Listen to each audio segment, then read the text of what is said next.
Hibiru race, not even the Hebrew race, but all of the Hibiru race and the Hyksos race, which are both Illuminati-based races, have literally overtaken and moved themselves into power positions. All along they have, since Atlantis, into power positions within the Hebrew human race. And they've literally taken over the identity of them by telling the Hebrews that they're this, this, this, and this. They're having the Hebrews worship Anunnaki gods when they don't know they're doing that. Hebrew people, Jewish people, were angelic human. It was an angelic human magi line. So there's been all this confusion going on. It's really important that just because doves are sweet and pretty and seem to represent peace, we start to realize that some of these teachings, some of our favorite teachings in the New Age, were not done for the purposes we think they were. Now, they got us certain frequencies. They did bring frequencies to us as we read these things. Frequencies activated. That's good. Because even if they activated to begin with on a reverse, which most of those things, if they're doing DNA activation or any of that, it will be activating your DNA by having the fire letters or little scalar patterns actually activate in reverse sequence, which creates a reversal in your whole body template. But once you learn, if you go up to an 11-strand reverse matrix, if you learn how to use your Merkaba the right way and to use D12 frequency, you can take all that activation and then start running it the right way. So they actually did you a favor, even though it wasn't meant as a favor originally. Okay. Now, the Jehovah Anunnaki they for a long time ran their own agenda, didn't want to deal with anybody else, and they started making deals as we moved into the time frame we're going to talk about when we get into the list that I just handed out to you, where the list of events. They had to make deals because there were certain groups that were getting too powerful, so they had to counterbalance that. It has been ridiculous what has happened since 1916 up to this point. It's like, change your partner, do-si-do. Everybody's doing a square dance here, and they're literally, first they're on their own, then they're going to side with this guy, no, then they go over here, then they're going to make this deal, no, they're going to break that deal. It's been crazy, and our politics have actually reflected it. Our global politics have always been a reflection of what's going on with these behind-the-scene world management team forces. Now, another group that's a riot, the Toth Enki Zephelium Anunnaki. Okay, now the Toth Enki Anunnaki are affiliated with the guy Toth, and all those teachings. The Paracletes are affiliated with that. There's all sorts of different groups that are teaching Toth stuff. Drunvalo is teaching Toth stuff. Altan Melchizedek is teaching Toth stuff. Now, it doesn't mean Drunvalo or Altan are negative people. It means they should aim higher with their teachers, because right now the Toth group has gone into the United Resistance, and I'm sure they haven't told the people they're working with anything about any of that. Now, some of them know more about it than you might want to know, and I won't get into how much the teachers know about what's really going on. But what's important is to realize that these are the groups that are, when we go to workshops in the New Age movement, when we're adopting new healing systems, when we're playing with this New Age stuff that's teaching us how to do spiritual development, or when we're going back to our old traditional religious stuff, every one of those paradigms comes from one of these matrices or one of the good ones. Okay? They don't just happen to come. They don't just evolve out of human consciousness and plop, there's a book, and all of a sudden people are following it and it's a movement. These all have agendas behind them, and they're either Christos agendas or they're anti-Christos agendas. And it's very difficult because they all use sweet language. In fact, a lot of people pick on us because, well, where's the love? And talk about, oh, beloveds, it's so good to see you today. Did you ever read Galactic Federation stuff? Gag me. I mean, it's so sweet. Just, oh, and you are beloveds, and they give you this flowery, poetic, we just love you so much, whack. It's like, watch that knee, because the knee is coming as they're patting you on the head. Ours has always been very direct, and the love is obviously there. Somebody loves us enough to bring this information back here. We love people enough to stick our head on the line and come out and teach it. But these guys will use, the Jehovah Anunnaki are very good at the light, love, open the heart, just love you to death thing. But so are the Toth Enki groups. Now, we get into the names, you'll find as we go to the Anunnaki races, we have Enki, Enlil, and Marduk. Now, those names, if anybody knows anything about Sumerian history, These were the Sumerian gods. Yes, well, the Sumerians thought they were gods because they had their memory wiped out. That was after the flood period, after the DNA messes had been done. So they had come in and presented themselves, the different groups had come in and presented themselves as their gods. And because they had scrambled the DNA, they'd scrambled the language patterns, so they taught them reverse matrix languages, like the one we're using right now. But right now, if we tried to speak in a normal, a natural founder's language, it wouldn't make any sense. In fact, the bodies that we have right now would have a very difficult time making the sound tones. Literally, we've been put back together, upside down and reversed, compared to what we're supposed to be. But we'll progressively be able to heal that and incorporate what we have, but into the Christos pattern. Like, we'll start to understand the founders' languages, which means we'll start to be able to pick up those frequencies as they're coming down, through the atmosphere, literally. So we'll be able to hear our own souls a little more clearly and our own avatars a little more clearly. The Thoth Enki groups they're like the cosmic network team. They get along with just about anybody if it could serve them to do so. And then when they don't need you anymore, they kind of go and do something else. Well, the Thoth Enki group, they're part of the group that has a very, very powerful system that was put in before most of these other APIN systems. The system is called the NDC grid, which is the Nibiru and Diotic crystal grid. That we got into this in the Kauai workshop, and that Templar book has an explanation of it in more detail. It involves a thing called the Nibiru and Battle Star, which is called wormwood. Another Bible reference. A wormwood comes and crashes down on the rivers of the earth and makes them bitter. Yeah. Okay, there's a battle star that's an artificial, it's a piece of a planet that was hijacked and put into a strange reverse orbit with a planet that used to be in our galaxy called Nibiru. Nibiru's orbit was literally ripped out of its natural orbit with the rest of our planets, and it dips in and out of Phantom Matrix every 3,657.8 years, I believe. I think that number's right. It's 3,600 something. I think it's 30, what I just said. Sometimes the facts will come real fast. They're all written down, though.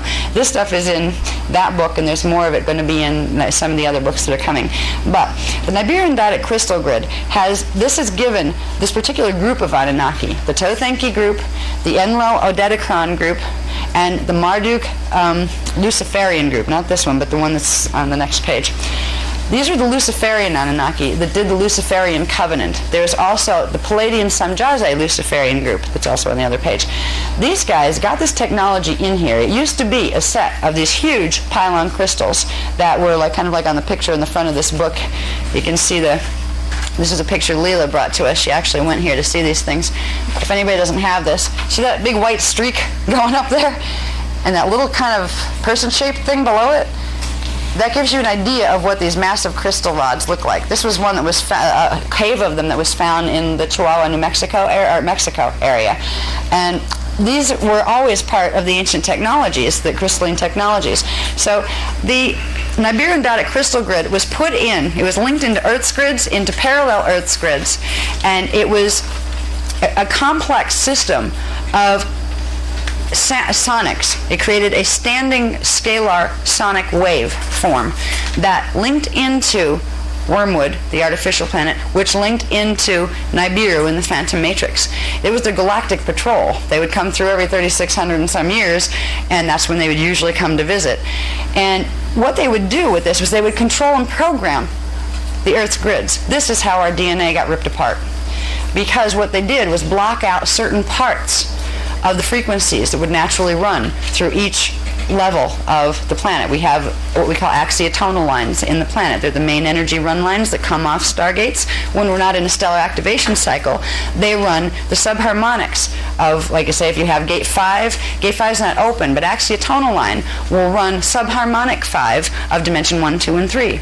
So there's this correspondence with literally every dimensional frequency has its corresponding anchoring place in the planetary grids. What they did with the Nibiru Diotic crystal grid was they created something called the checkerboard matrix. They turned some of them off, and they left some of them on. They reversed some other ones. This did the same thing in our body templates and shredded the heck out of our DNA. This is how we went from being a variable base species on this planet to everybody having a base 4 chemical genetic gene code, to where we had once upon a time 12 strands that were activated chemically. We had literally a base 12. Humans had a base 12. Some of the indigos had a base 48 gene code. Okay, so what they did with these technologies, these are why when, there's like fantasy books out there that kind of speculate about Atlantean technologies and what they might have been like. These were mega technologies. These were technologies that would be like somebody from Earth being able to control what happens on, say, planets 2 billion light years away without even ever visiting them, by sending waveforms. It's controlled waveform technology. And what we do with electromagnetics here is just the beginning. They're dealing with something called myon, dion, and trion fields. These are words. This is the level of understanding the physics of this that we were just given in the Sarasota workshop recently. These are the level. These myons, dions, and trions are ultra-micro subatomic particle things that form subatomic particles. Like what makes a quark? They talk about these little tiny minute things called quarks in physics. Well, there's something that forms a quark, something smaller than a quark that forms a quark. These things are myons, dions, and trions. They're a stage between the template stuff that we've talked about in Cathara. We talk about it, the particae, particae, and particum waveforms, the standing scalar waves that form the templates of matter. Then it goes through up to this myon, dion, and trion level. This is where we get a type of technology that has the ability to control the way protons, electrons, neutrons, and all those other things our science has identified, a way to control how they behave with each other, what their angular rotation of particle spin is, what's contained in the nucleus of cells, what's contained outside, how many electrons to how many protons. When you get into this level of technology, it's just mind-blowing compared to what our technologies down here are based on. The Nibiruan dotted crystal grid was used to turn this into a slave planet since 25,500 BC, and that's precisely what it's been. There were still enough of us functional in the Atlantean period where we were rebelling against it, and the founders were trying to get in here, working with the indigos, working with the humans, to get rid of this monstrosity installment that was in the area we call Stonehenge now. The Stonehenge rocks, the original set of them, were put in after the Guardian groups got these towers, these towering selenite crystal rods out, but they were put in to block the same positions. That's why Stonehenge was round. It was a little different shaped when it was originally done. Now, the stones with the crossbars served to do something. They weren't able to get the installation, the matching installation, out of parallel Earth. So the Nibiruans were still controlling here through parallel Earth. They were sending it up through the grids from the connection of Earth here up into, the connection between Earth and parallel. What Stonehenge, as we know it, emerged from was taking large rocks and making conduits that would send the energy. It would come up in the grids, and it would send it back down over the crossbar and down back in. So it would go back to where it came from. So it didn't program the grids here. But there was constantly fighting and warring. One of our groups would put them up, put the stones up, and the other guys would come in and knock them down or take the crossbars off them. Because if they don't have the crossbars, they still run the frequency into this, into Earth's template here. So the Nibiruan dotted crystal grid just gave the Anunnaki races a hold on here that they were progressively able to block out Guardian race, like being able to come in and intervene. Yes? It's 6:45. Okay. It's reminding me it's 6:45. Since it's 6:45, we can do dinner at 7. Is that okay? Yeah. Okay. Yeah. Okay. Anyway, Nibiruan dotted crystal grid, 25,500 BC, beginning of major problems, okay? Then, with the Nibiruan dotted crystal grid, they created something. Anunnaki created something called the net. Now, the net, think about internet, because it's kind of like that, but it's a little different. The net is, what do they say? Nibiruan electrostatic transduction field. That's where they get net, N-E-T. When you translate it into English, net is a good word to call it, because it's the Nibiruan electrostatic transduction field. It's another one of these nasty little technologies that you could use nicely if you wanted to. They've literally been able to seal the frequencies, literally put us in a frequency bubble where guardian races progressively could not get through the net to communicate here or to get their ships in here. This net has been a nemesis to our planet since 25,500 BC. It's also how they broadcast stuff. The net is linked through the Nibirian data crystal grid into natural configurations called crystal temple networks. There's 24 primary crystal temple networks in the planetary grids that were always there. Way back in Seeding 1, millions of years ago, when Nibiru at the time was under Emerald Covenant protection, and they were trying to work with the Anunnaki races who were trying to be supposedly nice at the time, there were something called Nibiruan crystal rods put into these 24 primary areas of crystalline caverns. They created a communication system, and it was used for interplanetary communication, and it was used to generate certain types of energy, and it made a link to Nibiru. Well, when they put the Nibirian data crystal grid in the third seeding in 25,500 BC, they wired it in to this old communication network, and they got control of the 24 primary bases. They're literally crystal temples, like in the picture that's on the front of that. I don't have the other pictures of it that Leela had, but they're gorgeous. These are massive crystalline caves filled with selenite rods and some others. Once they had control of those, they had control of Earth's planetary Templar grids, which means they could control what frequency was going to run in the grids, and they would also be able to control what the stargates did once a stellar activation cycle happened. What they planned to do, that was 25,500 BC when they got all this mess set up. What they planned to do, the next stellar activation cycle from that point was supposed to be in 22,326 BC. They were going to do their final takeover then and bring the whole thing down into Phantom Matrix then. But our guys stopped it. They were able to do, I don't know what they did, but they did something with the gates, with Sirius B, Gate 6, that shut down the stellar activation cycle before it fully commenced. Because once it starts to commence and you get one of the gates fully open, you can't stop it, or it can actually rip the grids apart, not just create pole shift. There was a partial pole shift during that period of time, and because we got attacked. I mean, we were coming in to do the Christos mission to get that finalized. They were coming in to make sure we got sucked down into the Phantom Matrix, and the whole thing got put on hold. It created a stalemate. This would all be resolved during the next stellar activation cycle. The next stellar activation cycle that would come due is now 2000 to 2017. So we've had these messes to deal with. Then in 10,500 BC, various other ones started to put in the APIN systems, which would tap in. They made the wormholes in 10,500 BC. This is when they literally made wormholes, or let's say made doorways through that wall in time that I talked about. They ripped holes in the wall in time, wormholes, so they could start, so the different groups could start coming back and forth. They made the two wormholes. That's when the Nibirian data crystal grid system in the net became just one of the problems. Once the wormholes were in, all these APIN systems were put in, and they were like little landmines waiting to go off in the next stellar activation cycle. These are literally planted in our grids, and they are starting to activate because we're in a stellar activation cycle. What we've seen in the last, since 1916, has been a progressive covert war over whose APIN system was going to activate, therefore who was going to control the planetary grids when the stargates started to open.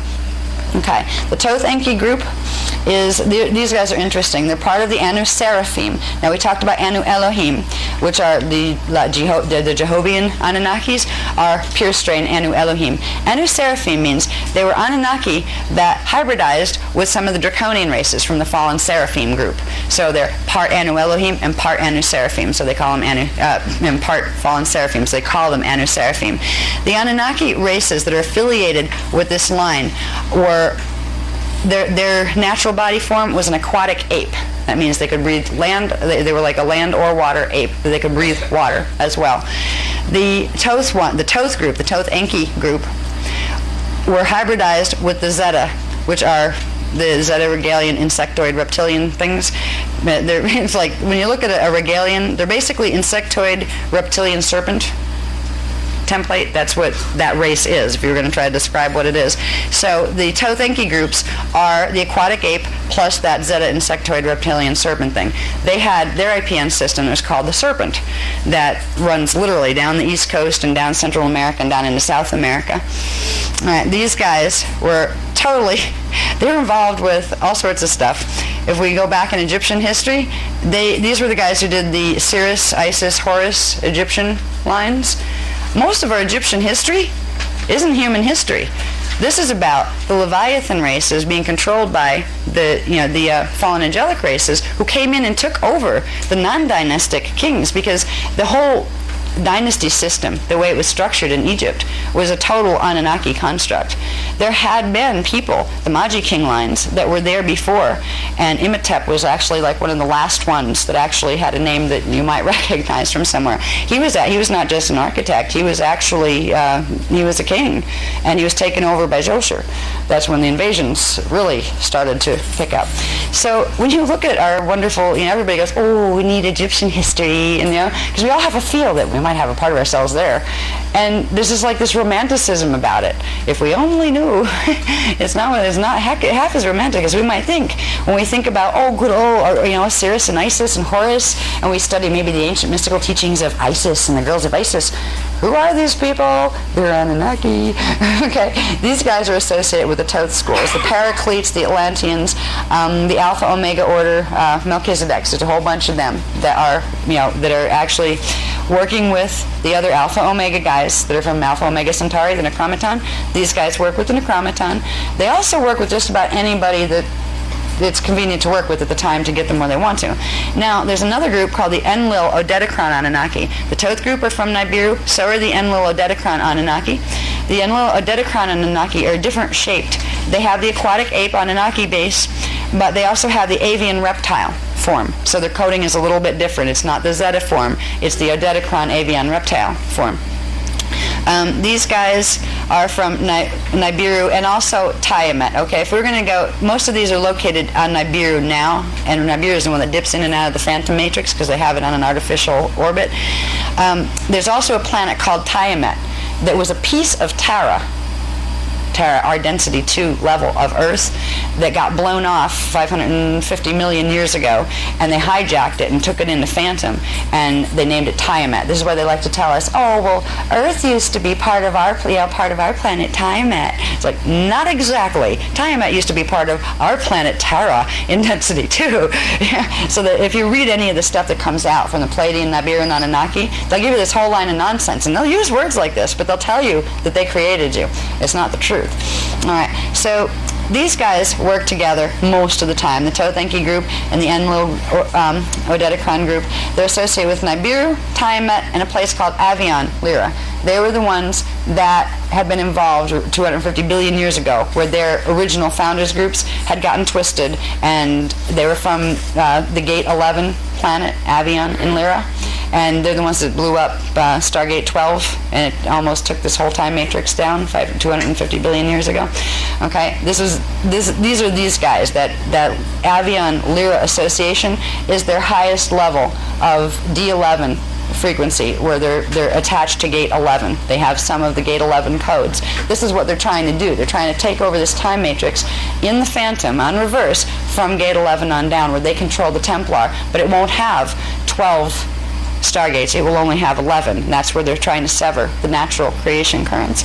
Okay, you have Thoth Enki Zephelium, Enki Enlil Odedicron. These guys used to fight with each other over Egypt, and there were certain periods of time they raided Egypt, and they were trying to mine gold here. And they used to get in fights with each other because nobody wanted to work as the slaves in the mines. That's where they came up with the idea of making the Neanderthals. But then we have another group called the Marduk Satane Draman Anunnaki. Now, the Marduk Anunnaki are another group that originally started from Nibiru. They have the aquatic ape base, which is where all of these Nibiru and Anunnaki groups have the base aquatic ape, but then they're combined with other things. These guys combine with the Omicron Draconians, the dragon moths. They run a Draconian agenda as opposed to an Anunnaki agenda. The Satane is a family line. That's where we got the concept of Satan. That's where that comes from. And Lucifer came from the same place, and they're not the same people. Then there's some teachings, the Thoth teachings will teach you that Lucifer and Satan were two different people. They'll still put them in the context of the mythology, but they tend to make a difference, a distinction, where Satan was one one person or nasty angel, and Lucifer was another one that was actually better, but then did some things I got in trouble for. So there are teachings that actually out there that actually do show you that they're two different people. The Marduk, Satan, Draman family lines are affiliated with something. They used to be affiliated with the crocodile cults in Egypt, where they were worshiping the crocodiles and all that kind of stuff. They were very popular in Sumeria. Native Americans were infiltrated by these groups, the Akkadians and the Russians. That's their primarily affiliation with the Russian family lines. They're associated with something called Draman the Dragon Queen. And this stuff has been surfacing on the internet recently because these guys are making contact with people, and most of it, unfortunately, is coming through the Native Americans, where they don't realize anymore, they don't have the history anymore either, who they're looking forward to, because there's a bunch of them sitting there waiting for the Dragon Queen to come back, for Draman the Dragon Queen to come back. Well, this is the head honchos of this group. These are not nice people. These are the ones that they created the Set school in Egypt, where there's this different group of mystical teachings in Egypt, the Set school. They did that in competition with the other Anunnaki groups, the Osiris and all those guys. Then they also did something called the necromancy. This is a book that's referred to as the Satanic Bible. It gives all sorts of interesting incantations and things that you can do to evoke things that you really don't want to evoke, and really get yourself tied into full possession if you really work with the necromancy. It's the Book of the Dead, or the Book of the Living Dead. It can teach you how to rise things from the dead when you're not supposed to, all sorts of things. And the other guys that work with necromancy are the Necromaton. That's where the name actually comes from. It was like a set of teachings that the Necromaton Andrami and the ones that like the Dracs made with the Marduk, Satan, Draman, Anunnaki lines, who are Drac agenda. Real good. Well, I'm almost done. There's two more in here. Now, then I'll let you escape for dinner. Yeah, and then we'll hit the fun stuff, because we're gonna have fun when we start to. I'm looking forward to the connections being made. When you're, oh my God, that's how we got here. It makes perfect sense when you start to see the events and how they unfolded. So we'll do that after dinner. But before we go, there's two more we can get to know. All right, one is the Marduk Luciferian Anunnaki. Now again, that's out of that Marduk, particularly Marduk family line of the Nibiruan Anunnaki originally. They're the aquatic apes. Now, they're crossed with the Toth Enki Lilitan family line. Okay, so remember the Toth Enki groups were the ones that had Zeta gene codes in with them. So they had a reptilian line in with them. So these guys are crossed with only one specific version of the Toth Enki group. It was called the Lilitan family line. That name Lilitan is where we get the Lucifer associations. Okay, the Luciferians were anything that came out, that was combined with or came out of the Lilitan family line of the Toth Enki collective. We also have another group over in the Pleiades called the Samjaze groups. The Pleiadian Samjaze Luciferian Anunnaki, they are Luciferian because originally they came out of combining with the Lilitan family line of the Toth Enki group. So these are just really like family genealogies when you start seeing the relationships. But it helps to realize that these names, we got Satan, we have Lucifer, who are these people? They're family line references that have to do with gene codes and race groups that have to do with Nibiru. Now, the Marduk Luciferians, they have primary focus at this point. They started with Nibiru, but now they're in like Alpha and Omega Centauri, mainly Alpha Centauri. They're affiliated with Tiamat and a bit with Nibiru, but not as much. These guys assisted in putting the Nibiru dotted crystal grid in the net, 25,500 BC. So all of these Anunnaki groups are affiliated with Nibiru and with Tiamat and with Alpha and Omega Centauri. These are the ones that were responsible for raiding the place 25,500 BC, where they put in the Nibiru dotted crystal grid. Then they have been progressively raided by other things that came in after, when the wormholes were made in 10,500 BC. The last group, this is the Pleiadians. Do you ever look at the New Age section in a bookstore? There are Pleiadians everywhere. There are Palladian channels popping up everywhere, and they have been for at least 10, 15 years, some longer. The Palladians are not just that. I mean, you could call us Earthians, and it's not going to tell you a lot about us, right? We're Earthlings. What does that mean? Well, we probably come from Earth, okay? There's a lot of different groups here. It doesn't tell you anything.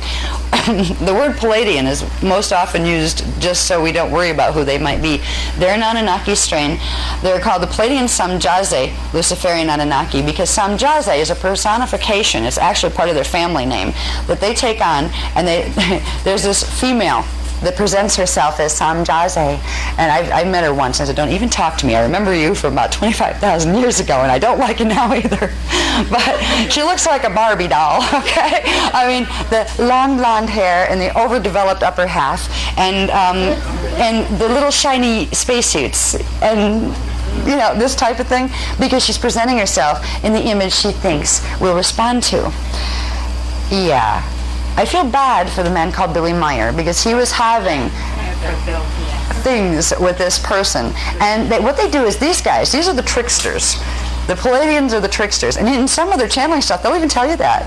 You know, but you think it's, oh, well, you seem nice and you're talking to us about all sorts of really neat stuff. Now you're telling us you're tricksters, but, well, that must be okay then, right? No.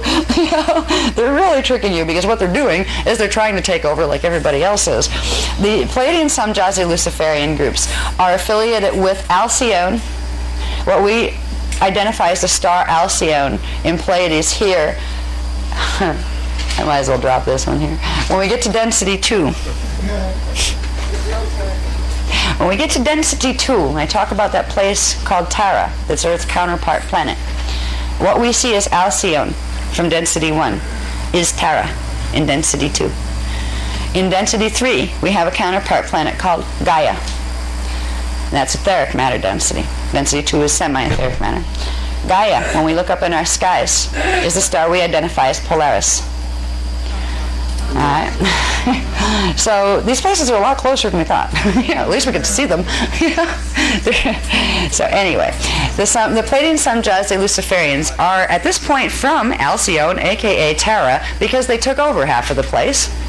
They took over part of Terra. That was part of the reason why the whole Earth missions had to be done, because 550 million years ago, they decimated Terra and almost blew it up, and half of it ended up down here where it had to re-evolve. That's how we got back down here. These guys work with something called, they work with the Niberian Dodic crystal grid and the net, but they have something called the Fenix APIN system. Now this is attached later when they put the wormhole in. The Fenix APIN system is attached to the Fenix wormhole. And these guys tend to work a lot with, they'll work with the White Eagle guys. Okay, remember the White Eagle APIN system is the one hijacked by the Necromaton Andromi. It used to be ours. It was a Gold Eagle then. And they hijacked it, and Necromaton Andromis have that. These guys usually work with them. So you have the White Eagle and the Phoenix tend to work together unless they're having disputes. What we have interesting, there's a song that, I forget who wrote that song, who sang that.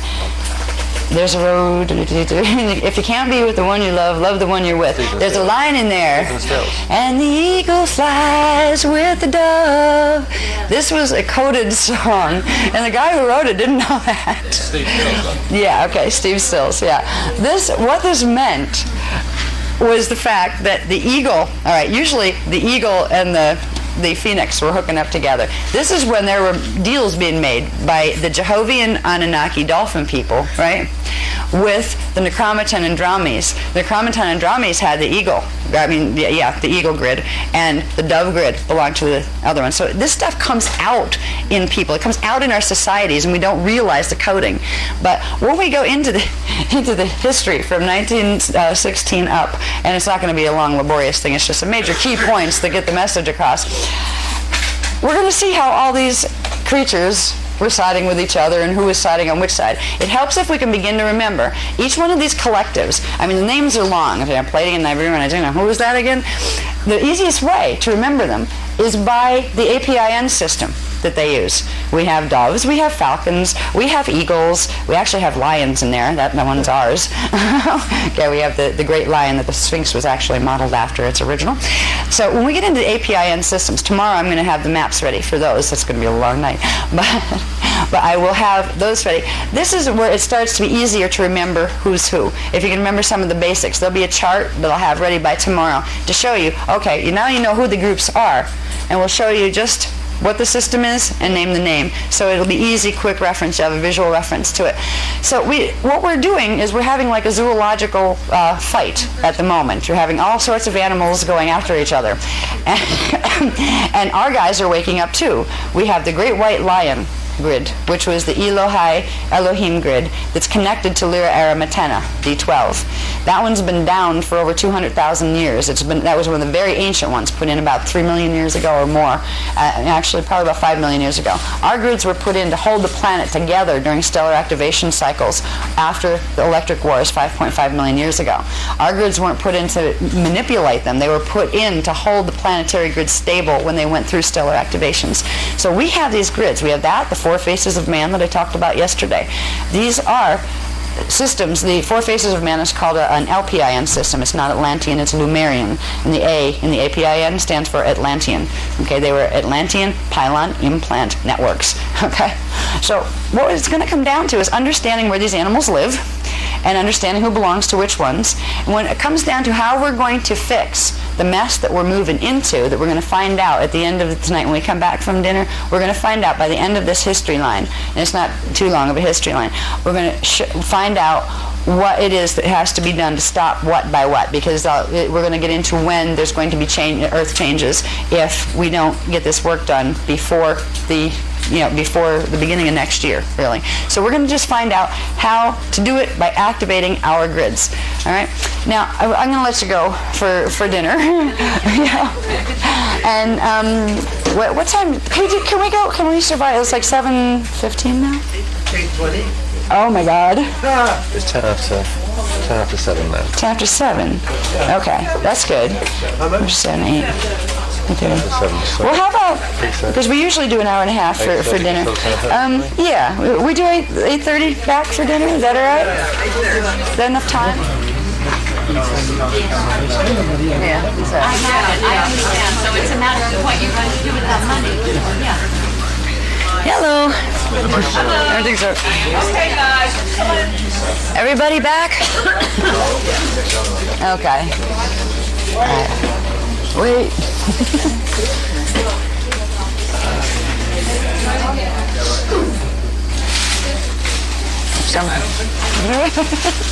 What?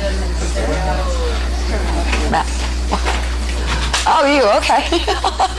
It's you. Okay. I hope you all had a good dinner. I hope you could find some place to eat. Did you guys run into like the lines going out the doors, an hour waiting time? So did we. We ended up in this horrid little diner that I had to send back. I ordered a Reuben sandwich and it was like rubber. So I had to send it back. So I was glad we didn't see anybody else from the group there because you're better off not even eating in that place. But was it? It was, well, we just... Yeah, I don't even remember the name of the diner. All I know is the menu looked good, but the stuff was like rubberized or something. Boston Market was good. Oh, yeah. Was it? That for lunch. Yeah, that for lunch. It was good. Okay. Now, Okay. in a minute we're going to get into the events timeline from 1916 forward. But right now, since we've been talking all of this talk about Atlantis, a lot of you guys that have the Templar manual, what? Can you hold off, please? Oh, okay. Because I think you have to run the sound for the recorder. Oh, there's a whole, I thought it looked kind of barren in here. There's a whole bunch of people. Yeah. You were saying the Buddhist symbol is going to become dangerous, or? To counteract the fourth Jehovah's seal release and to counteract the pulses they're going to send through to make the 2 wormholes open up into one. If we're successful, it should be all right. We may get some hurricane activity, but it shouldn't be a problem. If not, it's going to be a big problem.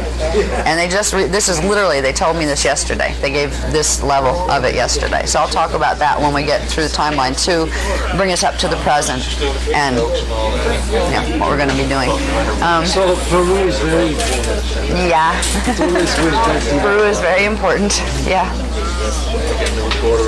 Yeah, they're all important, but this one is like, It was like which way? This is like the turnstile one. However this goes. 2001, you know, the night of 2000, the night of 1999 to 2000. Yeah, what, January 1st? Yeah, January 1st. Yeah. That was... Oh, that was a riot. And we didn't know how important it was either. You know, we probably would have been terrified that we'd do it wrong or something. I would never have missed that one. Right, right. And Peru looks like that too. So we got to go to Peru. Whoever can get there, we're going. Okay. Can I go yet? Okay. Yeah, I'm ready when you are. Yeah. But the whole Okay. thing that you are making for this weekend Yes. leads to that, no? Yeah, and then once that's done, we still have those 24 temples that we're recoding that we talked about in Kauai. Okay, but this is a big one. Like, we don't have any more to worry about if this doesn't go well. Okay, anyway.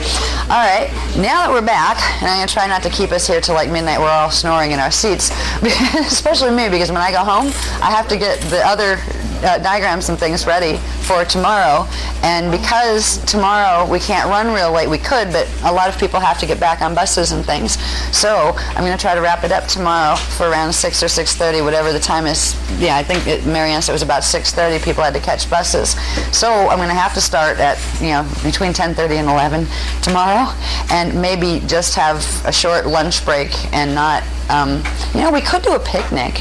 That would be nice. Could we possibly do that? It will save time running around for restaurants and everything tomorrow. So we can take a lunch break, in here if we have to. But if it's nice weather, just if we could bring a sandwich or something from, one of the local convenience stores or something, it'll save time. Because I'm going to be out. I'm ready to fall asleep on my feet now. I won't be in about 5 minutes when I get going. But by the time I go home, I'm going to have to sleep a little bit, which is going to leave me probably maybe 7 hours to get probably about 15 hours worth of work done. To have this in here so you have something to take home with you. I'd like to have the diagrams done of the animals so you can see where these grids are, and a couple other charts that will be very useful to go with the handouts that you have. Now, I still encourage anybody that doesn't have the Templar manual. That is a compilation of about 3 or 4 different workshops, like each level of data. It is worth getting if you don't have it, if you're interested in really doing this work. But even if you don't have it, the stuff that you're getting, these little pieces of handouts that you're getting, that will give you the main focus of what you learned here in a condensed form, so at least you have it. So tomorrow, if we can try to, we're going to probably try to keep the breaks short and just keep like maybe an hour for lunch, but really an hour, like not an hour and a half, hour and 45 minutes like they tend to go when everybody's running all over. And I will do my best to be here between 10:30 and 11. I will say that. If I'm not here at 10:30, somebody else will be to start, the work like they were today. Okay, yes? Because of the terrorist attacks, we have to probably leave at 5. You have to leave at 5. Go 2 hours to sit in the airport. Oh, right. You might want us, will we miss a lot the last 2 hours? Are we doing? Well, I will try to keep that in mind and try to make it so you don't miss a lot in the last 2 hours. Okay. Is there anybody that has to leave before 5? Oh, good. I will do my best to get, the most important stuff done before 5. Get there an hour before, and that's not a big deal. I said call tonight to find out. Yeah. Call it a day. Okay. An hour is fine. They're an hour now. Okay. Now, anyway, for tonight, since we probably, what's about 8:45 now? It's 10 after 9. 10 after 9? Yeah. Me and time and myself have an interesting relationship. Okay, it's 10 after 9. All right, I'm going to try to be done here by 10:30, 11:45-ish. So you guys get a chance to go to sleep, and so I get a chance to go to sleep before I have to wake up at about midnight to get back to working on this. So I want to cover a lot of ground quickly to get us to the end of what I wanted to cover today. All right, we were talking about the races, and I talked a lot about the races that are involved with the Illuminati, with the fallen angelics. And we've talked about Atlantis, and everything seems to be coming out of Atlantis, and these problems we have with these wormholes are coming from Atlantis. And for the people who haven't had any of the other courses before, I just wanted to show you this map. It is one of the ones out of that book. This is the map of what the continents looked like before the cataclysm of 28,000 BC, when the Atlantean continent got broken down into 3 island groups.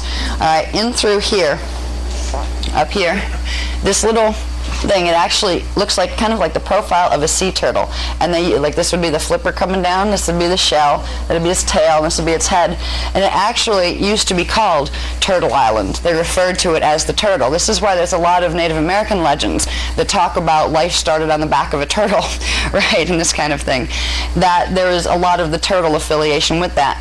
Over here, there was the other continent that was, they call it Lemuria, but it was actually Maharavi. It was what it was called. And that got shortened to Mu, but it was Maharavi. And these two continents existed until this one went down in 50,000 BC. And it was because this one has something on it called Q Site 12, which is the activation site for Stargate 12. Stargate 12 is in France, at Montségur. And in 50,000 BC, one of the Jehovian races tried to invade, and they literally did certain things to blow up this landmass. So they would shred the gate connections, so you couldn't activate Gate 12, and they were successful at the time. Gate 12 has been repaired since then, but it's not been activated because the grids couldn't run D12 frequency. So over here, what we have left of what was Lemuria is we end up with the islands, the Hawaiian Islands, and then some of the more in the South Pacific islands. Right here is, this one is, I think I have to say, I can't read these too good because they're fuzzy. This down here was Easter Island. That is another important Q site. I believe it's Q Site 2 that goes with Stargate 2. Stargate 2 is off the coast of Siesta Key, Florida. Now when we come over here where this landmass used to be, this was here until 28,000 BC when another attempted attack ended up in creating they're really photosonic pulses that they were using at that time. It's a combination of sound and light frequencies it was a crystal-based technology.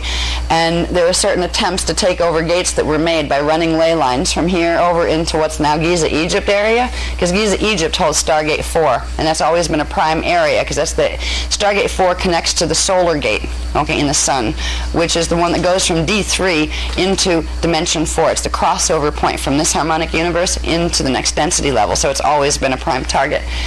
Because they were playing with frequency the wrong way through the horizontal ley lines here, they ended up creating a disaster. They created it on purpose, where there are ley lines, axiotonal lines that run vertically through here. There's one somewhere right about here, axiotonal 1.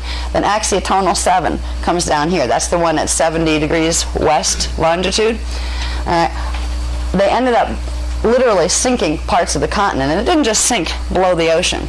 It sunk into the phantom Earth matrix that was already there from 5.5 million years ago. This is why there's hardly anything left under the ocean of what Atlantis is. It didn't only go underwater, it went down into the phantom matrix. It was literally sucked, the landmass was sucked into a black hole, which means it went up in a ball of fire, the waters came in over it, and then literally it's the parts of the matter base here that couldn't transmute turned into ash, and the rest of it went down and reassembled into the grids of Phantom Earth. So right now, where is Atlantis? Atlantis is alive and well in Phantom Earth, and that's in the Phantom Matrix. This is where these guys are coming from, a lot of them. They're trying to come back up. Atlantis rising, you know how that's kind of like a catchphrase in the New Age movement. That's what it's about. It's about them, the Atlanteans, and the whole thing coming back up. We're going to start seeing Atlantis again. Why? Because they're planning to pull the rest of us down in there with it, where it'll be visible again. You know, so it's more like Earth sinking rather than Atlantis rising. All right. What was left after the set of explosions that took place in 28,000 BC were these areas up here. They're called Lohas Atlantis. Down in here, which is now the Bermuda areas, they were called Nohasa Atlantis, and down in here was called Brua Atlantis. And there was literally like a land bridge that connected here and connected down and through here. That was lost later. Even after these were island nations, the Bermuda Islands were a lot bigger than they are now too.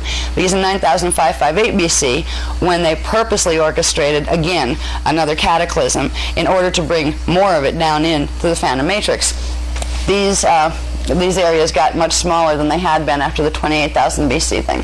So this at least shows you that once upon a time our maps looked like this. In these times, this wasn't very far away. This is where North America is now. Columbus didn't discover America. They knew it was there all along. And a lot of the races, the Illuminati races, the Illuminati were always structured in a way where one or two of them would have, like people out of each group would have contact with they'd either have channeling contact or they'd have direct physical contact with one of the fallen angelic groups. They'd be given information and told how much of it they were allowed to give to the next circle out. And then they would be told they could only give this much to the next circle out, to the point where you got like out here in the circles where these guys had no idea, and they were just being directed by creeds they didn't even know what was at the center of.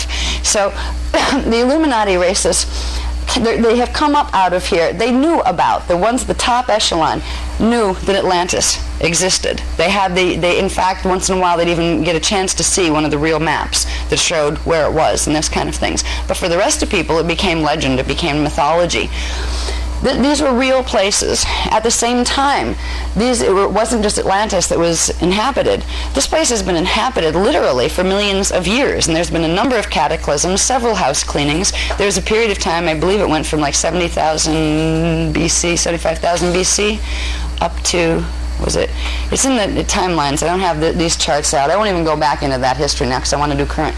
But there was a long period of time, many thousands of years, where the angelic human 12 tribes were actually in exile, hiding, because the Anunnaki races from Nibiru had come in and taken over the planet. They hadn't got full control of the grids, and they hadn't got rid of humans, but they had come in and dominated the surface Earth, where humans literally had gone into underground civilizations, not in inner Earth, but literally beneath in caverns beneath the surface Earth. And there were long periods of time where, just to keep our races alive on the planet, that we lived in those type of conditions while they were running around on surface taking over everything. Over in this area was what we would call the U Empire. That was one of there were 5 primary races that were called Palladia Urtite cloister races that started seeding 3 of the angelic human lineage. And the first, they had these groups, the names here go with them. This one was the U Empire, and they were over in this area that's now like China and everything. Down here it was called the Rama Empire. That's down in through India and spreading into some of the Middle East. Over here we had 2 of the races. They were called the and the Brenoa races. And down in through here, up in through here, and over in the Lemurian area, you had the Iani and the Mua, which were the Moravi. They were the primary 5 races. The Iani were the High Council. They were the ones that came from inner Earth, the Indigo High Council, that came in and helped to set everything up here. They helped to reseed for seeding 3. So this was really what the world looked like in those days. So the information that we're giving you now, as far as wormholes, in Atlantis and everything, these were real places that we're talking about. There were real maps that showed what we have now, where it goes with that. So now that I showed you this, a lot of you have already seen it from Kauai and things, but for the people who hadn't seen it yet, these are the beginnings of the Atlantean maps, so at least show relationships of where were these continents. We know what happened to them now. Part of them got literally sucked down into the black hole matrix. The other parts, they're still going to find some things. There are going to be some things surfacing because of shifting that's going to be going down frequency-wise. As more of the planetary grids activate, if things go well here, there will be things found beneath the oceans that right now literally aren't there to find yet. As we move into higher frequency, there's literally going to be more manifestation taking place. So there's a lot of discoveries that are going to be found if things progress well and it doesn't go in a cataclysm. It's going to be a very interesting period of 20 years past this point, because it will take us it will literally change all of the things we were taught about how reality is, because there will be things that are becoming apparent that show where what we were taught about reality was erroneous. It wasn't true. So we have things to look forward to, is finding parts of the evidence of these civilizations. Part of that's already happening. I've talked about, in Kauai, we talked a lot about the Nibiruan crystal temple networks. These are those things with the huge, massive selenite rods in them. And Leela actually got this lady here. It was so funny the way it was arranged. She came to one of our workshops, and right after that she got invited to this expedition in Mexico. And they had just discovered this huge cavern with these awesome, massive, like skyscraper height almost, selenite crystal rods. And she brought pictures back, real pictures that she was there. She's standing underneath them, you know what I mean? And she brought them to the Kauai workshop. And it was interesting because she didn't know that I was going to teach about the crystal caverns.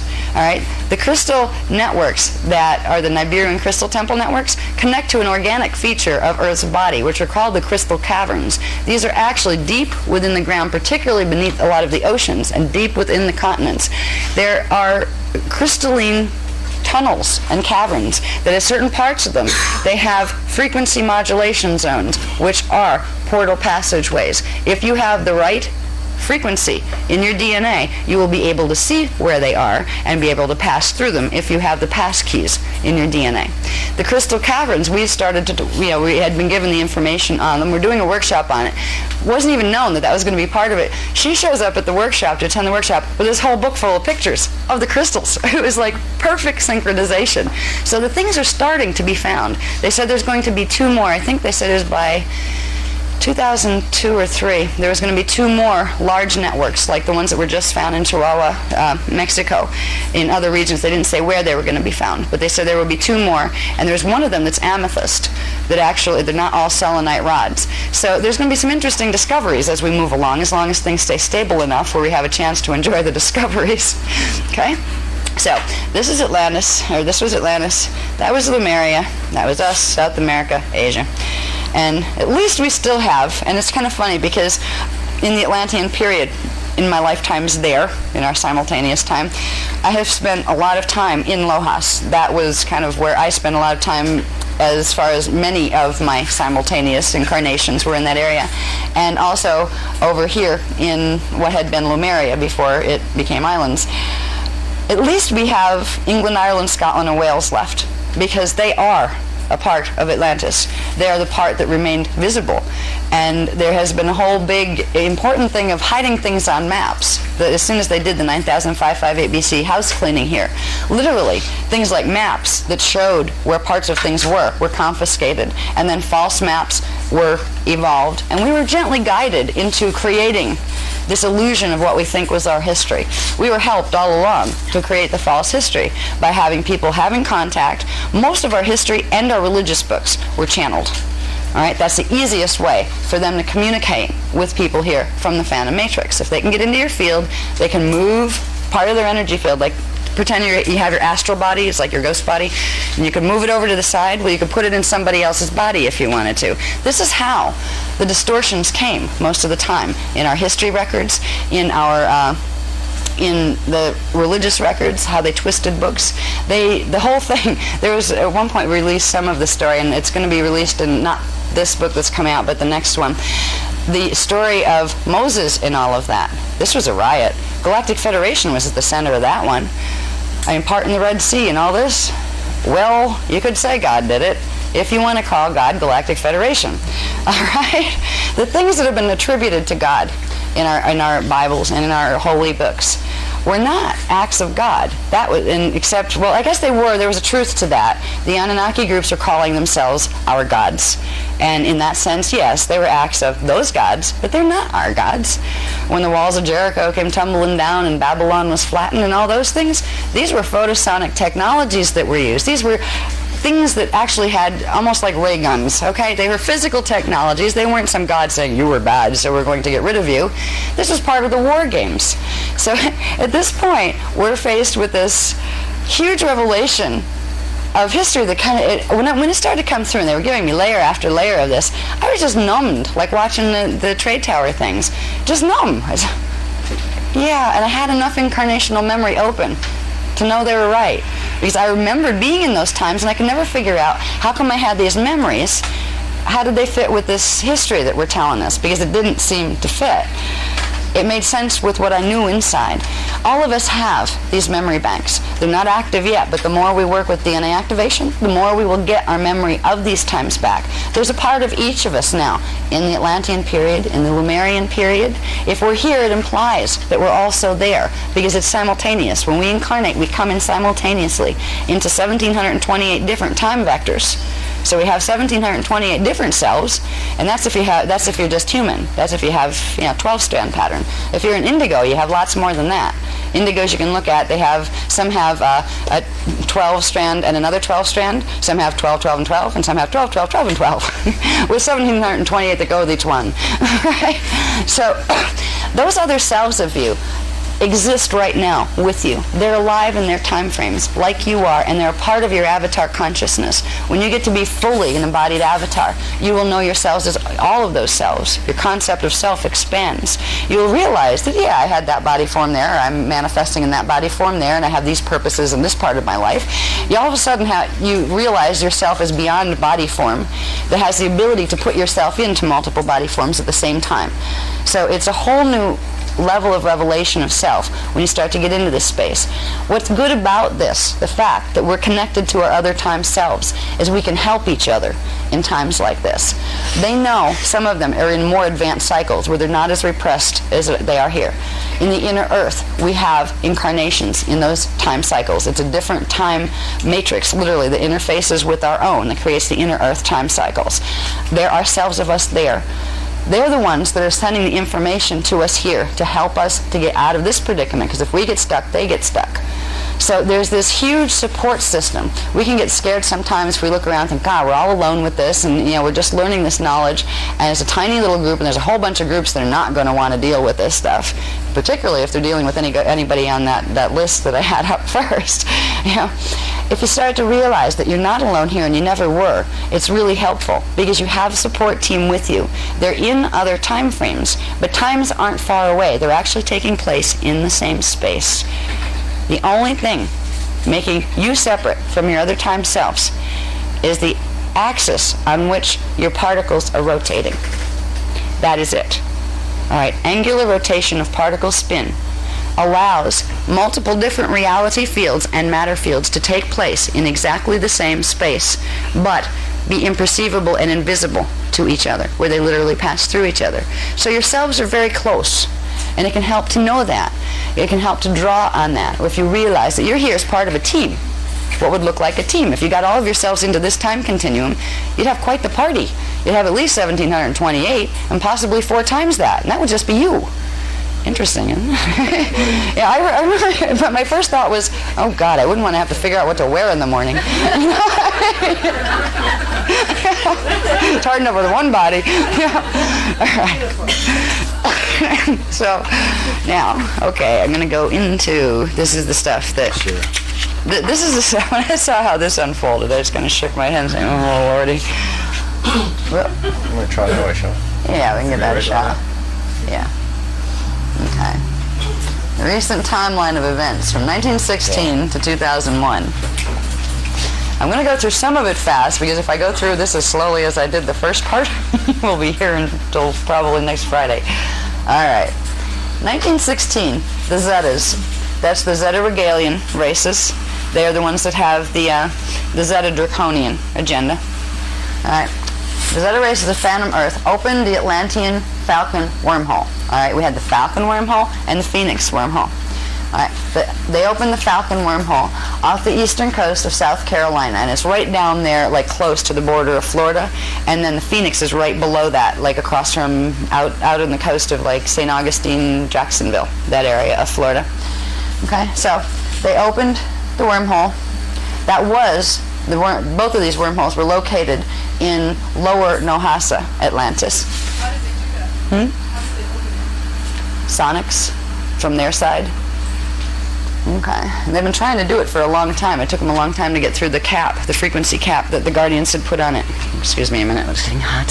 Here we go again. You can feel the energy coming in. This is where I was drooping before and I was tired while we were having dinner. Now I'm getting the energy coming back in. I can feel it. I'll probably start talking fast. If I don't, we're not going to get out of here in time. Okay. All right.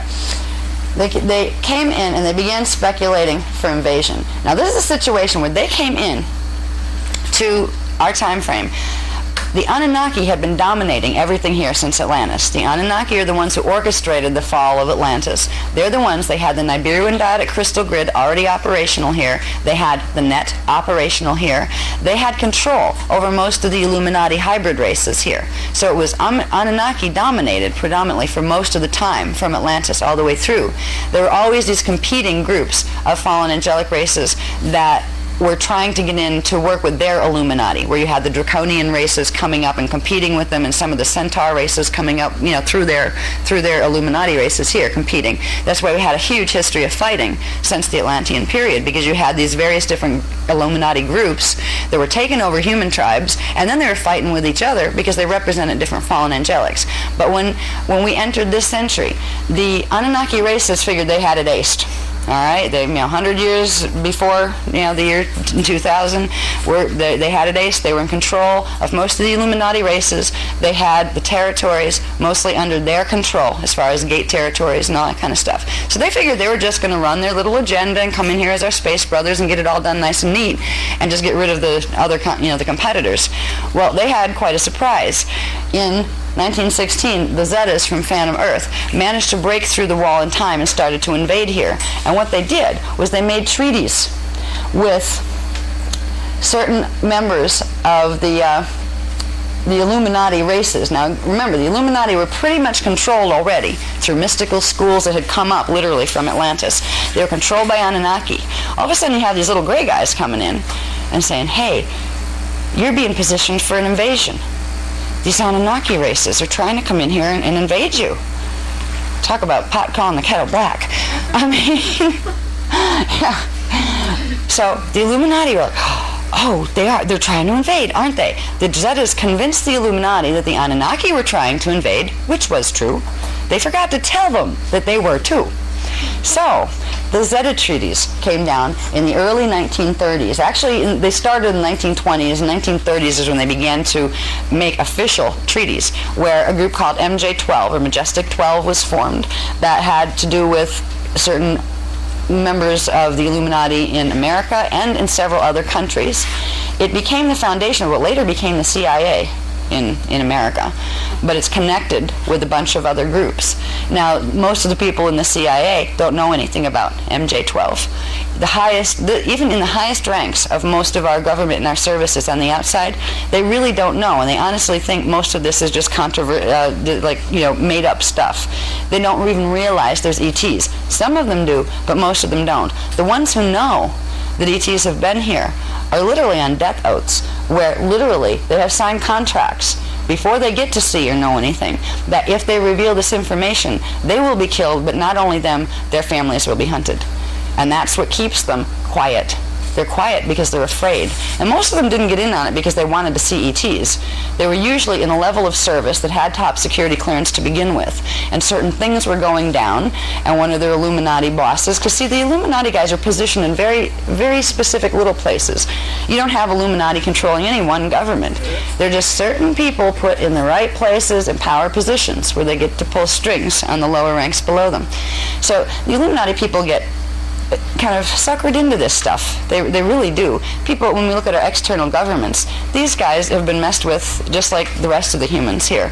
Except the only difference was they had some knowledge something was going on, and they trusted the wrong groups. They got played because of their own greed. Because there was a greed factor that played right into the Zetas plan, where the Illuminati guys wanted power. They wanted dominion over territories here. They didn't know about Stargates. That was a new surprise, because they didn't remember from Atlantis either. But the Zetas come in and say, okay, this invasion is coming. We can stop this invasion. And then we can get you in any position of power you want. We'll give you this technology. We'll give you weapons technology. And they did. They gave them certain types of weapons technology. So in the 1930s, you had the Zeta Regalian treaties, a Majestic 12, and what happened from that point on was a very rapid organization of something called the World Management Team. It was already a not quite as formalized organization of Illuminati covert governing, but it was more like tribes that were governing things from behind the scenes that were being motivated by the Anunnaki races. When the Dracs came in, the Zeta Regalians on behalf of the Dracs, they homogenized everything into, it was like the beginning of our corporate structure.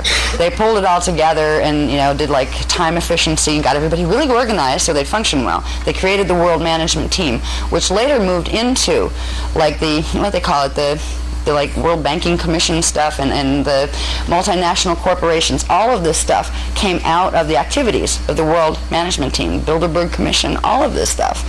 this started, and we actually have the Zetas and the Dracs to thank for that. The Anunnaki hadn't quite got that far. They were still playing with religions and had their like nice Templar groups and various mystical societies, but they hadn't quite pulled the political organizations together. The Dracs did that through the Zetas when they came in.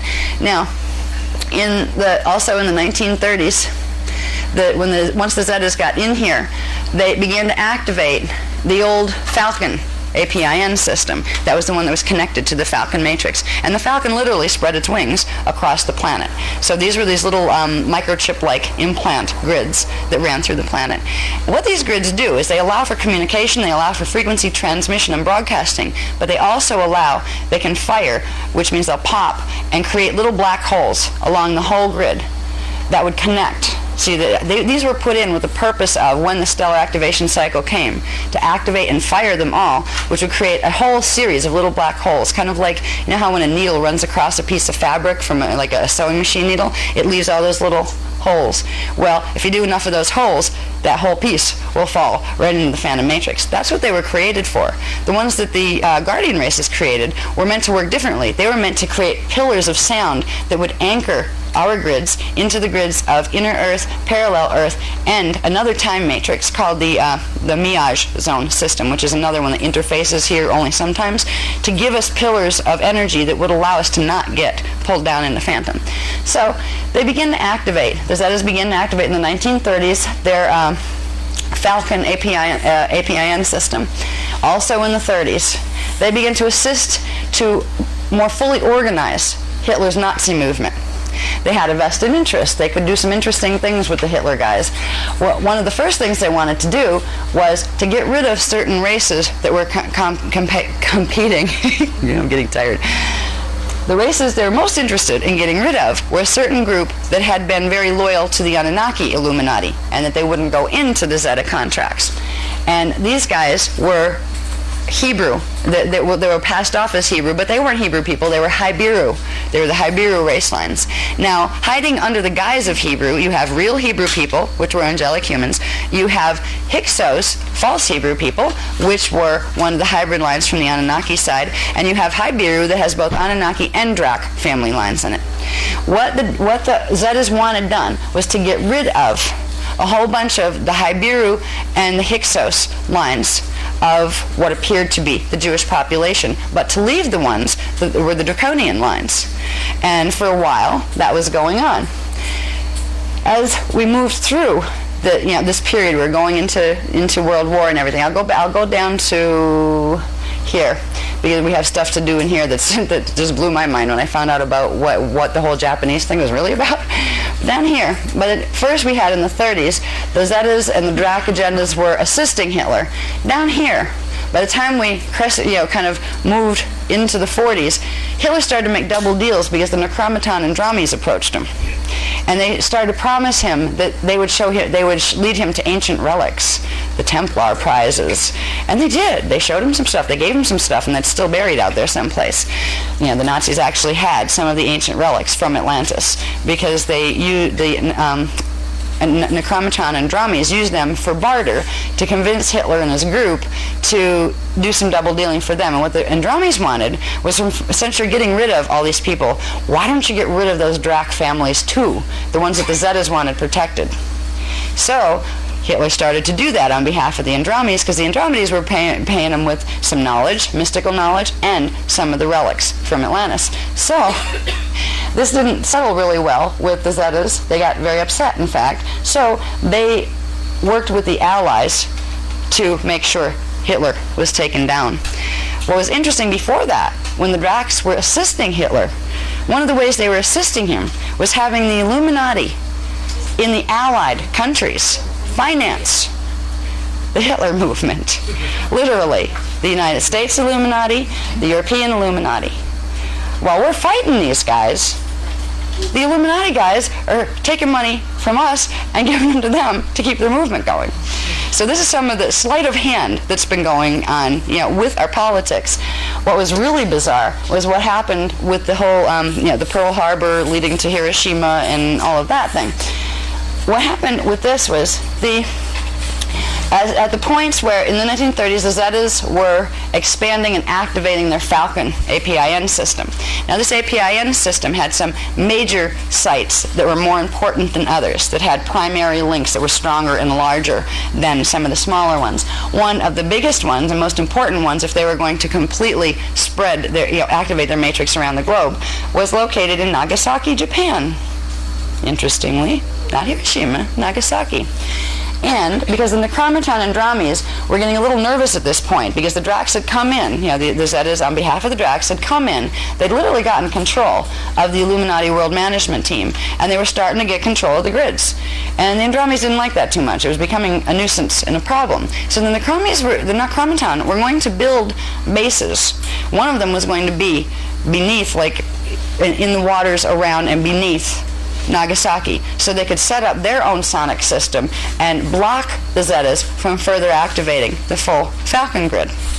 That didn't settle very well with the Zetas. They were also, the Necromaton were also going to put a base over in Hawaii, in the Hawaiian waters, and they were going to control certain networks on the Falcon through the ley line grids by having these bases here. They were going to stop the Falcon from fully spreading its wings.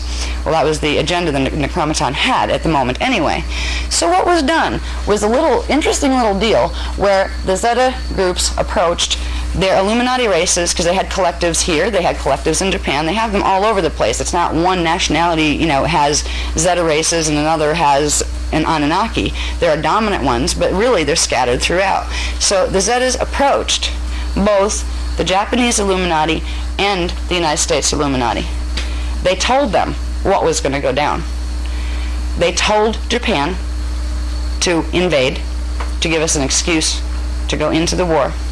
We knew, certain levels of our Illuminati knew that was coming. In fact, there were even messages sent when those fleets were coming in. They were spotted, they were seen by U.S. troops, and the information was sent back. But it was received, but it was never acknowledged having been received. So we got a surprise attack. That's in the case of New York City. What do you mean? There were 9 messages. Oh, yeah. Yeah, I didn't even talk about that yet. So we have this situation, this drama created. The purpose of the drama was the Zetas, who were in power at the time for the Drac agenda, mobilized their Illuminati on both sides of the game to create a war game so they could, at one point, first of all, they stopped the Necromaton from building a base over in the Hawaiian area because there was so much scrutiny at that point and so much military presence in that point. They weren't going to be able to quietly build an underground base without getting spotted. So they weren't able to build the Necromaton weren't able to build their base off the coast of Hawaii. And that led to, after some other fancy dealings with other countries like Hitler and things like that, it led to, this was what they really wanted to do. The Necromaton had succeeded to some degree in sealing off the Nagasaki port interface that went with the Falcon Matrix. They didn't fully have a base there yet, but they'd started to build one, and they had what's like a frequency fence or cloaking shield. Now, if that cloaking shield was on there, the Zetas couldn't activate it. So they had to get something big enough and powerful enough, and they didn't have the grids fully activated yet to do the sonics the way they do now. If they were going to get that sonic power in the grids, they had to have all of these online. But if you drop a nuclear bomb on top of one of them, it tends to leave a weakness in those kind of fields that will allow mild sonics, which they did have access to shatter it. So they went after Hiroshima and Nagasaki. Hiroshima was very interesting. It had a whole little collective of Necromaton and Drami Illuminati hybrid races, but the majority of the populations of Hiroshima were of the U-race descent. They were Magi Grail Line Indigos that were grid guardians, and they wanted to get rid of those and get rid of the competing Illuminati while they were at it.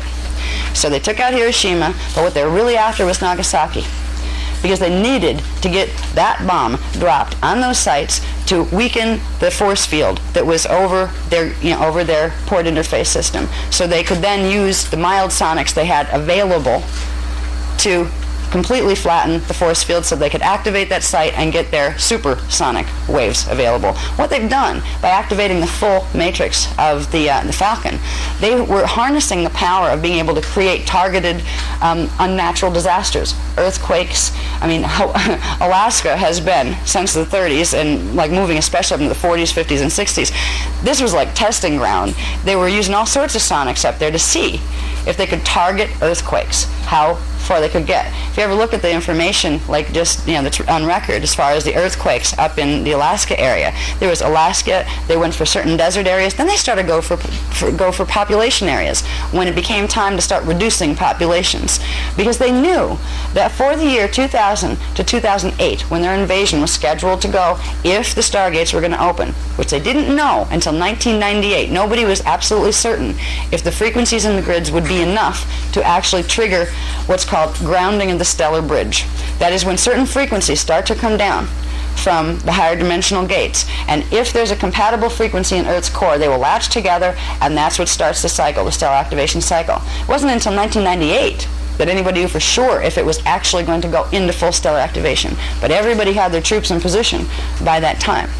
So all through, literally, from the periods of time when World War II was orchestrated as a territorial conquest and competition between who was going to get what grids activated, it went into series of several types of testing. Now, still throughout this time, that is on behalf of the Draconian Agenda, we're doing population reduction experiments to see, okay, when it got closer to 2000, what would they use to really take them out. And the idea was to take them out without getting the surface people all stirred up, because the last thing any of them wanted was for us to realize there was an invasion taking place, because there was enough of us to do something about it. And you had the Guardian groups trying like heck to try to get in here and communicate with any of us.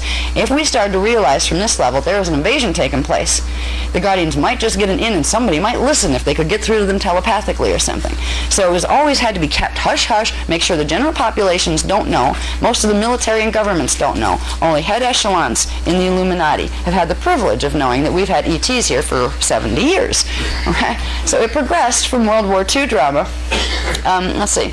In 1943, this was after like the war stuff had, begun to cool down. 1943, there was something called the Philadelphia experiment was launched.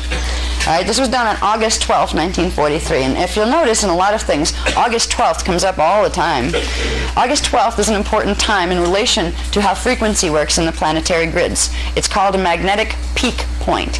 What that means is the planetary magnetic Merkaba spins at its fastest during that time. I think it starts around the 8th of August. It hits its climax point at the 12th, and then is still at a peak until I think about the 15th. So there's usually activity. If they're going to do sonics or anything and they need to amplify them, these are the periods of time that they use. August 12th.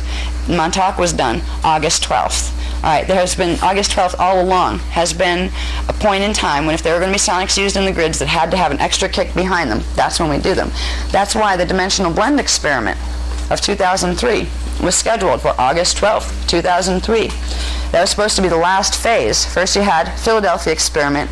That did one thing. What the Philadelphia experiment did was it took the Falcon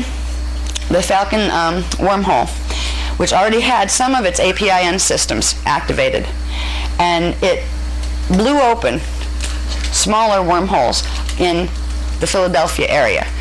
These were areas that were already spiked. They were parts of the Falcon grid that had been put in Atlantis, but they were larger holes. They were wormholes that you could actually use. You could literally go from that wormhole directly into Phantom instead of having to go from the port interface site down back to the main wormhole and in. So these were like direct smaller holes that would lead in. They did the Philadelphia experiment, and what they did in the Philadelphia experiment is they got literally the whole East Coast lineup in. They activated all of those grids, which ran from Portland, Maine, all the way down through Boston, down through New York City. All of our major cities have been built along these lines. It wasn't an accident. They were built along these lines because concentrations of populations were needed there, because that's the areas where you need to run the frequency through the DNA templates to have the most effect. So they would set up, literally, the places where major civilizations were going to take place to make sure concentrations of bodies were going to be on those those grids. All right, so by the time we did the 1943 experiment, this really gave them an extra, the Zetas an extra, they were really in control of things at this point because they had control of most of the grids. The other matrices, the Falcon matrix and the other competing APIN systems weren't activated yet.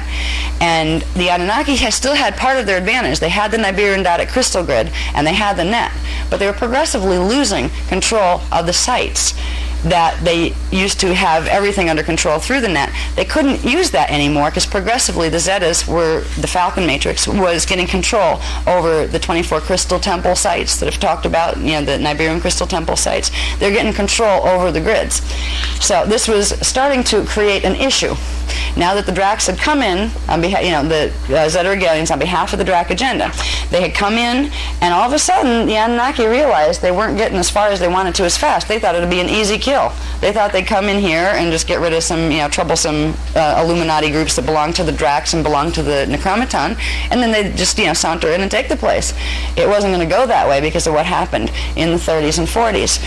Now, in 1951, the Necromaton and Dramis begin to make deals with the Jehovian Anunnaki. Now, usually Necromaton don't want to talk to anybody, and the Jehovians don't either. So they had something in common. They didn't like anybody else but themselves. So they decided to make a deal. Because they're watching this happen. They're watching the Dracs take over, and they don't like the other Anunnaki groups. So they're thinking, by the time we're supposed to activate our APIN systems, we're not going to be able to activate them. They're going to take them over. So there were deals made between the Necromaton and Dramis and the Dove matrix, which are the ones that were associated with the Enoch teachings before, the Jehovian bipedal dolphin people of Sirius A, Arcturus, and Trapezium Orion. All right. So the Necromaton and Dramis had already gotten control. Like this happened right before, this happened in Atlantis, right before the fall of Atlantis. Our grid that was called the Golden Eagle APIN system, that was taken over because the temples it was controlled from were taken over by Necromaton and Drami races then. They had literally held control of our Golden Eagle grid, and they called it the White Eagle, kind of like thumbing their nose at us that, we're the Christos Eagle now. These are the false Melchizedek priesthood guys.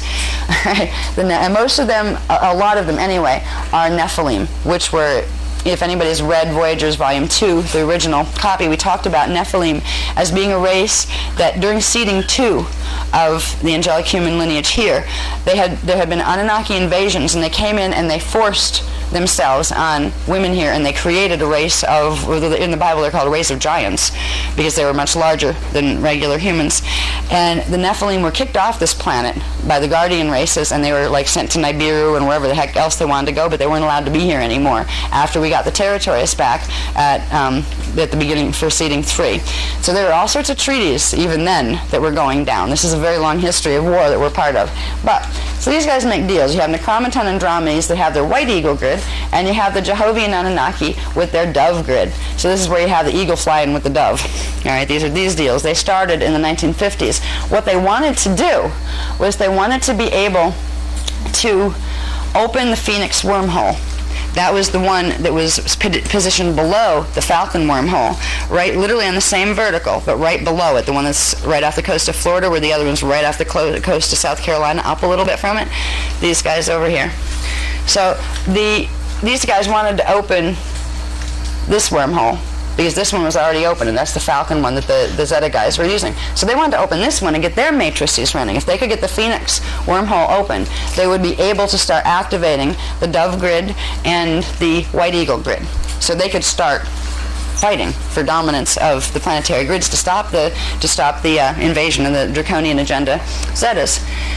This continued literally through the 50s, through the 60s. The Dracs remained in control till 1972. In 1972, it was getting to the point where all the Anunnaki were freaking out because the Dracs just had such a hold on things, and they were determined that even if they had to help each other, the groups of Anunnaki that don't like each other, they decided, well, if we have to stick together for a little while just to get rid of these guys, we'll do it.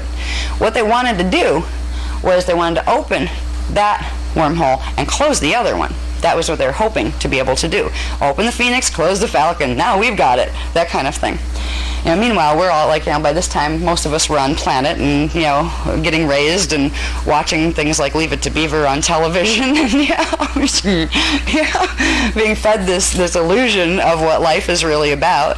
Well, meanwhile, this chaos is taking place underneath the government. And at the same time, we're being taught in America, we're being taught the Pledge of Allegiance to the flag, and we're raised with this wonderful bubble of emotion about being American. You know a song that still just makes me want to cry? Or smack a Zeta? Is the one that goes, I'm proud to be an American, 'cause at least I know I'm free.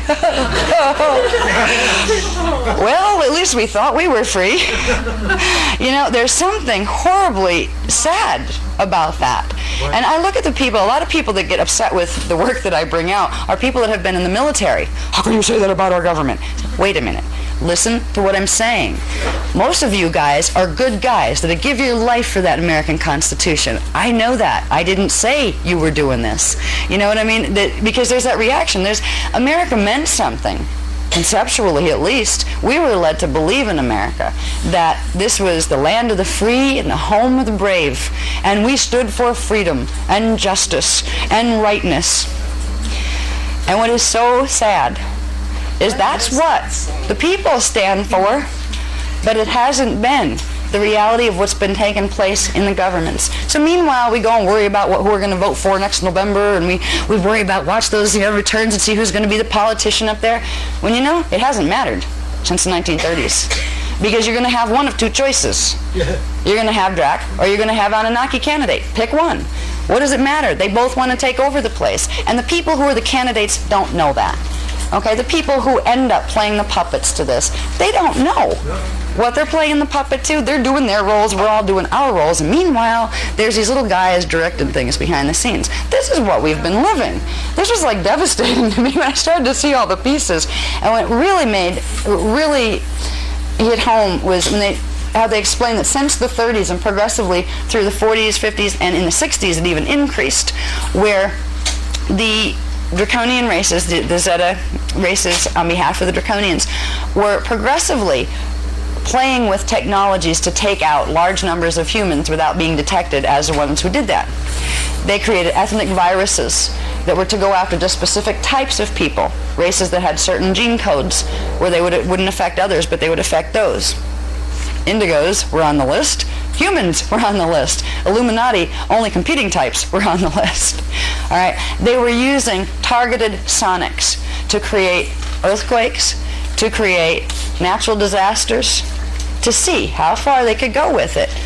This was all being done covertly. And some of the military people that found out that things like this were actually going on and tried to do something about it vanished conveniently. They would be taken out.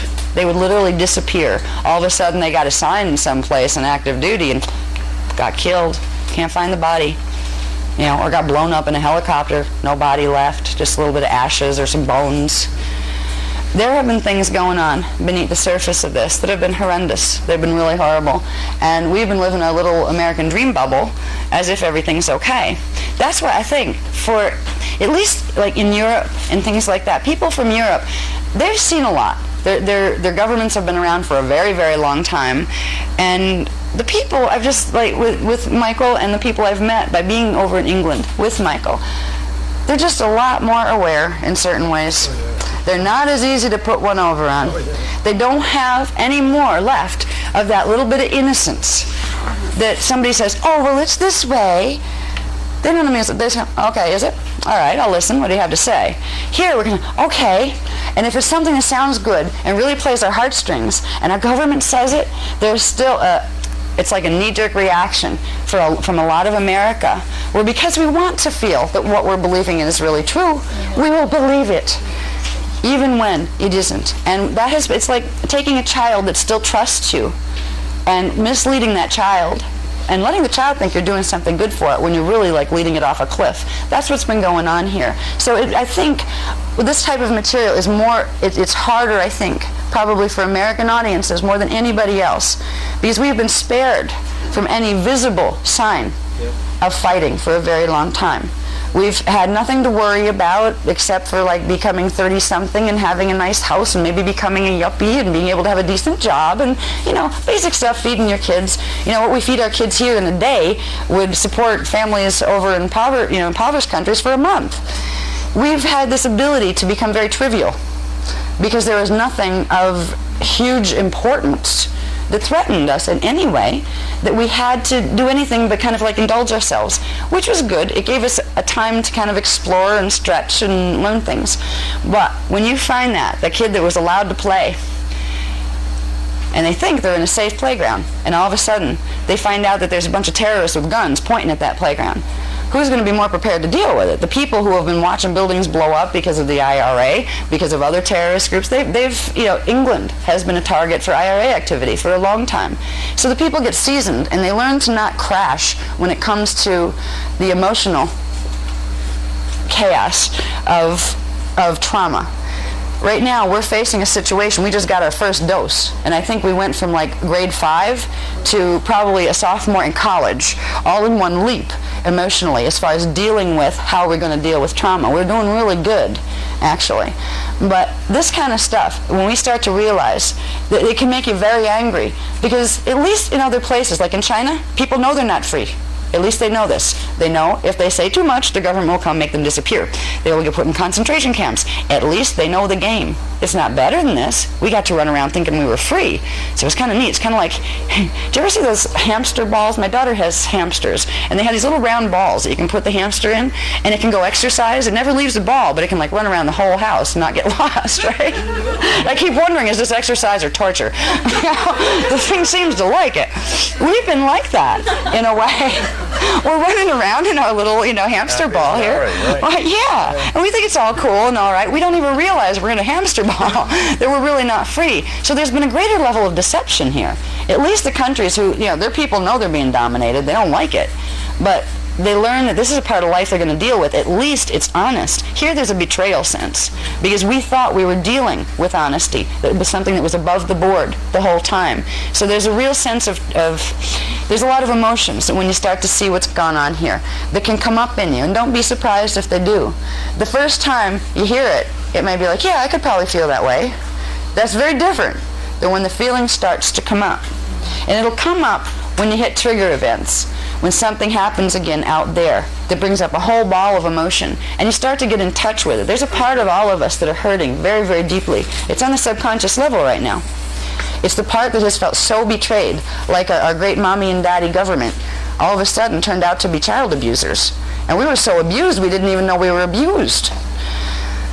It's at this point that we move into what became a fiasco from the 70s all the way up through to where we are now. It became an absolute fiasco between competing groups. The Draconians were in power, and the Anunnaki were really upset about this, so people who didn't like each other were starting to make deals with each other, which means the Illuminati, the human element here, they're the ones that look like humans, were getting dragged all over the place. There were factions here, and they'd be working against that faction over there. So there was an erosion that was starting to happen by the 70s in the Draconian control. We had, Big Brother Drac was what we had for a long time through the 40s and the 50s, 30s, 40s, and 50s was Big Brother Drac. All of a sudden, Big Brother Anunnaki is saying, we're going to get in on the picture. In 1972, the Palladian Nibiruan Anunnakis, now they're the ones that are like the Toth Enki group, the Palladian Samjaze Luciferian group, these guys that usually don't get along with the Jehovian groups, and sometimes they get along with the White Eagle guys, the Necromaton and Dramis. They decide, all right, we've all got to do something about this. So in 1972, the White Eagle, which are the Necromaton and Dramis, and the Dove Alliance, they want to break through the cap on the wormhole, on the Fenix wormhole. The Palladians agree to help them, and with the combined technologies that they have, when they combined all of their grids that they had activated, like their APIN systems, they all had them activated to a small level, but they couldn't get them to activate any further, not enough. Not one of them could have done it by themselves. They all got together, and they did. In 1972, they blew the cap off the Fenix wormhole. Now we had two wormholes running, and two competing groups working with them. It became even stranger. It was really funny. When you first started to see the Anunnaki infiltration, they didn't have their wormhole activated yet, but they had managed to get some of them through the Falcon wormhole, because that wormhole connects to Phantom Earth, but it also, and Phantom Earth is connected to other star systems there. So they managed to get some of their races in here to start getting control back over the place. And wait, I was going to say something. I just got sidetracked. I'm getting told to hurry up. Okay. Sorry about that. That was, when I might as well introduce you. When you see me do that, like somebody just tapped me on the shoulder and said, "Excuse me, would you mind?" This is what happens. There's a person named, well, his whole name is Ma'ahuate. He's one of the Inner Earth Iani guys. This is one of the ones that was assigned to me to assist me with translating this higher level of stuff off the plates, because some of this is very difficult to translate into English.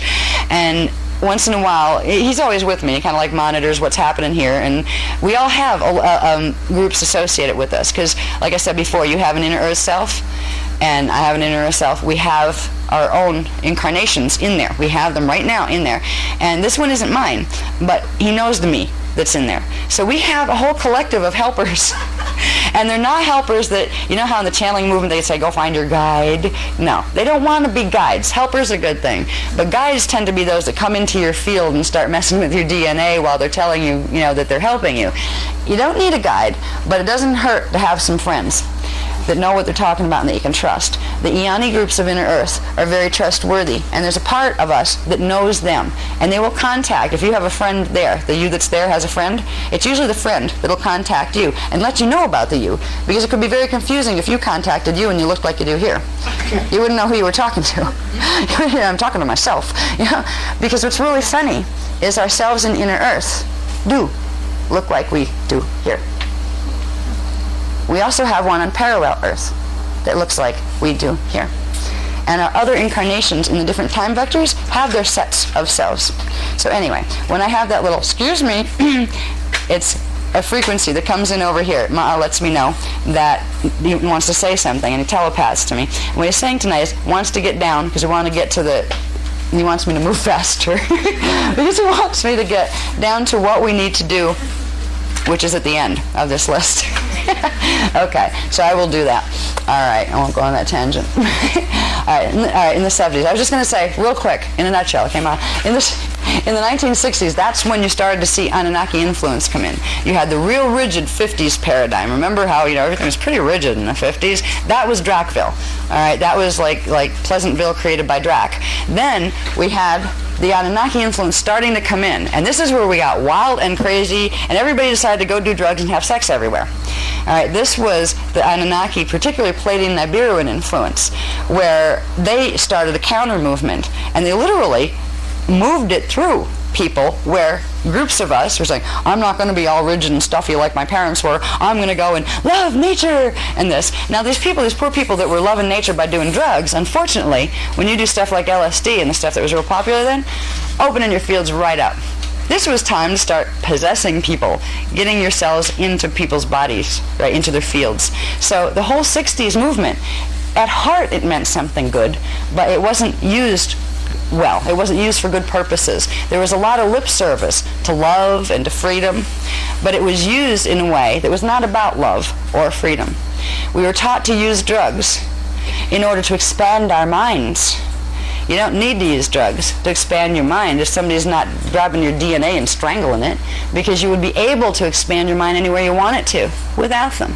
So that whole movement was actually implanted. Just like now, there are still movements that are pushing drugs on the streets. These are not just Colombian drug lords that are trying to make a buck. They're part of the chain of command. But who's really up there doing this are whatever fallen angelic group that knows it neutralizes people. It knows that if you do certain types of drugs that make expansions, mind expansions come, you're bringing in frequencies out of sequence, which is crushing your lower strand DNA templates, which is making it so you cannot activate and hold on your own that type of experience. So by getting the false version, the chemically induced version, you're literally, every time you do it, taking away your ability to have it naturally. And this goes for pot too.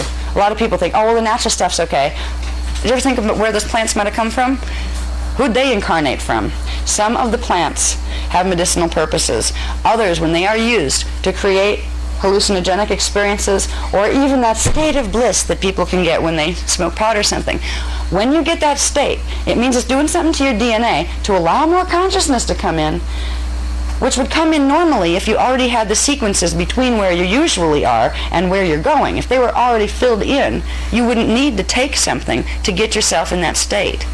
So there was whole trickery that was launched during that period, where there's a lot of lip service given to, that's where the Christ consciousness stuff started, and that's where the drug movement and free love and all this somehow got woven up with being spiritual. Interesting. That wasn't really spiritual, but it allowed us to stretch in certain ways, which was at least beyond Big Brother Drac's control. So it could, It was Drac and roll, wasn't it? Drac and roll? Yeah. Yeah, sex, drugs, and Drac and roll. All right. So when you start to see the influences behind some of these movements, it's like the romanticism that was attached to the wacky and wild 60s and early 70s, where everybody's partying and you had everybody playing music and totally stoned, and wow, it was just amazing how stoned people could be and still like sing and still pick a guitar. It was just really amazing. Some part of it must have kicked in. But underneath all that was part of the setup. But that was the Anunnaki setup. These are the same people that have been moved into the more mature now New Age movement. These are the ones that became the channels, or their children became the channels. All right? With the Drac end, these are the guys that got moved into the UFO movement. What became the UFO movement here? You know, the ones that are too rational for that spiritual fluffy head stuff. They don't listen to that. They don't want to hear about souls and things. What they want to hear about is, where was that saucer land? You know, where did it go? All right, where are they hiding it? What hangar are they hiding that flying saucer in? Or let's go out and sit in a field until we freeze our butts off all evening, hoping something comes down to visit. Oh, come on. You know, I mean, I don't mean to pick on people that do this, but you don't have to sit in fields and wait for them, because they're probably not going to come anyway, and if they do, they're not going to be the friendly ones. They'll just pretend.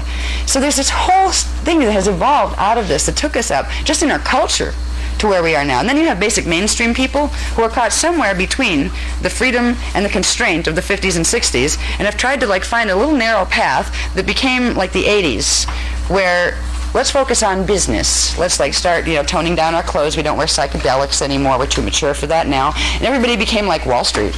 That's where we all became professionals,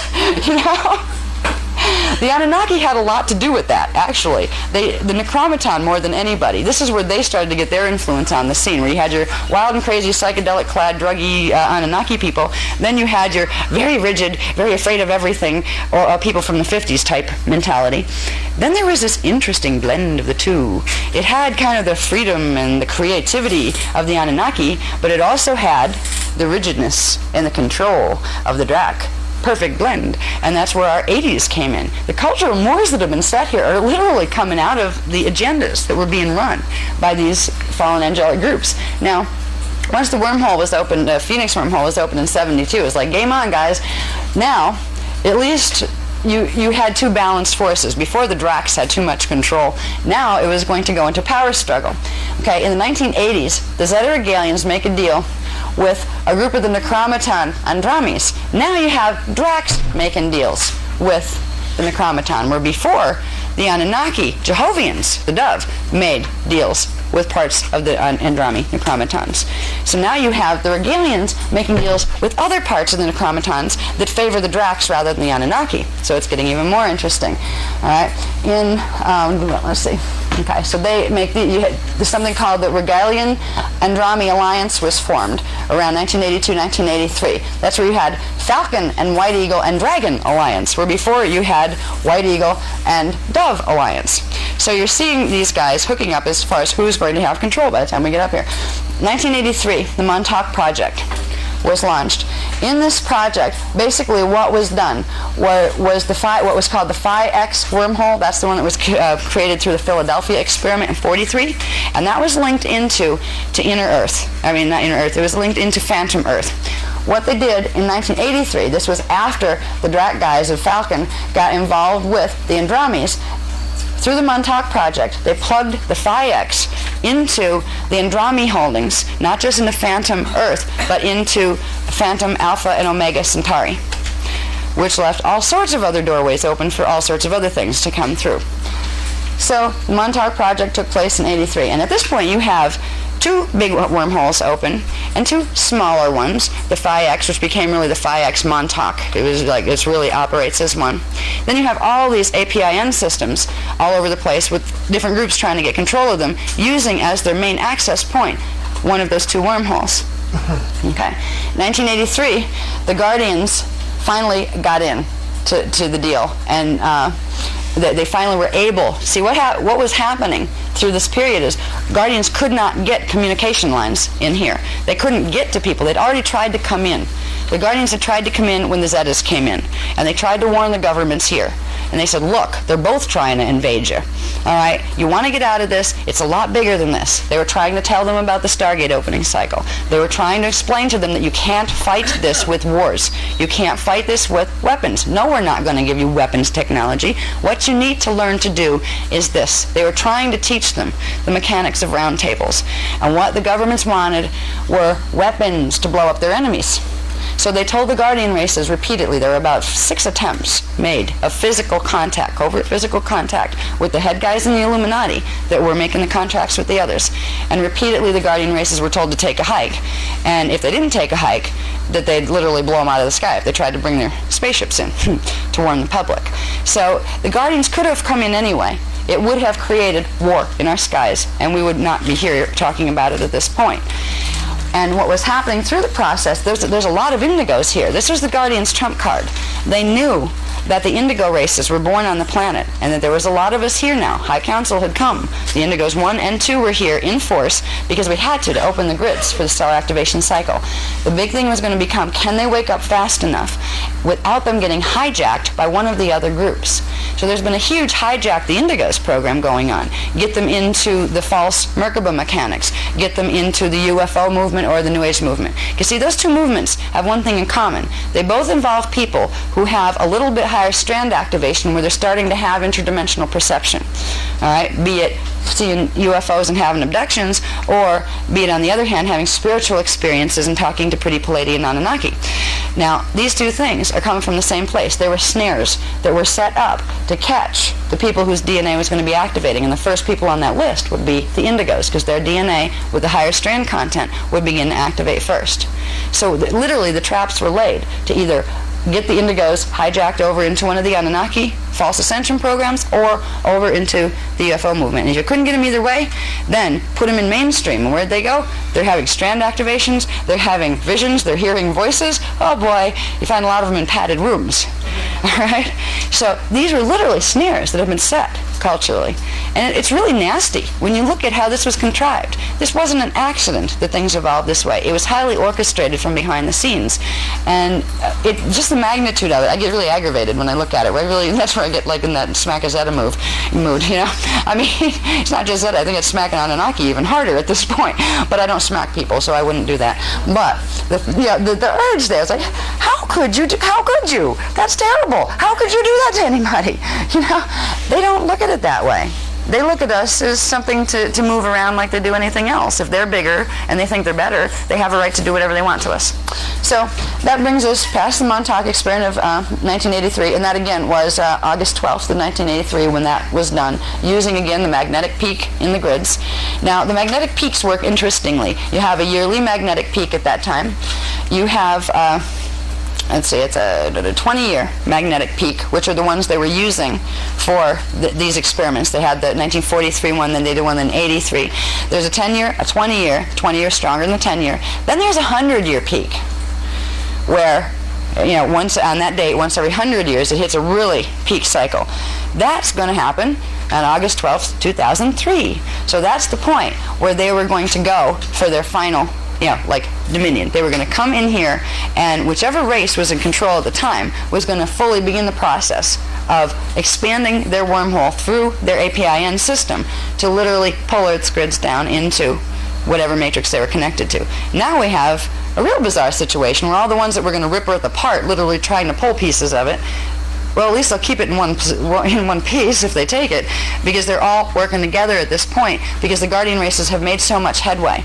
They underestimated the indigos. They didn't think they'd wake up enough, and they thought they'd be able to hijack them enough to where they wouldn't get to the point where enough would get together, work with the DNA, where enough would listen to the Guardians. I'm glad I did. I had no idea what the scenario was, how big it was, and the fact that we were going into literally a war over this if things didn't work out. I would have been scared to death in the early days, when I was first just learning and, being a student of them. But at least at this point, I see why they were gentle with me. If they'd given me the whole thing all at once, I probably would have run for cover and, gone and called up an Anunnaki. I would have gone and joined him, maybe, take the Course in Miracles or something. And, even though I know Joshua wasn't crucified, I can ignore that for a while, and let's just hang out with these guys, because I'm terrified of the other stuff. But fortunately, I was eased into it, which is a luxury that you guys really don't have. Okay? But also, there's more consciousness on the planet here, and your DNA is beginning to activate now. So you will be able to understand things faster right now than you would have 10 years ago. So that's something that we all have as a support system. Okay, when we get up to 1983, the Guardians initiated the Bridge Zone Project, which was they started to look at what was going down here, and they realized that if they didn't come in and complete and finish the Christos realignment mission that they had, they've been trying to do since 22,326 BC. If they didn't do it now, there wasn't going to be another stellar activation cycle because of what was being done to the planetary grids here. In the year 2976 AD, the planet was going to implode because of the stuff the Zetas were doing in the planetary grids. It was literally going to implode in Phantom. There wouldn't even be something to take out of Phantom to rescue. So it was now or never. So in 1983, the Guardians created the Bridge Zone Project. The Bridge Zone Project involves activating the old LPIN systems and of the four faces of man and getting the golden eagle back, its integrity back, which means taking it back from the Necromaton races who turned it into the white eagle and are misusing it, getting these grids back and anchoring enough frequency into the planetary grids, D12 frequency, and we already got half that accomplished. We've already got the D12 frequency in here for the first time in 200,000 years, so we got half the battle won already. But we need to create these pillars of sound that come out of these particular APIN and LPIN systems that will link Earth's grids into inner Earth and then into this, they call the Miage time cycle. It's like a supporting network that as the stargates open and things start to get pulled down into the phantom matrix, there will be enough of the higher frequency holding in the grids because of being spliced into these other matrices that it will literally stop most of the planetary base from being pulled down into phantom, where they will be able to come in and close it. There will only be a small portion of Earth's grids. This is where in the original book, Voyagers Volume 2, they talked about the 3 tracks of time, 3 destinies that were going to separate from each other as we moved into through this stellar activation cycle. You had the Phantom Matrix cycle, the Bridge Zone cycle, which would take you into a future where we would begin to realize inner Earth exists, and it's not the place you find by digging. It's a 45-degree shift in angular rotational particle spin, right? And there was one more, which was the Ascension cycle, where there would be certain parts of Earth's grids that would actually fully blend with Tara, its own, that's what it's supposed to do. How Earth would naturally evolve out of density 1 and into density 2 would be Earth's grids would raise to a high enough frequency and merge with those of Tara and literally become part of the Terran base. And the people who resonated, whose DNA was activated to those levels, would experience going through portals and ending up on a place that looked like Earth but was a lot nicer, and it would actually be in future time from where you started. So there are 3 tracks of time if the Bridge Zone Project works. The planetary grids are such a mess here now because of everything that's been done to them. There's no way you're going to get the entire planetary grids out of here. The Phantom Matrix part has never been healed. It's still a piece of the grids that have been sucked into the black hole, and if that black hole isn't closed, the rest is going. So what the deal here is, we get, if we can accomplish what the Guardian races are trying to do, the people on the planet right now will have 3 different places they can go. Some of them will go to Phantom if they cannot activate DNA up to a certain level, a 4.5 level of what's called accretion, which is activation. That's a 4th strand and half of the 5th. That's what you need to cross over into the inner Earth time cycles and to be able to live there and sustain it. This is why we've been doing DNA activation programs and Cathara healing, because these are the processes that will get your strand activation up. Now, if the Guardians didn't intervene with this and say, we have to do this now, we can't wait till the next stellar activation cycle, there's not going to be one here. If they didn't do it, we wouldn't be having this conversation, and the whole planet literally would be on its way heading into phantom, and it would implode from the processes because everybody was trying to rip the grids apart. They weren't just trying to pull it in. They were trying to pull it in 6 different directions. Okay, so the Guardians got involved doing the Bridge Zone project. That means the Christos realignment mission has to take place now, come hell or high water, because if it doesn't, it's going to be both hell and high water. So they started. This is when I first had contact with, now I had contact with various different groups of the Guardian races since I was 4, but in 1983 is when I was assigned to someone named Enoch. I knew the being from other lifetimes, but I'd never heard of him here. I didn't know there was a Keys of Enoch book. I didn't know anything about him, but I had an encounter where I was introduced, and I was told by the ones I was used to working with that, this is Enoch, he's going to work with you, he's going to be your guide for a while, he's going to show you some things, and he was teaching me about maps. Didn't know why then. Now I do. But so this is the period of time when Enoch went over, when he decided he was entering the Emerald Covenant, when he saw he saw what was happening here and why the Guardians were intervening. He agreed. He realized that the other agendas were not worth participating in because they were going to be a disaster. So this is when he got in on the Emerald Covenant, and they assigned him to assist me and other people too in learning. And he has some specialties that have to do with knowing where Jehovian grids are planted. So I started working with Enoch there. Now in 1992. The Pleiadian Nibiruans, which again are the Samjaze Luciferian ones from Anunnaki from the Pleiades, and the Toth Enki, Zeta, and Enlil Odedikron Anunnaki from Nibiru.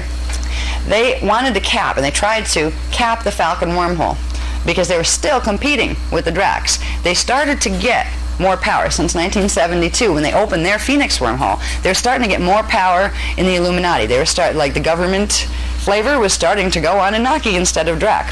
So what they wanted to do to finally get final dominion over the Illuminati is they wanted to do what they didn't finish doing in 72. They got theirs open, but they never got the Falcon closed. So they wanted to close the Falcon wormhole to prevent these groups, they wanted to prevent not just the Zeta Regalians, but also the Zetas at this point were working with that group of the White Eagle ones, the Necromaton Andromes, and the Omicron Draconian groups, the Dragon groups.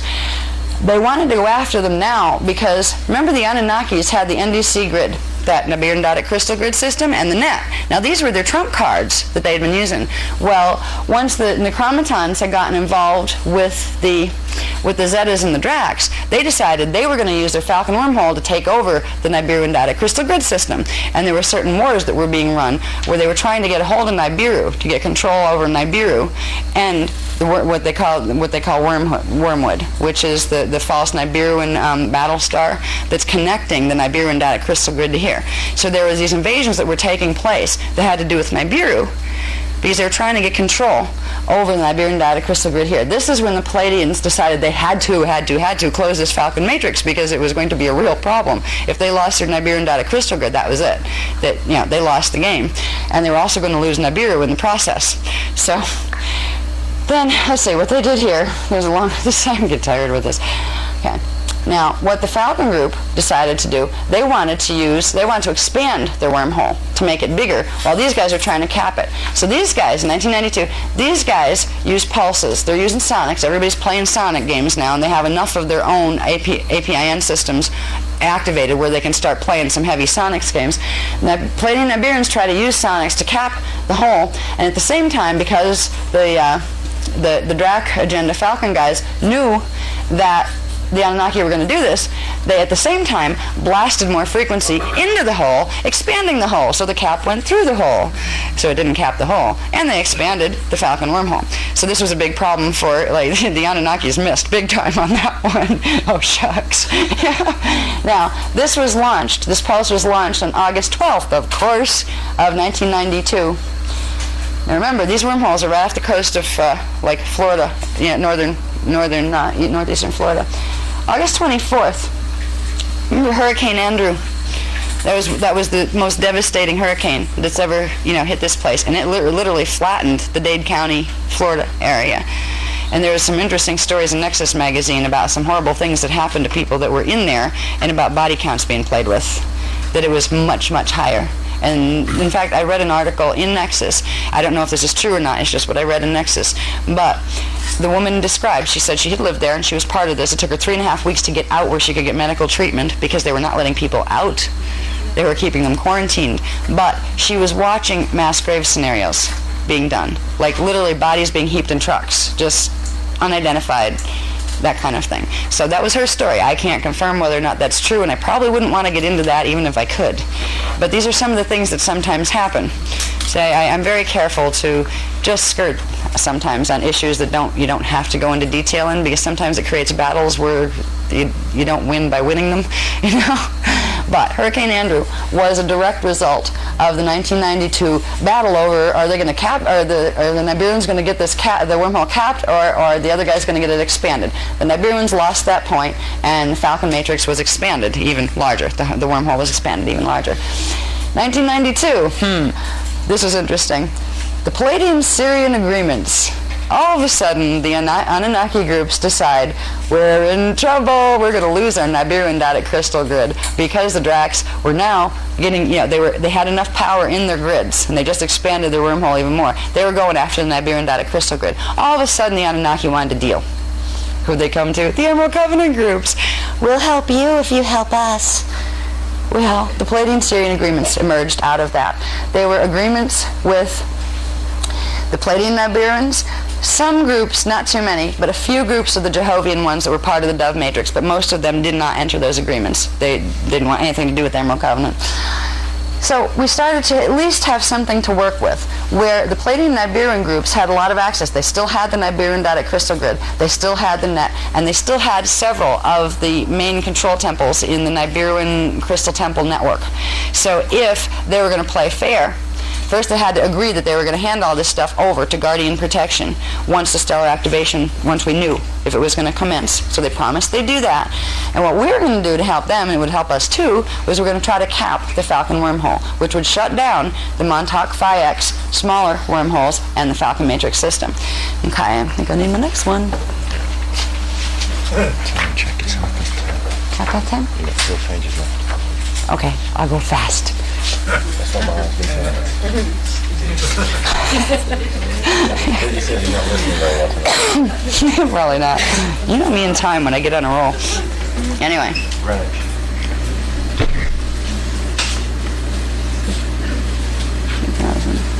Is this the next page left? Do I have these? This looks like there's another page. You tell me to hurry up. Yeah, thank you. I was saying, wait a minute.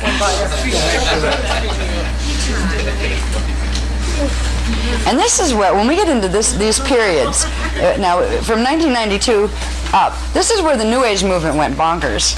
All right, because you didn't know who was on whose side.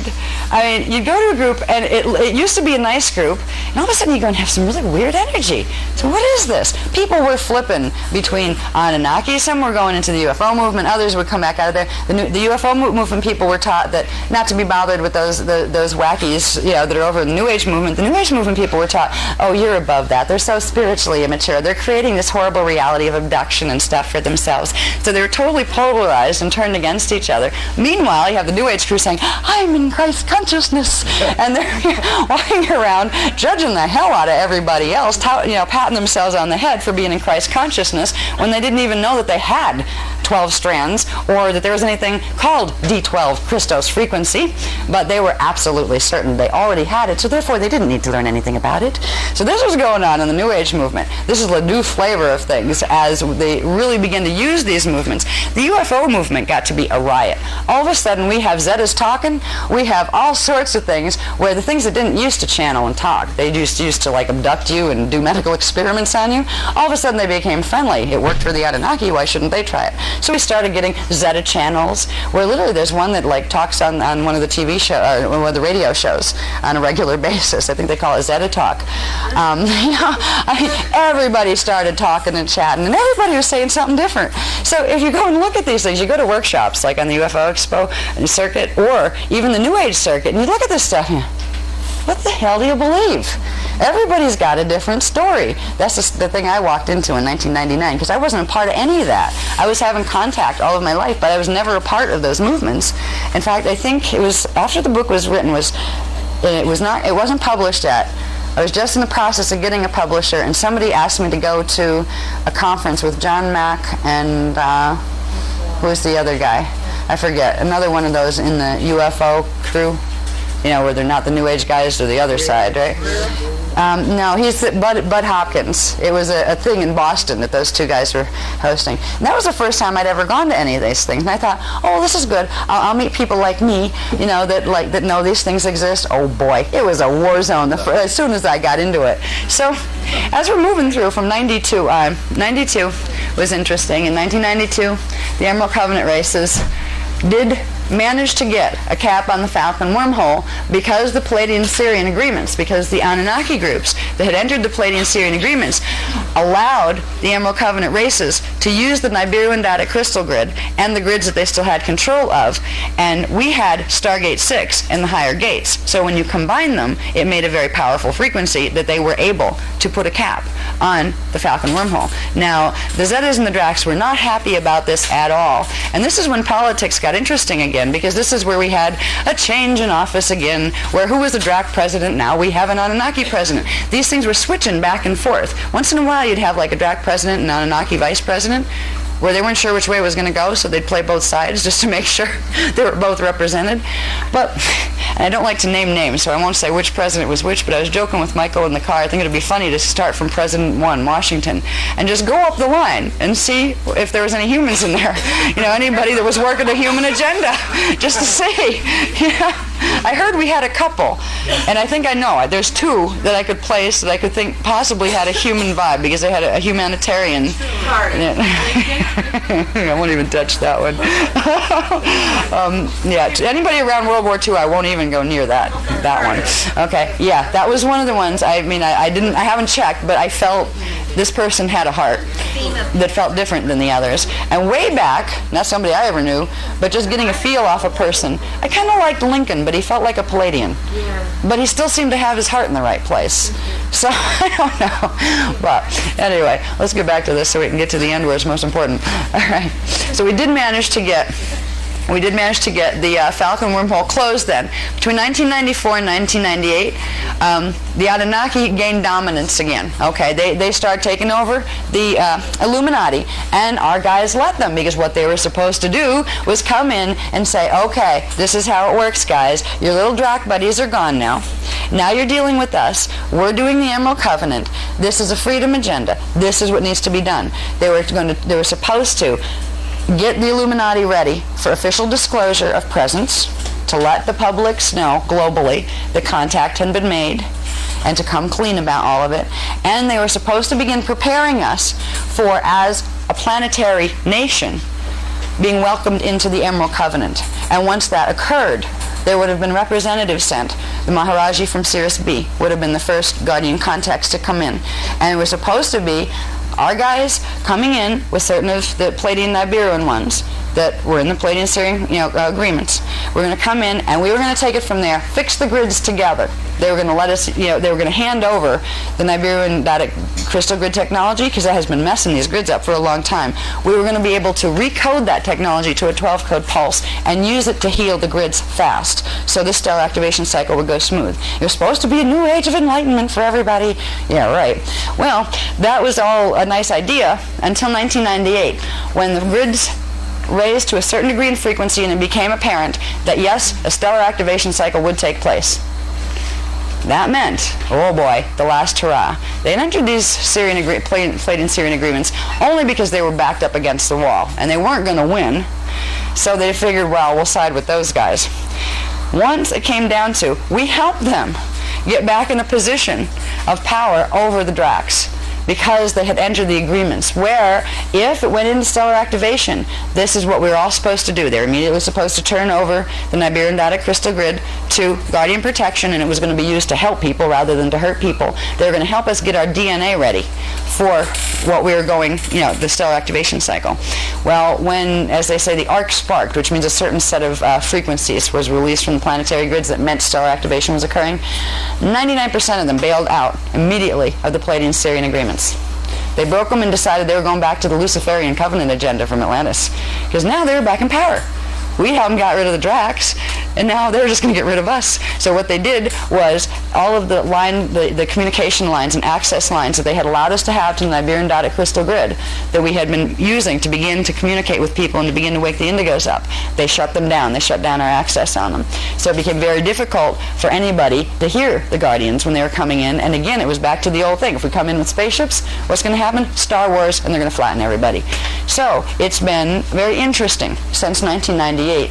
There's been a whole series of almost you step, we step, you step, we step action going down. We've accomplished a lot since that time. That's why we're at the point in time we are now, where there is direct, almost head-to-head conflict coming down, because the Guardians were successful to the point where it doesn't look like any of them were going to win this round, because we were going to get the D12 frequency seal on the planetary grids, which would neutralize every one of the Illuminati One World Order agendas, just like that. Now, in 1999, let's see, I think we did that. Yeah, we did that. Okay, 1999. I have to go through this one and go back and play in some agreements. Okay, 1999, our guys were trying to negotiate with the Anunnaki races. Come on, guys. You don't want to do this. You really don't want to do this. It's going to be messy. You're not going to get what you want anyway. Can't you be nice for once and trustworthy for once? Please, we should have known better, because historically they have always gotten in when they could use us, and then when it was served, when they got power from being in association with us, then they would turn on us right at the crucial moment. And they did it again. And at this point, they decided to, the ones who, let's see, wait a minute, somewhere in here, 1998, let's see, I don't know if I have this on the list. At one point here, they started activating, here we go, yeah, there's the one I'm looking for. All right, meanwhile, you have the Drac agenda guys, the Zetas and the Necromaton Andromedes that are working with the Zetas and the Omicron Draconian races. They finally figure out how to generate enough frequency from Phantom Earth to blow through the cap again. So they knock the cap off the Falcon wormhole. So we're back to the whole mess again, where we have now the Anunnakis coming in, we have the Draconian guys coming in. Also got a lot of reinforcement of the Omicron at that point, rather than just having the Zetas be their little foot soldiers. They literally brought presence of the Omicron dragon moths on planet, and I've seen them walking around in people's fields. Some people that are working with like the Draconian reptilian agenda stuff. Okay. Let's see. Anything I have to need here? I'm going to scan these fast, because if I take this much time on each of them, we won't get where we need to. Okay, so basically, the stuff was happening through the New Age movement and the UFO movement. You had the Drax go New Age movement, the UFO movement, and the Anunnaki taking the New Age movement, and everybody's again trying to activate their APIN systems. This is where, all through this period, from the 70s on, you had people being guided to sacred sites to do ceremony. It all just became totally, like everybody, all through the 80s, everybody's doing sacred sites. They didn't know who they were doing them for, whoever they were talking to, whatever angel told them to. They were being sent in to activate the APIN systems of whatever group was working with them. And they thought they were there to heal the earth and do these kind of things. What they're there, excuse me, put your DNA here, would you please, so we can run this frequency through it. This is what was going on. And the people were good-hearted people that really just want to help Mother Earth and all that, that nice, sweet kind of feeling, that light love and you can't afford to be clueless anymore feeling. Yeah. All right. In 1999, we were warned that it might go this bad, but it was not time to start scaring people with information like this, okay? Because there was still a chance that it might go well, where we didn't have to have these conversations.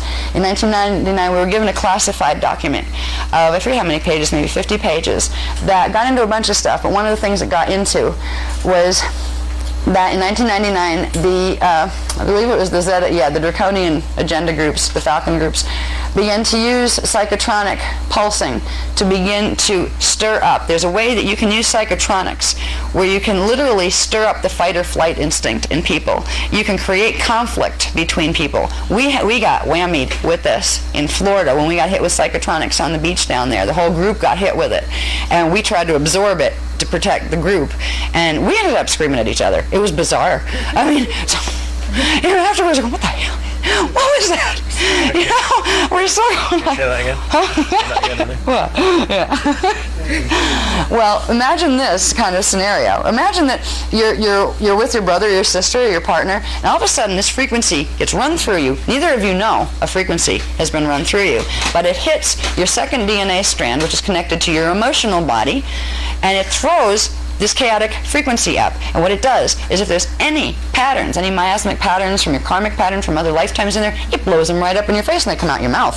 And it's like really bizarre where you end up, and the emotion's right there. Like, why are you mad at me? I don't know. If you really stop and think about it. But the thing is, these work so fast that you don't usually stop and think about it. It takes a lot of field control, especially if they're heavy-duty pulses. Now, what was done in 1999? There were 3 pulses set out. Well, actually, there were 3 sent to the United States, into areas of the United States. Let's see if I can remember all of them. One of them was the Sedona Vortis area.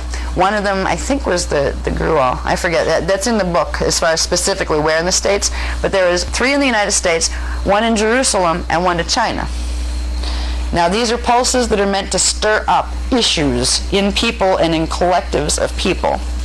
These are the things that they were targeted. Now, these are slow pulse. It's called a slow pulse technology, which means it hits you, but it doesn't immediately, usually, unless it's a really powerful one like the one we hit on the beach.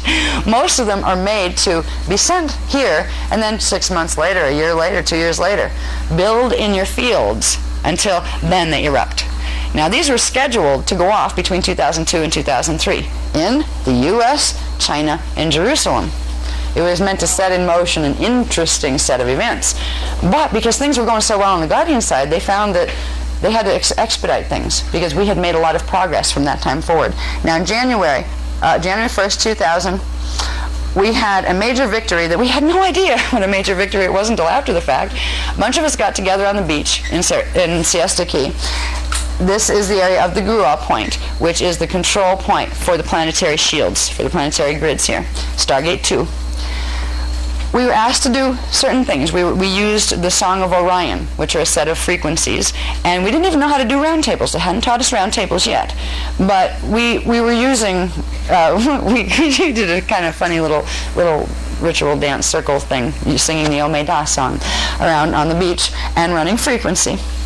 What we didn't realize how important at the time was we were helping, we knew, to ground the stellar bridge, to help bring in that pillar of frequency that was going to come down from, literally it comes out of the solar gate, but it's connected to this whole lineup of stargates that go from the sun, up.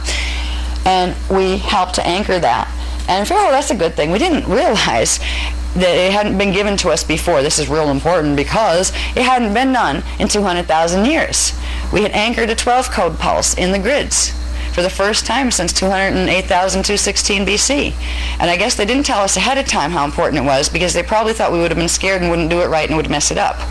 So they just kind of said, oh, would you help to anchor this? Yeah, okay. And later, same thing happened on 5/5/2000 when we actually released the codes to bring the Templar, the whole, which is like all of the certain, there's like a connection points throughout the planetary grids that go with the Cathara grid, just like you have in the Cathara healing course. We show the 12 points in the body, the Cathara grid in the body. Well, the planet has its Cathara points, and it was time to wake up the Cathara grid in the planet on 5/5/2000.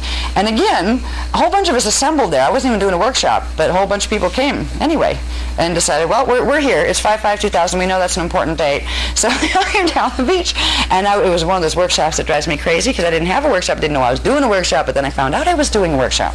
And I was given little blocks of information. Okay, now guys, go down the beach and do this. And we'd come back up and I'd be on the computer again, getting the next batch. The whole weekend went that way. That was when we found out later. It was the happy birthday party for the Planetary Templar. We brought it back into 12-code activation. Now it was just a matter of getting critical mass frequency of 12-code in. So we had accomplished amazing things there, totally naive, like little kids, not realizing that we were part of something really major that had to do with big, scary stuff like these guys either, this stuff. But we had a lot of accomplishment there. This is why there's a chance now. If we can get enough 12-code pulse in these grids, get these things cleared out of the grids by 2003, before 2003, and now, add to the list, if we can stop them from joining those two wormholes together to make a big one between end of December and beginning of January, of this year transition, we will be able to fulfill the Christos realignment mission, which means all those horrible things in Revelations don't have to come true as far as the Jehovah's seals. As they release, we are clearing them. The round tables are helping to do that. Round tables work because we each have a body that has the ability to run D12 frequency in little nanosecond bursts. It looks like, you know how those little twinkle lights are that you put on Christmas trees and stuff? Well, they flash on. It's not that you run 12 D12 frequency and it's running through like this. It isn't. Little poof, poof, poof, little on-off flashes. But it's enough to spark it in the grids and to build that frequency in the grids. The solution is so easy compared to the complexity and the hugeness of the problem. Okay, we're right down to the last one here. Not quite the last one. It's not the last one yet. Oh, Lord. Well, if we're going to be here till midnight, I won't do that to any of us because I have more stuff I have to do for you for tomorrow. Okay.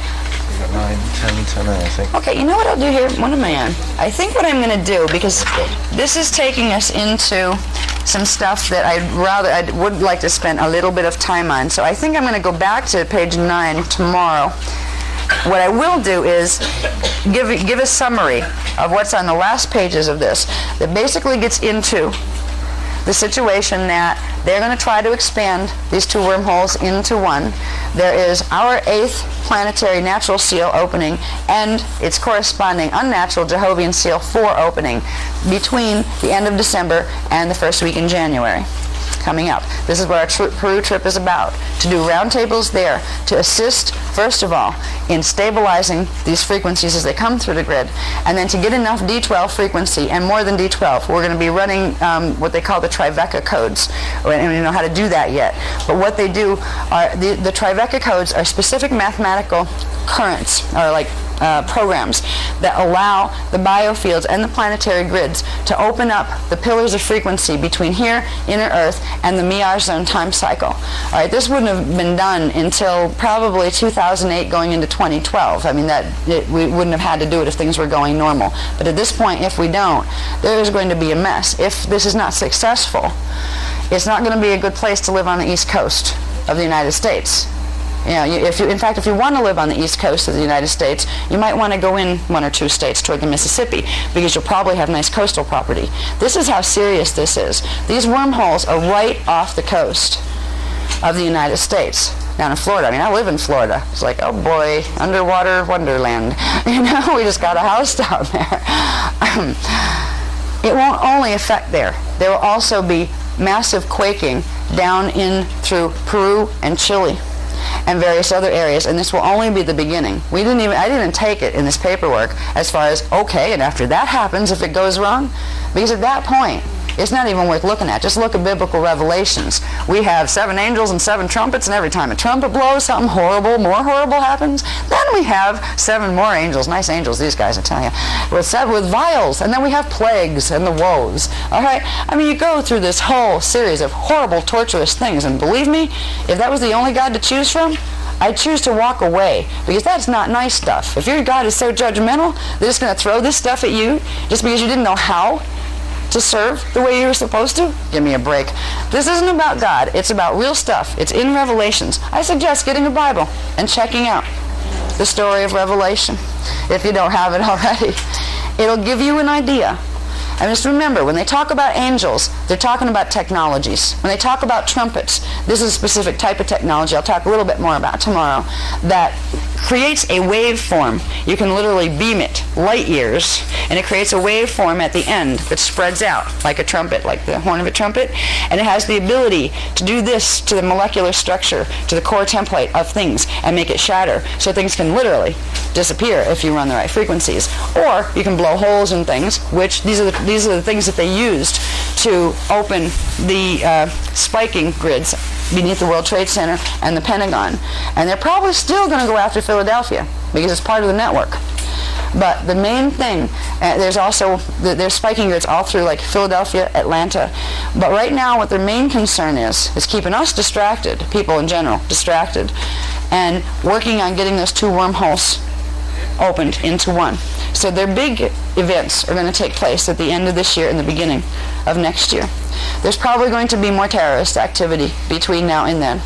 there's probably going to be more grid spiking. But they said something interesting. They said with the grid spiking at this point, they couldn't exactly do terrorists every time they needed to spike open one of the grids.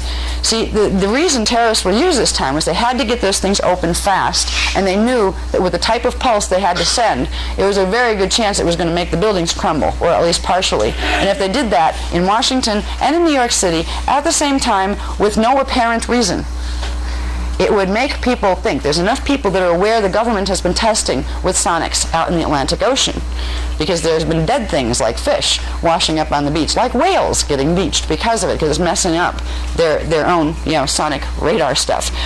Now, there had to be a cover. What's going to be the cover for the other ones are going to be, if they have more time and they know, okay, we have a month and we want to get that one, they are going to go back to the programs they had been testing throughout the 50s, 60s, and actually 30s, 40s, 50s, and 60s, which were the climate issues, where if you can flatten some things using a tornado or a hurricane or a localized earthquake, if there's a building or something that's going to go down because we have to activate a site under it and we need a cover, natural disasters are much less obvious. They know how to create these things. They have been practicing and doing target practice for 40 or 50 years here. So you will see more of that as the way that, you'll see other terrorist things that happen just to keep the battle moving, because they want to keep the battle moving. Making war on countries like Iraq, which is going to happen, right, would give an opportunity to do that as well. Doing terror Oh, yeah. in Iraq. Oh, yeah. Yeah, being official terrorists. That's what we're going to be turning into. Michael was just pointing out that another cover for that. We have the natural disasters, and they've already said that they're going to use that quite a lot. So if you see, every time you see like something happen someplace, go, I wonder, if they had a spike grid there, if it was one of the others, which grid was connected to that one? Because when I watch TV, that's what I see anymore. I see it.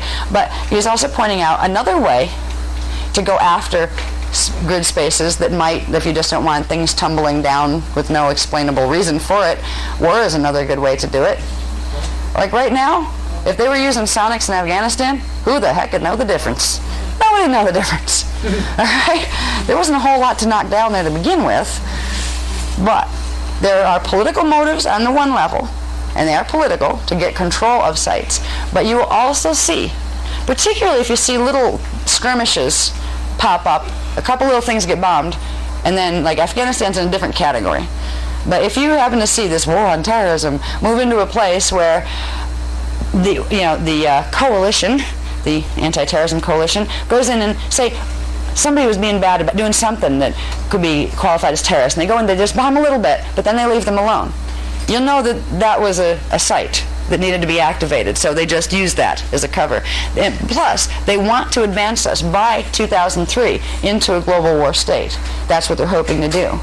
Now, our president really doesn't want that. That's really not on his personal agenda. You can't say Bush is doing it. He's not. He's just one of the little players on strings. And this applies to all of the governments, even the Taliban. And personally, I think they're absolutely nuts. The way they treat people, they're barbaric. But then you look at what's inside of them, and it makes sense. So, anyway, tomorrow, with the information I want to cover tomorrow, I'm going to get the basic drawings done to show you where these APIN systems are and why they're called the silly names that they're called, which is also helping to remember. It makes it easier to remember them. We're going to talk a little bit more about the purpose and the function of roundtables. I want to explain, because other people got to explain to you, but I didn't get to explain my version of the roundtable talk. So we understand a little bit. What I like to talk about in the roundtables is the pillars that we're building, the pillars of frequency that we're building. I've also been told I'm going to be given something tonight that's a new technique to be put in with these that will take us to the next level, and it has to do with activating the four faces of man grid within our own bodies. And it's going to start, we can do this, we can begin to do it now, because the guardian groups are starting to do it in the planetary grids. And we're going to help them do it. As we help ourselves, it will actually help it to activate in the planetary grids. So we'll talk more about that tomorrow. And tomorrow I also I'm hoping to have done there's one diagram, and the diagrams are wicked unless you want handwritten stuff, and I tend to be a perfectionist, so I try to have everything typeset and all that, but it takes forever. But there's another diagram I want to show you tomorrow that will show you on the body where the axiotonal lines are, and a lot of you have seen this diagram from either that manual or from the Cathar manual, but I'm going to show you where the Jehovian seals are located in the body, and there's going to be, whatever this technique is that they're going to give me between today and tomorrow, it's going to help us clear out of our bodies these things as they come up, because they're not just something you can pull out like with psychic surgery. These are things that progressively come back. You'll clear off one level, and then it'll start to run through the planetary grids its next level, and it'll cycle, and it'll come back again. They're meant to keep coming back until they build up such critical mass frequency that they really shut down your body systems. So they're going to give us something to work with the personal issues. Also, to work with strengthening our fields, because right now it's like psychotronic pulse city out there. Everybody's beaming stuff at each other, and most of the ones, right now you have a lot of sonic, photosonic wars going down, which are a little bit different than plain old sonic pulses. They actually use them along electrical currents, like more light currents than sound currents. There's wars going down in frequency between the Omicron Draconian matrix, who did not want to join the United Resistance, so they're trying to make a final stand, like the Taliban's attitude. The reason they're taking that attitude is because they're being motivated by that force. They're going to get themselves stomped on because of it, because the United Resistance is much larger. So you're having these fighting things going on between those guys, between the United Resistance, which is the big group of a whole bunch of them, and the Drat groups that refused to be a part of that. There's a couple of renegade groups that are Anunnaki, ones that didn't want to get involved with anything, and they're just kind of floating around, not really knowing exactly what they're doing and trying to figure it out. So there's all sorts of stuff, frequency, floating through the grids at this point, floating through the atmosphere, floating through our bodies. We'll learn tomorrow some more techniques to strengthen our fields. So when psychotronics hit us, because we're walking through a psychotronic field at this point, and it's going to get worse, we need to be able to realize when the emotional stuff comes up, we got a first-hand dose of it, how they literally create a static field in your body, and it builds and it blows up, and you find yourself fighting about it. And if you step back and say, what the hell are we fighting about? I don't know. Do you know? I don't know. I forgot too. We have something in common. Let's take it from there. How this stuff can affect you from a subconscious level is scary. So they're going to give us some technique to help us learn to process that. There's something in our bodies that has to do with the fight or flight instinct that is not a natural instinct for humans, that's being played on. And there is a way to begin to shelter that and heal that so it can't be triggered on us, because they're triggering it through the subconscious imprint. So we'll get into that tomorrow, and we will do a round table tomorrow. And I hope, like I said before, if we could do lunch outside, like a picnic or something like that, and just bring a sandwich, or they have the convenience stores with the sandwiches, just so we have more time, because I want to be able to get done with the most important stuff for the people who have to. One person has to leave at 5 because there's planes to catch, and some have to leave at 6:30. So I can't keep you up till 11 o'clock tomorrow night doing the same thing. So I hope you enjoyed this much and this far, and I hope you'll enjoy tomorrow as well. Thanks. Have a good night's sleep. I'm gonna kind of like launch into this without a lot of hello, how are you kind of stuff, because there are people that have to leave early, and I want to get the real important stuff done by like 5 o'clock, and then after that, and the people who have to leave after that, you won't miss the most important things that we're going to cover. And it's probably going to be one of those that as people have to leave, they have to leave, and people stay, they stay, and hopefully we get out in time to have dinner sometime or something. But there's no official end time of this workshop. It's just going to, if you have to leave, you have to leave. So I'll get the most important stuff covered first. Pardon me out of breathness.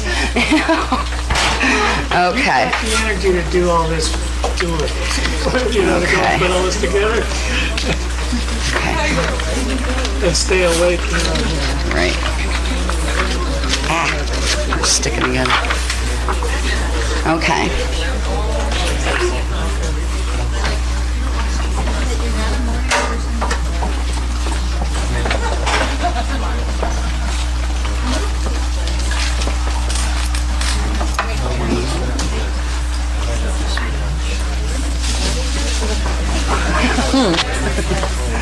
Oh, this thing again. Okay, I don't know when I'm starting it, but I think Okay, I think we'll probably start with, let's see. Can you read this? Yeah, okay, I'm just going to leave these right here. This is the new code we get to work with. Oh my God. This stuff, I think, is what I want to do. Just get through first, so we can Get a chance to look at that map. Not now, but later. we could stick it up on the wall over there, couldn't we, though? Michael, would you like me to take over? The maps are going to be like, we're working on a finalized smaller version to put in the books, but we literally just got the coordinates for everything. Yeah, like this week they were finally giving us the final longitude and latitude lines and everything, so the maps are coming. That was the first one where we plotted it to see exactly where they were, so then we can make a smaller one.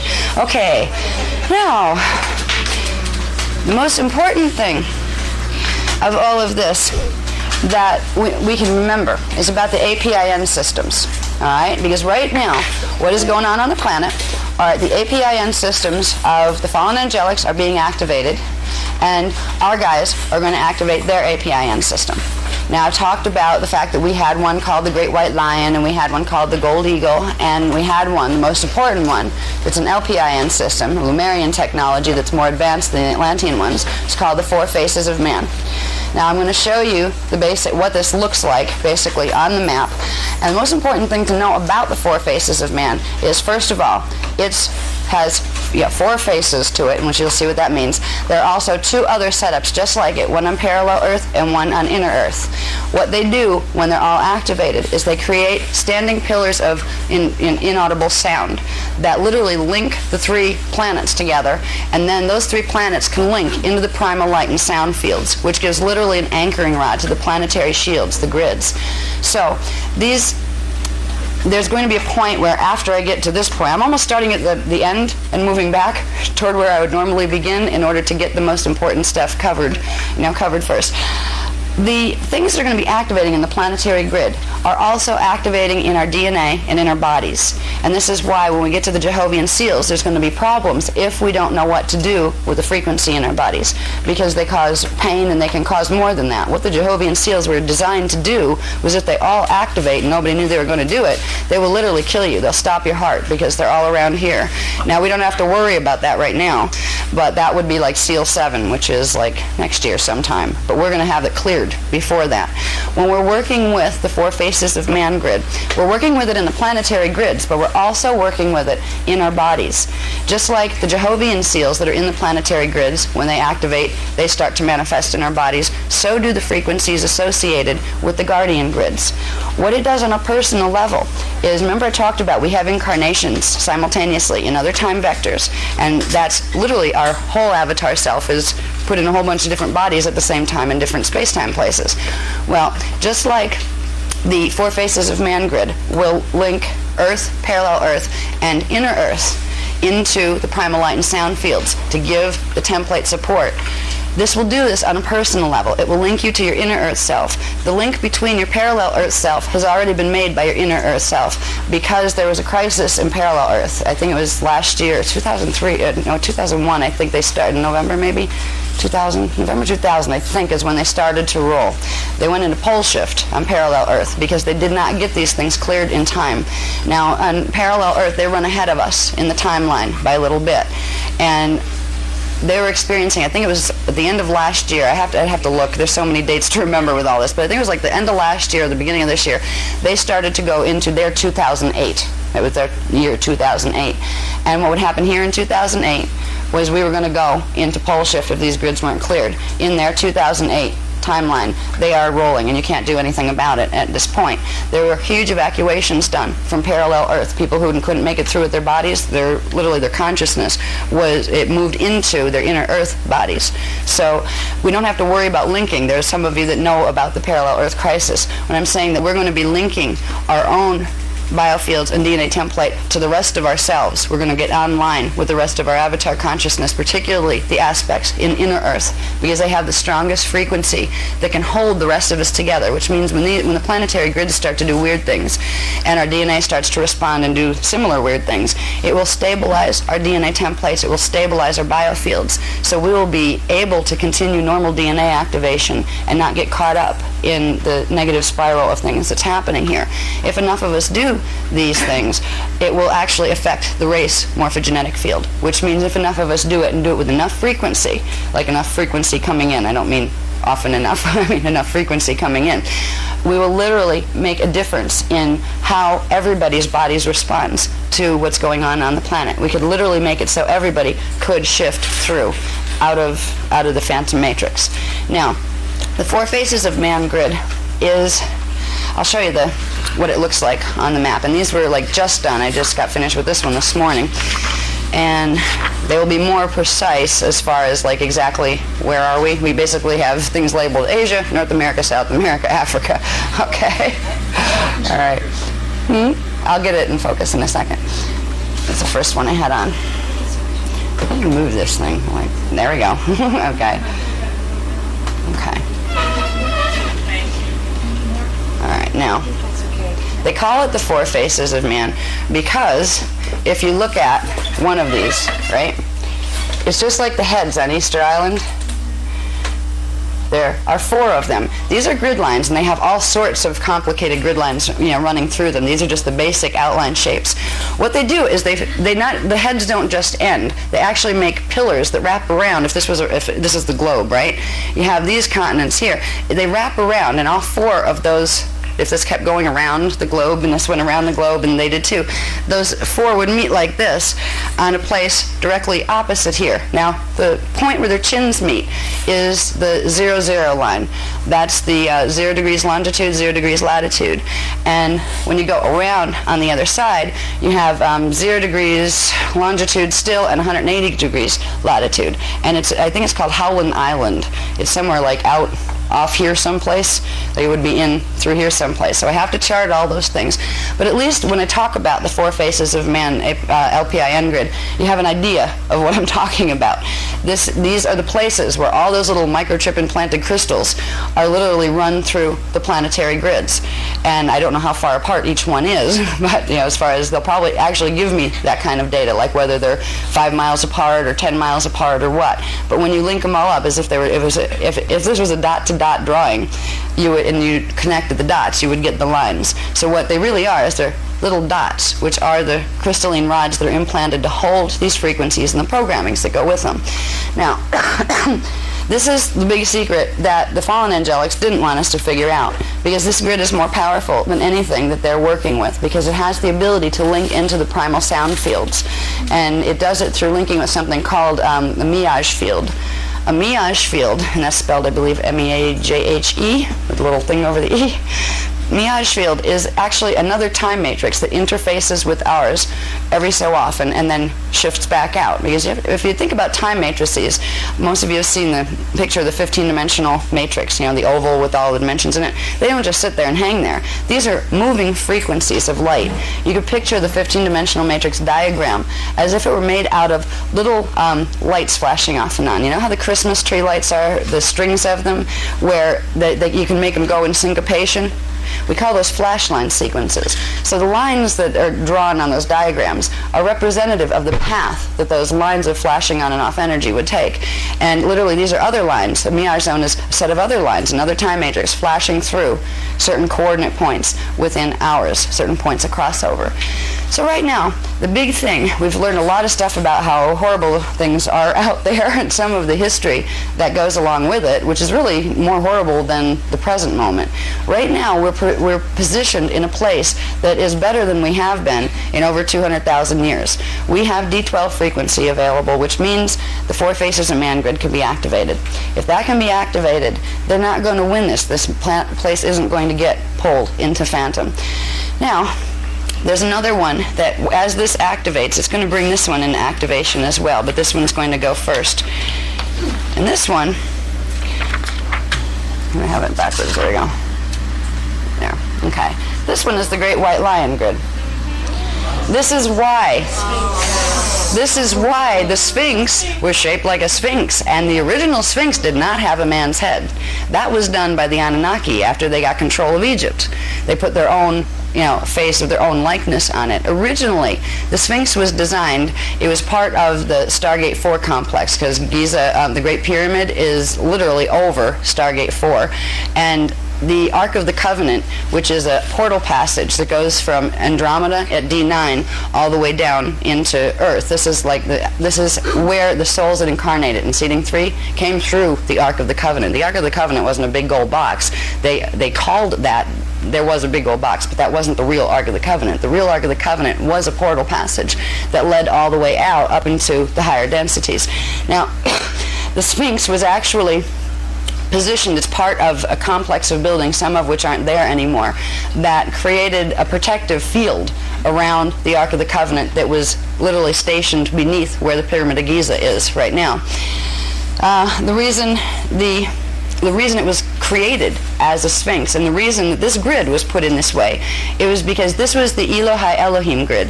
The Anahazi races, which are leonine, they're big cat people. Literally. I mean, and this is, we are descended out of these. We have a few other things mixed in. But when you go up to the founder's level, in the pre-matter density, which is the first level where form begins, where you begin to take on form, these beings have, they are leonine. They are hominid as far as they walk upright. But many of them have, they have very limited ranges of fur color. When they have, the ones that have fur, they're white. They have pure white fur, and when they come down into the densities, they look like large hominid cat people. They have the cat-shaped eyes, and they have cat-shaped ears. Now, some of them that were mixed with other things to create the human form progressively evolved down into more hominid. There are also some forms of the founders' races that look like large birds, but they have more hominid-type faces, and they walk upright. They don't have that funny little bird posture. So the reason that animal forms were chosen for these grids, even the negative guys were doing this. They would put their own image into the grid. First, they'd lay out the mathematical coordinates that they needed to get control of what ley lines that they were trying to link together. Because what this is, where all of these points, like here you see that it has little numbers, and the maps where, if I put them on here, it would have been too complicated, and you would have lost the image of, of the cat. But all of these lines here, this would be axiotonal line 12, axiotonal line 11. The A lines are the ones that run vertical, and then the L lines are the ones that run horizontal. These were literally linking grids that made very specialized mathematical interrelationships between the ley line and grid line systems that were running through the planet.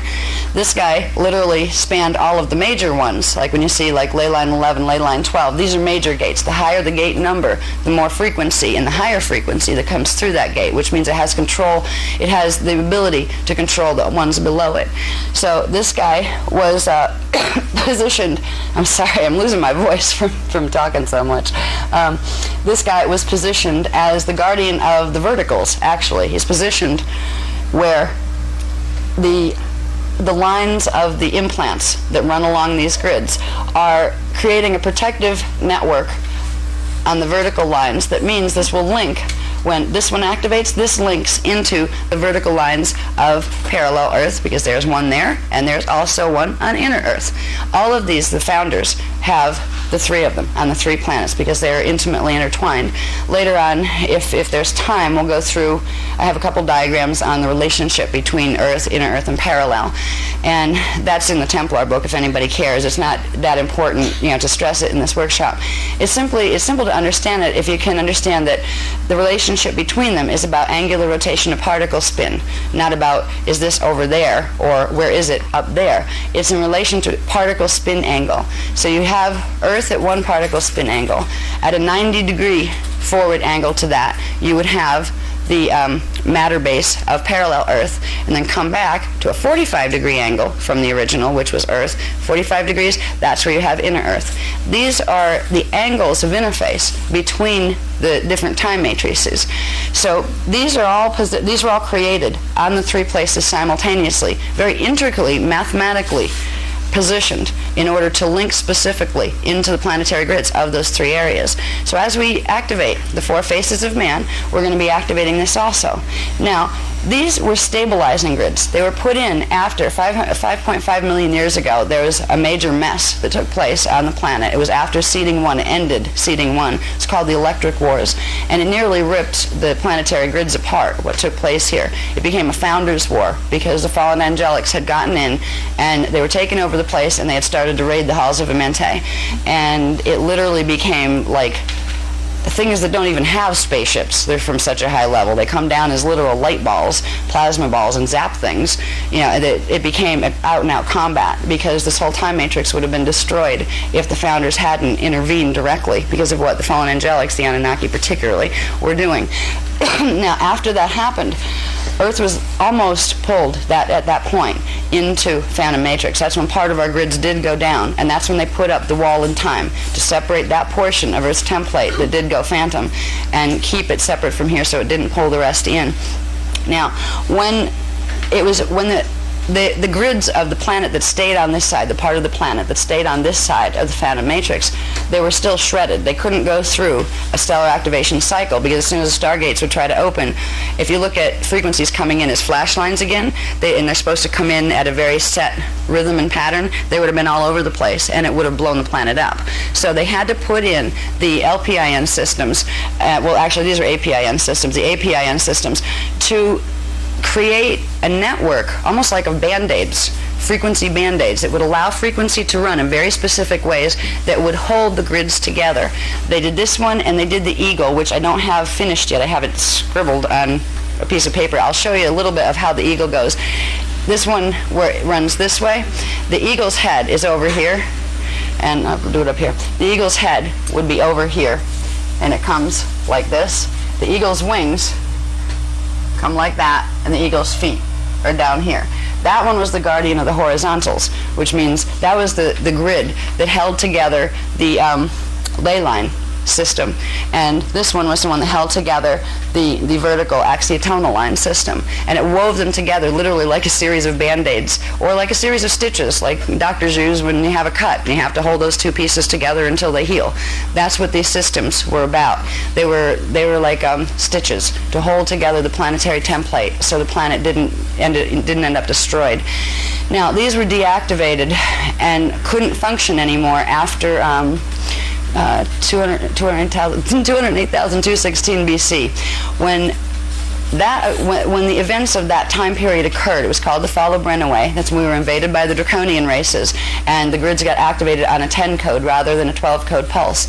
Both the Lion and the Eagle APIN systems ran on a 12 code, so it literally disabled them if you couldn't run D12 frequency through here, and that's what happened. They were disabled for a long period of time.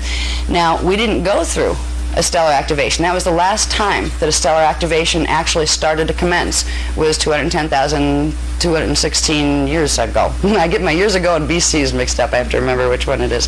Yeah, 210,216 years ago. I just lost my thought pattern on that. I'm listening to people chuckle and I got sidetracked. Anyway, when we tried to go through the stellar activation in that time period, the grids went down into a 10 code pulse.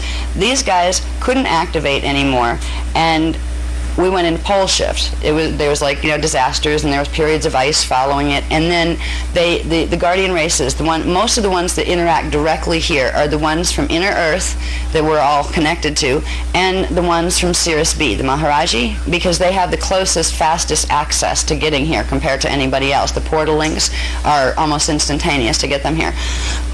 What they did was after the disasters, they tried to activate portions of these grids that would begin to sustain, because the weather patterns were going crazy here, and there was tectonic shifting and all sorts of things, and it was going to get worse. They did manage to activate parts of them on a 10 code, just enough to hold together the grids, through the cataclysm that followed the fall of Brennaway. Now, the next stellar there were several other periods where stellar activation cycles could have occurred from that period, because they can occur once every 26,556 years. If the planetary frequency is too low, it can't plug into the gates, and the gates will not open. It won't plug into that thing I talked about before, the stellar bridge, the frequency spirals coming down through the solar gates. There were several periods of time that this period of time is going to be detailed in the new book that hopefully is going to be out by the end of the year, the Forbidden Testaments of Revelation. It explains a whole bunch of the middle history, where I have little bits of it in that book, but that explains some of the things that happened, that every time a stellar activation cycle was due where it could possibly occur, there was an invasion again, and it always ended up in fights between the Guardians trying to hold down the grids and the humans trying to do their work as planetary guardians, and both the Anunnaki and Draconian forces coming in, fighting with each other, and fighting with us trying to get control of things. So the last time that it actually almost went into stellar activation was 22,326 BC.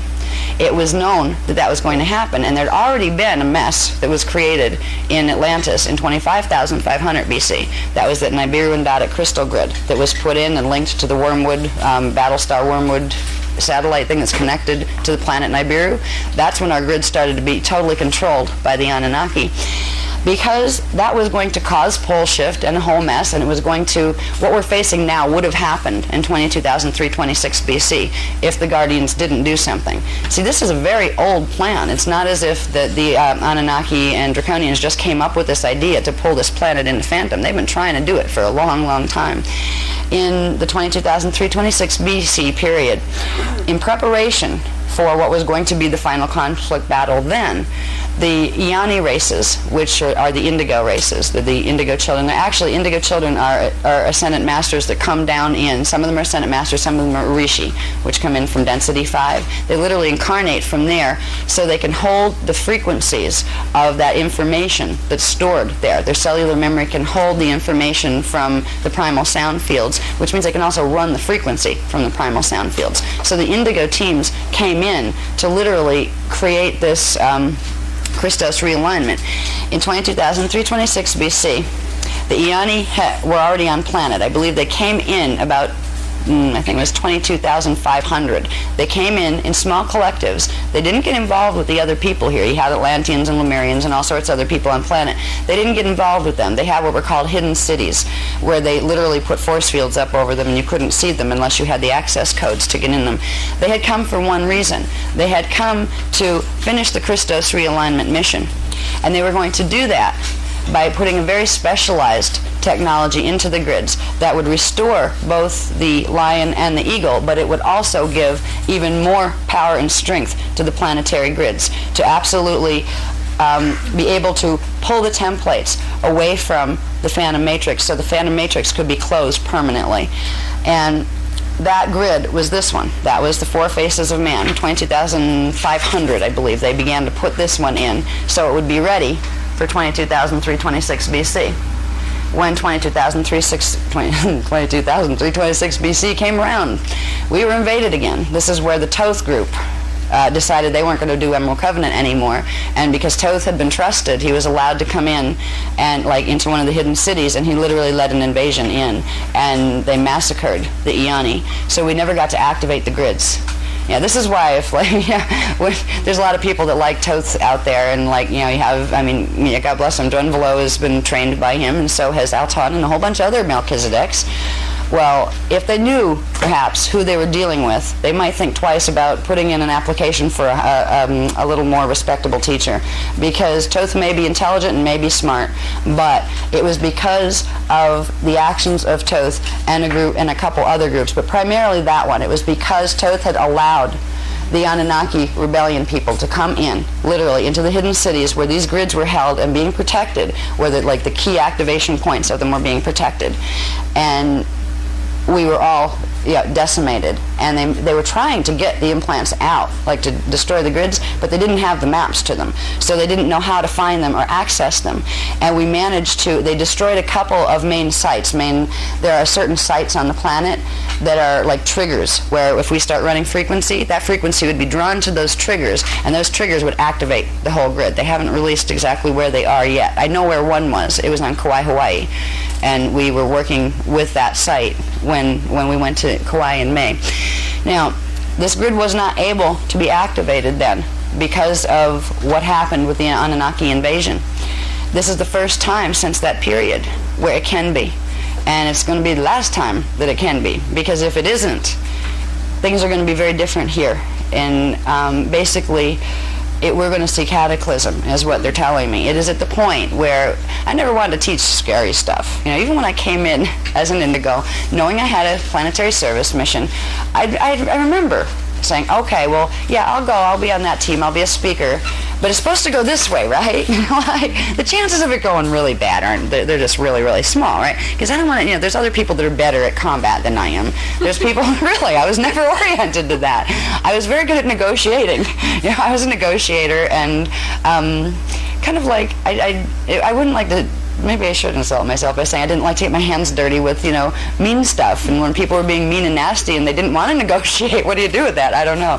So even though, I came in from the sound fields, the primal sound fields, and kind of like, this is my first, I had ascended all the way up, and it was my first time coming back in. Was going to be to come back in and prepare for this particular time frame, and I know what my levels of skill were as far as, okay, if events go a certain way, yeah, I can do that, yeah, I'm good at that, I trained for a long time for that, okay, got that. I had training as far as where you could say military training, as far as when things go bad, how do you handle things, but I didn't opt for that. The chances of things going bad here didn't look that severe. The Anunnaki looked like they had for quite a while, in certain groups of them, let it be known that they were tired of the game too. That, we could work this out together, and the big problem were the Dracs, because the Dracs just didn't want to talk to anybody, they just want to take over the place. So it looked like it was going to be a very nice New Age movement, a very nice awakening cycle for everybody, where Anunnaki and humans would hold hands and we'd all do the Christos realignment together, and that didn't happen. And it was only recently that all hope on that was given up. So right now, we're in a position that, how bad could it go? If it goes bad at all, it will be bad. Like really yucky. You don't want to be here. But we also have more of a chance than we've had for over 200,000 years for it not to. So it kind of balances out. What could be terrifying, once you realize that, we don't have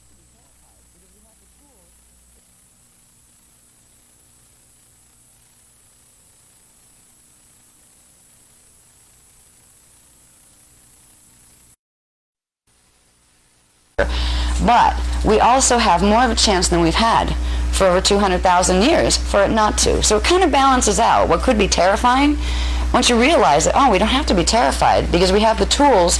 If we had the 12 code, if we had activated the grids on a 12 code 200,000 years ago, we wouldn't be having this problem right now. Those wormholes wouldn't have been made. All of that history we wouldn't have had to worry about or have to clean up. But we didn't have the D12 frequency available. D12 frequency isn't the most powerful on its own. It's more powerful than those below it. But what it is the linking frequency that allows us to run what's called the Ki Rashe and the Kundalini, which are, the Ki Rashe are the primal light field currents from dimension 13, 14, and 15, and the Kundalini are the primal sound field currents. This is before sound became light. You have source, and then source created the void, and then in the void there was vibration or sound, and out of the sound came the light, and then out of the light came the dimensions and the world we know down here. So, the most powerful currents are the standing wave patterns of sound that exist in the primal sound fields. We are able, once you can activate D12 frequency in a planetary grid or in your body, it enables you to begin plugging in directly to those eternal light and sound fields. That's what the mission is here at this point. We're going to create what's called a trion field. We've talked about that. That was just introduced in the Sarasota, Florida workshop, and it was as new to me as it was to anybody else, because they didn't give me any paperwork on that one. I literally had to go through that workshop. It was all in security clearance data, because I guess they knew something was up. We ended up in the middle of psychotronic attack on the beach that night. But everything was done verbal. They would give me something, I'd be scribbling notes on napkins, going through the workshop, and I still don't even have paperwork done. For those of you who were there, we're working on getting it done. But at least we have some paperwork this time. What we're in the middle of is simply anchoring frequencies from the primal light and primal sound fields. They'll anchor through our bodies if we can activate it in our bodies, which we can't until the grids start activating from what the Guardians are doing on parallel Earth and inner Earth, but this is starting. Why we can get this information now, if they gave this to us a year ago, it would be useless. It might have been nice to know what the plan was, but the reason we can begin to use the Four Faces of Man grids is because, I'll show you over in the corner here, there's a little thing, and you'll have a copy of this in the packet that's coming.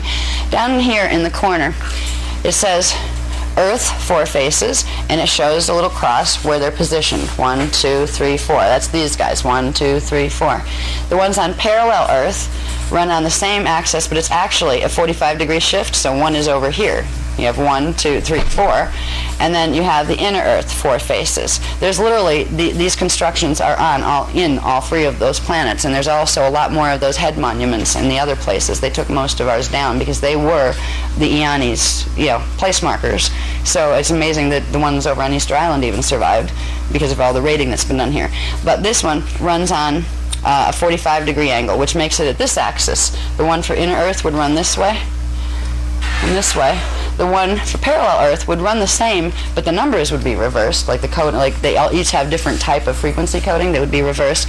And actually, this one on parallel Earth would be over where our other point is, where their heads meet on that other side of the globe. That's where this would be on parallel Earth. So that's the access point to this one on parallel Earth. Now, I'm sorry, we were not able to activate any of this. The Guardians couldn't even do it until these two activated. When you look at Earth, parallel Earth, and inner Earth, you have a set of frequency step-downs where it goes into the dimensional structure where inner Earth vibrates a little bit higher than Earth, or oscillates a little bit higher than inner Earth, and parallel Earth oscillates a little bit higher than inner Earth. So there's this chain of frequency. It has to start at the highest point and activate going down. So first parallel Earth had to activate its grid, then inner Earth had to activate its grid, and now we can activate ours because the frequencies from these guys on those other planets will now start to, you can pull them through now to run into this grid. Normally it would take about 25 years to activate that whole thing.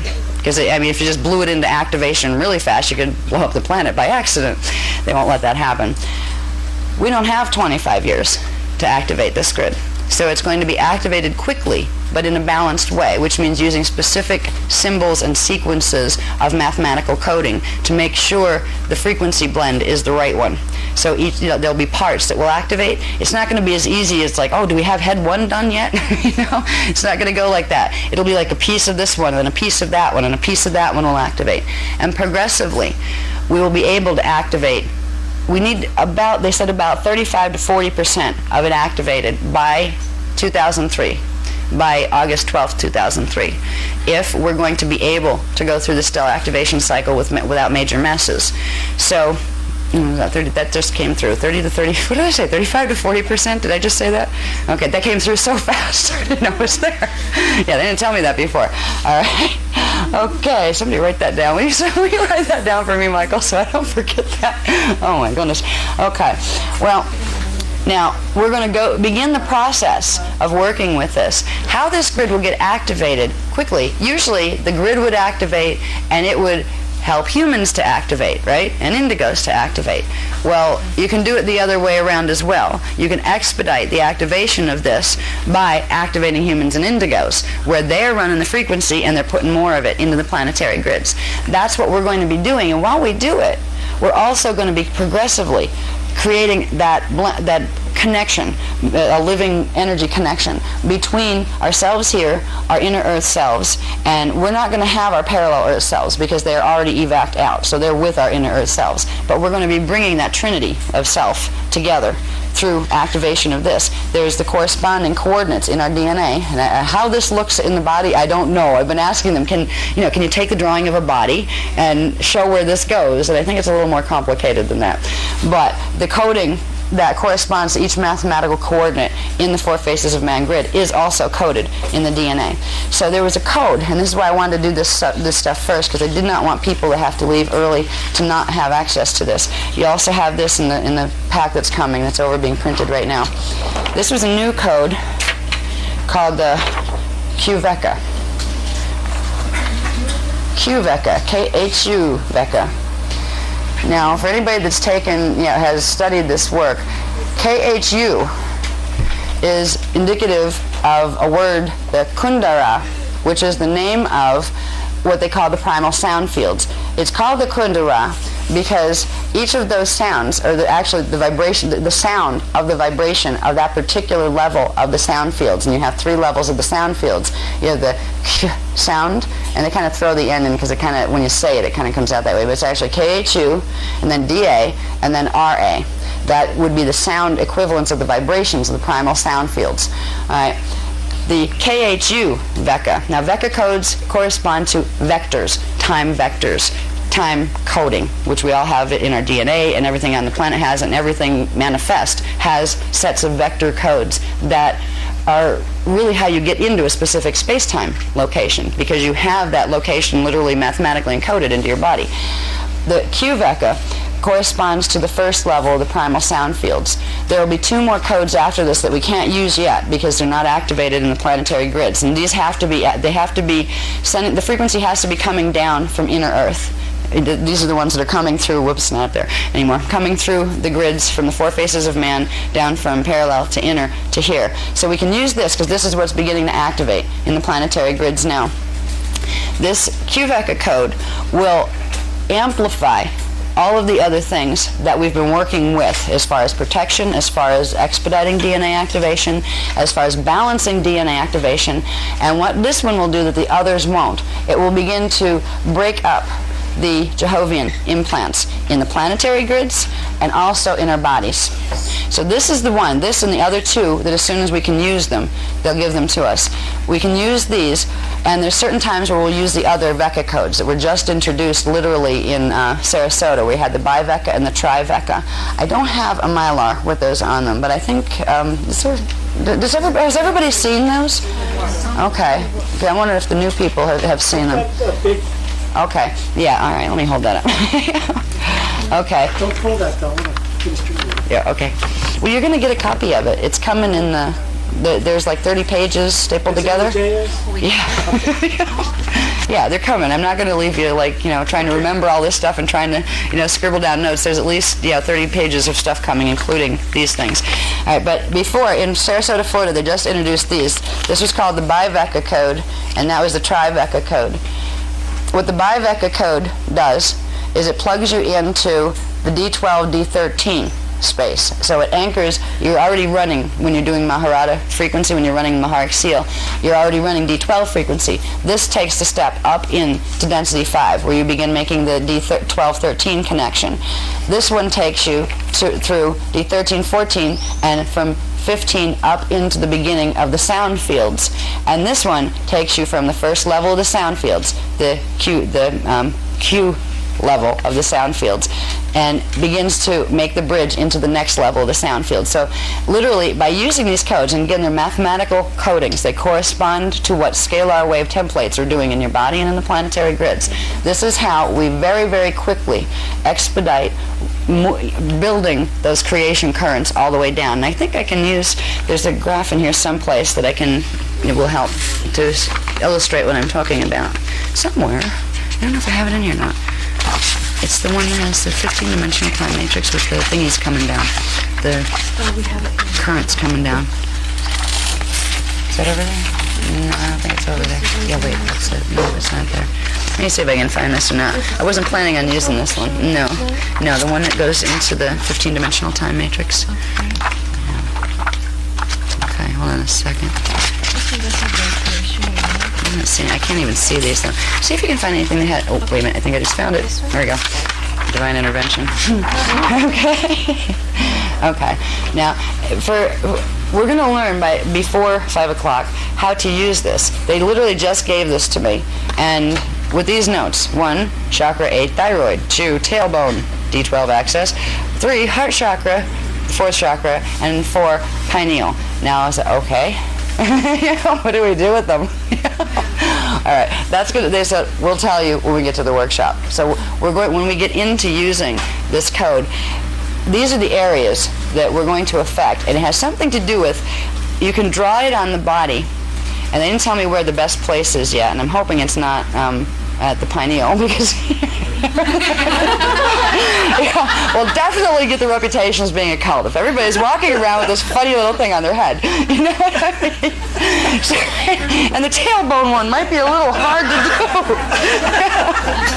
This is like a code that you have to have a friend to help with. The heart chakra may be the easiest one. They'll let me know. He's not going to let me know yet because like as we move through some other stuff and come back to this, they're going to run us through actually a meditation with it.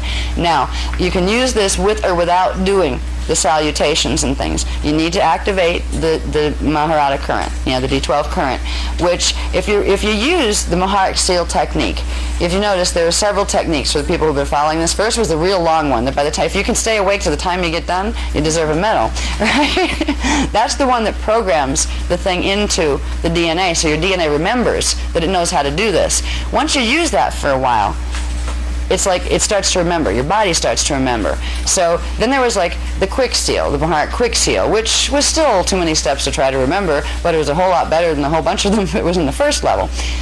We'd start using the quick seal. At this point, we have enough support in the race morphogenetic field because enough of us have been running the Maharata current, where we can do I like to call it the Insta seal. Okay? Now, it doesn't mean just because we can get an Insta seal, doesn't mean that you never ever do the techniques with the steps again. Because eventually, if you just do the Insta seal, you're not going to pull up as much frequency when you do that. Okay? You won't get as much D12 in. So it is still worth, at times, once or twice a week, do at least the quick seal, and once or twice a month, do at least the long version. Even if you just put it on a tape and go to sleep with it, your body consciousness is still listening, so you can use it subliminally if you want to. The quick seal is really cool. What I do and what you can do is simply ask your avatar self, say, okay, what number star do I use? Because we started with the Hierophant symbol, which was a flat 6-pointed Star of David. That would release certain amounts of D12 frequency. We've moved up, and there's a lot of people using different numbers as far as how many points on that star, and it's also gone three-dimensional, where we started with, instead of a 6-point flat star that we're visualizing, I can't talk today, we start with like a 12-point star that's three-dimensional. And this is where you find it becomes interesting to try to visualize, because you're kind of going, 1, 2, 3, 4. What's on the other side of that? If it's three-dimensional, right? So what you do is you give the intention of the number, and it literally just becomes like a ball of light with rays shooting out. We've gone up to I forget what the last we used, Michael. What was that? It was like, we've been playing. What was it, like 9,000 something? Yeah, I forget what the exact numbers were, but we've been increasing progressively, and every time you increase how many points are on that star, what you're doing is giving instructions for more subharmonics of the D12 to be activated in the body. So at this point, there's enough support in the planetary grids, enough D12 here, that we can begin to let our own higher self have a little have some input in it. So if you want to run the Maharata current, ask and see if a number comes to you. What number should I use? Most often it'll be increments of 12. 12, 24, 36, 48, all the way up into thousands and thousands sometimes. It doesn't always have to be. It may be that you need to get some of the smaller frequencies, but you're not ready yet for the other half of that 12 or whatever. Let a number come to you, and start with anything that's over 60, because at this point, everybody can handle at least a 60 code. Hierophant is what they call it. That's the official name of the thing you use to activate your Maharata. Okay? And the Insta seal would simply be visualizing it here in the pineal, giving it the command, like a little ball of light that has all these rays shooting out that is going to have the number of rays will be the number you're going to give it. All right, and even if you can't see them because they all blur into a mess when you try to visualize them, even when you try to draw them, they blur into a mess. Try 9,000 points. Right. You see here next Tuesday trying to just count them and visualize it. Just simply hold it there. Take an inhale breath and hold it for a second because it builds a little bit more charge when you hold it, and then throw it down into Earth's core. Inhale it up just to below your feet. Don't pull it all the way up yet. Just to below your feet, and then push out your Maharic seal with it.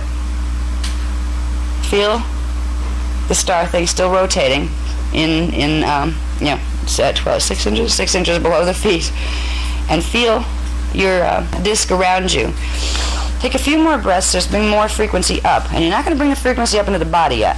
The idea is to get that shield activated first. So you went down, up only to where the Maharic shield is. And spread it out. A few more breaths. You can like do it just with just one, but you'll strengthen how much D12 current you get the more breaths you use. So you can just, remember, you're still blowing it out beneath your feet. You're expanding the disc around you. Once you get to a feel like, yeah, I can feel it there, there's some frequency there, then simply put your attention back on the star that's in the center of the Maharic shield and pull it up to the heart chakra and blow it out this way. Take another breath to do that. You're actually activating another shield that comes out this way, your turic shield that goes with your oversoul level. That'll kick in your telluric shield down here into activation. And then just inhale, and it went all the way out the top of your head to the 14th chakra, and then and just see it go into a burst of light and anchor at the 14th chakra. You can get to the point where you can do it really, really fast. You just simply, if you come up on something, if you start to feel funny, if you walk into a room and there's some funny energy there, simply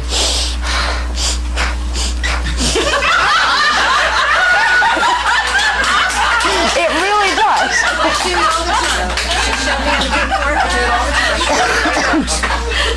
It works. Yeah. Now, if you try to do that and you've never done Maharic Seal before, you're not going to hardly get any frequency coming up, because you need to train your body to know what it's doing with these frequencies. It's been like 200,000 years since bodies on this planet knew how, remembered how to do this. But it's really nice since everything is being accelerated. We don't have time to stand at a site for a half an hour doing 26 steps to get our Maharic Seals up, right?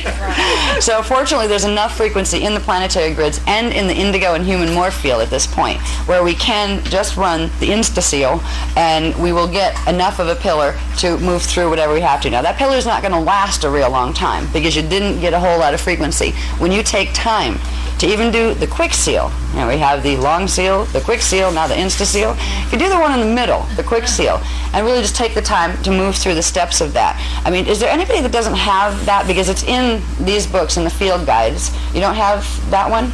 The quick seal technique? Okay. Okay. There were some. Okay, because I know they come with just about everything at this point. I think they're in Cathara, and they're in that now, and they're going to be in the Voyagers 2 book, second printing that's coming out.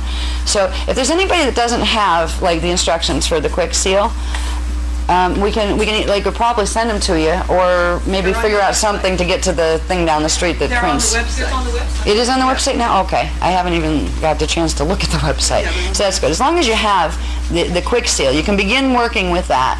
And it's still worthwhile for people who really care about how much frequency can I generate. It's still worth once in a while doing the long version of it. Use it as a meditation. Put it on before you go to sleep or before you take a nap or something.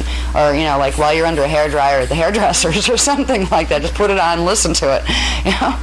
Okay. You need to use that frequency to run any of these codes. They're not going to do anything if you haven't activated the Maharic Seal. You can play with the codes all you want. And this is kind of neat. It's like a built-in safety. It's like, oh gosh, if these seals are if these symbols are so important, how can you let them go out to the general public? Because the Illuminati will get them. Yeah, they will, but you can't use them unless you run a Maharic Seal. It requires having a 12-strand template to run a Maharic Seal. Now, they can get that template by having a Melchizedek ordination where it's transferred to them from somebody who has it. But if they are not running their full D12 Christos current, they cannot use the symbols. They can play with them, but they're not going to do much of anything for them. There are certain ones that you can bend light through and you can make messes with, but they can always be reset by using the Maharic Seal. That's why at this point, we don't do closed circle stuff, where we don't let other people know. I mean, if you want to become a Freemason, it'll probably take you about 50 years before you get to like level 33 is where that's their last level they really talk about, is having, where it says inner circle, inner circle, inner circle. And by the time you get here, you might figure out what the first 5 levels were about, but you're not, they hoard information. They keep it away from the public. They do that on purpose. And there's lots of societies like that. The Toth schools all worked like that. You'd read a passage in one of their things, and you'd find at level 1 it meant one thing. At level 2 you'd be told this word means that, this word means that, this word means that, and you'd find out that they meant a whole different thing. Interestingly, the Bible is written that way as well. Okay, these were ways of coding information where other people could see it, but they wouldn't. You put it right under their nose, and they wouldn't know what it was. We are not doing that. We are simply putting it in, well, English is the only language I know how to translate in, but we're putting it in English clear as it's coming off the plates. And it's because the stuff that's most powerful that we're going to be using, the people who really care are going to be using, can't be used unless you're running D12 Christos frequency, which means unless you are willingly entering a state of Christ consciousness by bringing your Maharata current through, you're not going to be able to do damage with those codes. So it's kind of nice. We don't have to play the game of, the mystical school game that it takes you forever to get to the center to find out what anybody's really doing. It's all open, to the public. Now, what we're doing when we use codes like these, we're building this bridge of frequency. Okay? Now, this is the diagram of a 15-dimensional time matrix. Most of you have seen this. If you've had any of the classes before, you're probably so sick of looking at this one. Because this is like this 15-dimensional time matrix shape, this oval shape, is used to display all sorts of information and show relationships and things. Now, what this one does is it shows you have your primal sound fields out here. Okay, that's what these 3 outer bands are, called the triadic, the polaric, and the acadic level, the primal sound fields. You come in here, this is where sound begins to become light.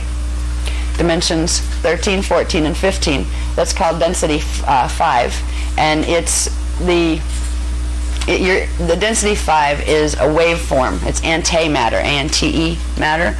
And it's a waveform where, like consciousness, when it comes in, first consciousness becomes sound vibration. Then it begins to interact with itself and becomes light. This is antimatter light fields. They're standing light fields, like lights that never go off. All right, they're just constant fields of light. And these would be constant fields of dark. Actually, you would not see light because it's before light occurs, because you don't have the same interreactions of vibration, points of vibration. What creates from sound to light is you have units of sound, which are fixed points of vibration, and they begin to interact with each other by syncopating those vibrations. So there's a syncopation factor that takes place where things that are just standing units of sound here start to interact with each other because there's a pulse that's sent through, and you could call it the breathing rhythm of source. There is a pulse that is sent through as consciousness moves. It's like the inhale and outhale. There's a pulse to the consciousness of source that actually keeps these primal light and sound fields and everything else in them in motion. So it is the pulse from source, this consciousness, that takes these vibrations and begins to make them move to where they interact with each other, and they interact with each other following very specific mathematical geometrical interrelationships that create the bending of frequency, which creates light. So you have your primal sound fields, primal light fields. Now, these primal sound fields are what collectively are called the Kundalini currents. They are the primal sound currents, the first currents emanating from source, the first levels of individuation from source. Source isn't somewhere over here away from this. Source would be the boundaryless thing all around here, as if the paper went off for forever. So this is taking place within source. This is why it can never be separate from God, because there is no place to go besides in here. If you're in manifest form, you have to manifest through the structure. This is the structure of dimensionalization that allows for consciousness to bend itself in ways where it becomes light and sound, that interacts in ways that allows a 3-dimensional hologram to be created. So we're all in hologram that we create ourselves.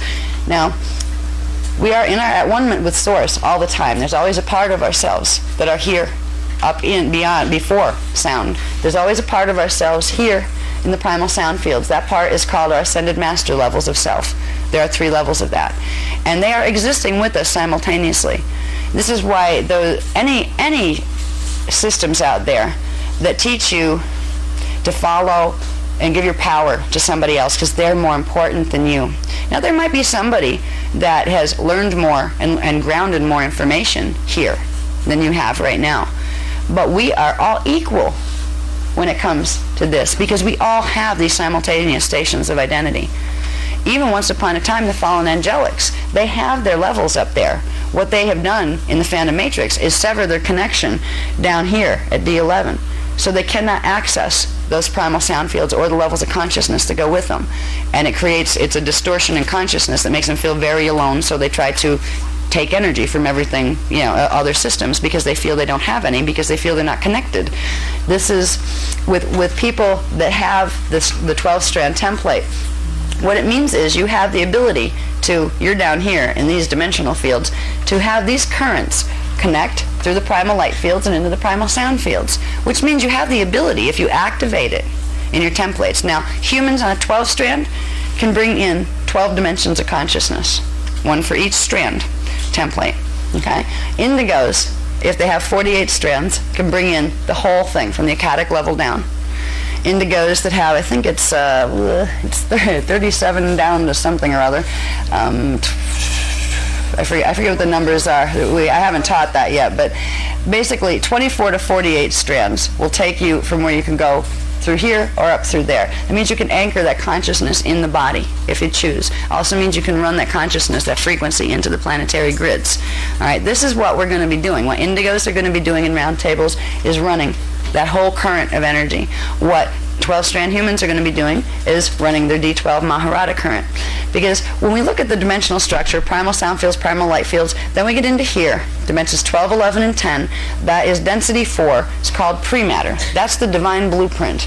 That's where you start to have large amounts of form individuation, where you're not just in the primal light fields as waveform anymore. This is where you start to take on form. It's a pale silver liquid light is what it looks like. It kind of reminds you of liquid mercury that can take on forms and then melt them down and take on other forms. The founders' races are made of this stuff. We are the founders' races there. This is one of the things that is kind of interesting about the whole game of creation here. We have simultaneous incarnations in other time vectors, right? We have them all the way down, because to get down here, where we are right now, experiencing reality, implies that you've had to leave or park parts of your consciousness in each station. We all have a level of ourselves that's part of the Christos founders races. So the founders aren't somebody separate from us. We go, how do we know you're our founders? The founders we're talking about are the ones... Yeah. They're the ones that we've literally come out of them. Just like with the fallen angelics, they'll have like a dark avatar collective up in D11, and it fragments itself down and creates races and individuals and sets of individuals. And then when they get down here, then they can look back on and say, well, what if I don't like you? I don't have to listen to you. Most beings that have their templates intact and their consciousness is balanced have a good relationship with the parts up here, but down on this planet, we have been cut off from our awareness of this, because our DNA, it all connects to the DNA template. If you have 12 strands of DNA, but you only activate 3, how many dimensions are you going to perceive? 3. Right. If you have 6 strands activated, how many dimensions would you perceive? Right. It's that simple. So if we have 3 strands, and we do have 3 strands activated now, the chemical components that are in what our scientists look at and say, oh, that's a 2-strand, it has a double helix. A double helix equals 1 strand. You will not see them separate and spread out like this. We have 3 strands worth of coding right now, chemical coding in the DNA template, chemically. So there are 3 overlaid strands. Imagine what the chemical coding might look like once we have 12 strands activated. And what's interesting, I keep telling Michael, I said, I think it'd be really cool. It's not practical, but it would be really neat to be able to see when we really get the frequency running and we're doing rounds or something, we can feel that frequency for the round tables running. If somebody did a DNA test right there, like took a sample there of the DNA, right, and then waited till later, we're just like hanging out watching television or whatever, and took a sample of the DNA there, the chemical DNA, I wonder if it would show already, because I think it would. But you'd have to catch, the frequencies when they're active, because when we activate 12 strands or more, if you're indigo, during round tables, they don't just flash on and stay on, and your chemicals go crazy, because your body would literally morph before your eyes, and you'd probably be about 12 feet tall, and you scare yourself to death. And you'd probably blow up your matter form is what you'd do. But what they do is they give little bursts of the frequency. And I think at this point, because I felt the frequency in groups increasing, the more we've done this, every round table seems to carry more frequency with it. And that means we're getting closer to hitting critical mass where that frequency in the template is going to start making differences in the chemicals. Because ideally, if we want to ascend, actually be able to take our bodies through a stargate, we have to be able to change the chemicals in the body. And that's what happens when the templates activate properly. There are certain parts of the DNA that science hasn't found yet. They found parts of them, and they call them junk DNA.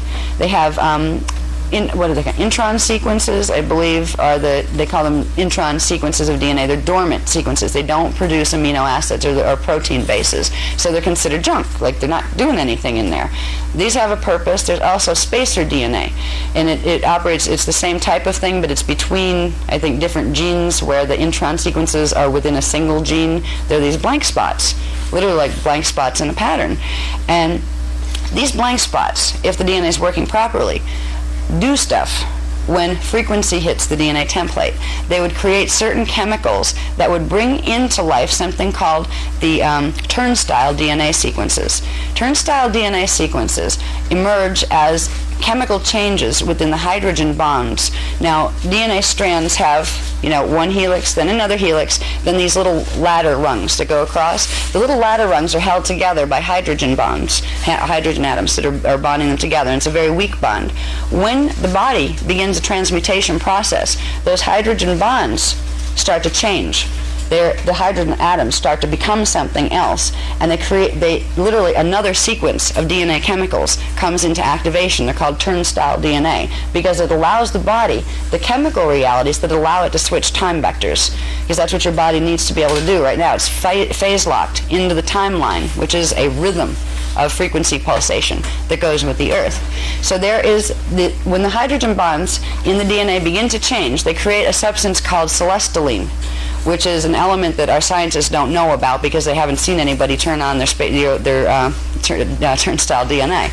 These are physical changes that are going to be happening. If we get to the point where we can actually go through the gates and not blow ourselves up, our bodies would have to go, and it goes rapidly. These things, that for a certain level of frequency hits in the DNA template, you hit a critical mass of frequency with a minimum of 6 strands, because you have to activate strands 1, 2, and 3, and then the harmonic above, strands 4, 5, and 6. And what begins to happen is the templates start to do braiding. They start to braid, because the fire codes in between them release. I'll show you some diagrams in a minute.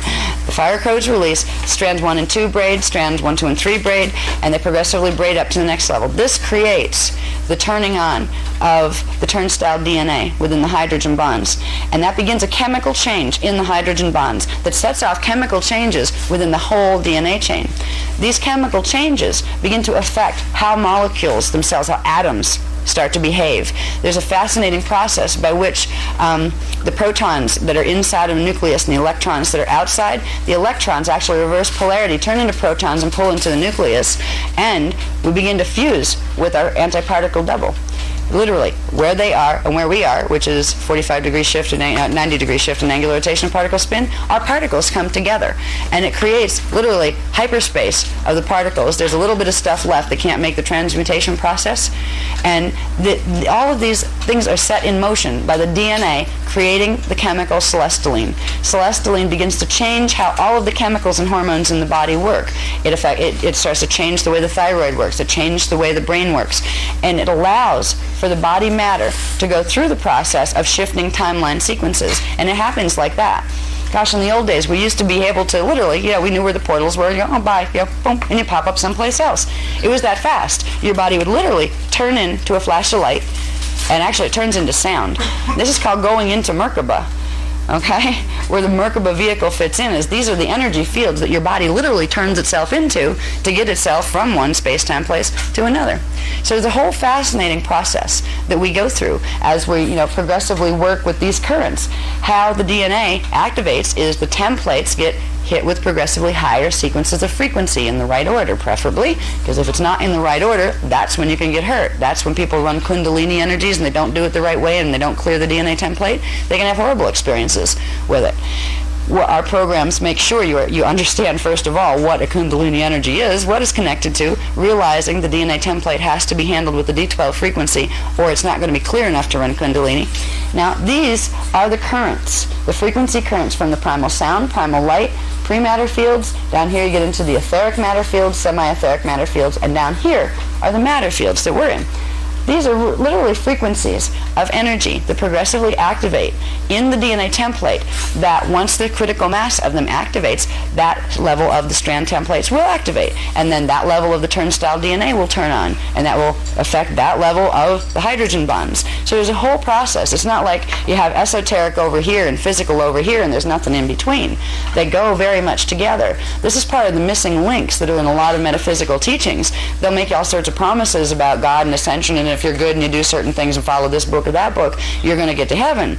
Well, heaven happens to be being able to go into any of the other reality fields, the house of many mansions. This is the house of many mansions. There are many, many reality fields that we can experience. What mastery is, what Christ consciousness is getting to the point where you have your 12 strands turned on, where you have all of this consciousness available to you, and you have the ability, you have mastery over those dimensions of frequency, which means you can choose to put yourself in any place you want. You can also choose to put yourself simultaneously in several places. People that get good, even if you get up to 6-strand activation, you can start playing with things like bilocation, where you can actually make a hologram of your body, put part of your consciousness in it, and send it someplace else. There's all sorts of things that avatars learn to do. And what we all are sleeping avatars. And if we're indigos, indigos are not just avatars. They're sleeping rishi, which go up into this area, or they're sleeping ascended masters. And we just need to wake up. So all the processes we're involved with are the process of getting this part of ourselves back by running these creation currents. When we do roundtables, what we're doing is progressively building this chain of frequency. Right now, most people are running on these frequencies, D1, 2, 3 frequency. It's called the telluric frequency. All right.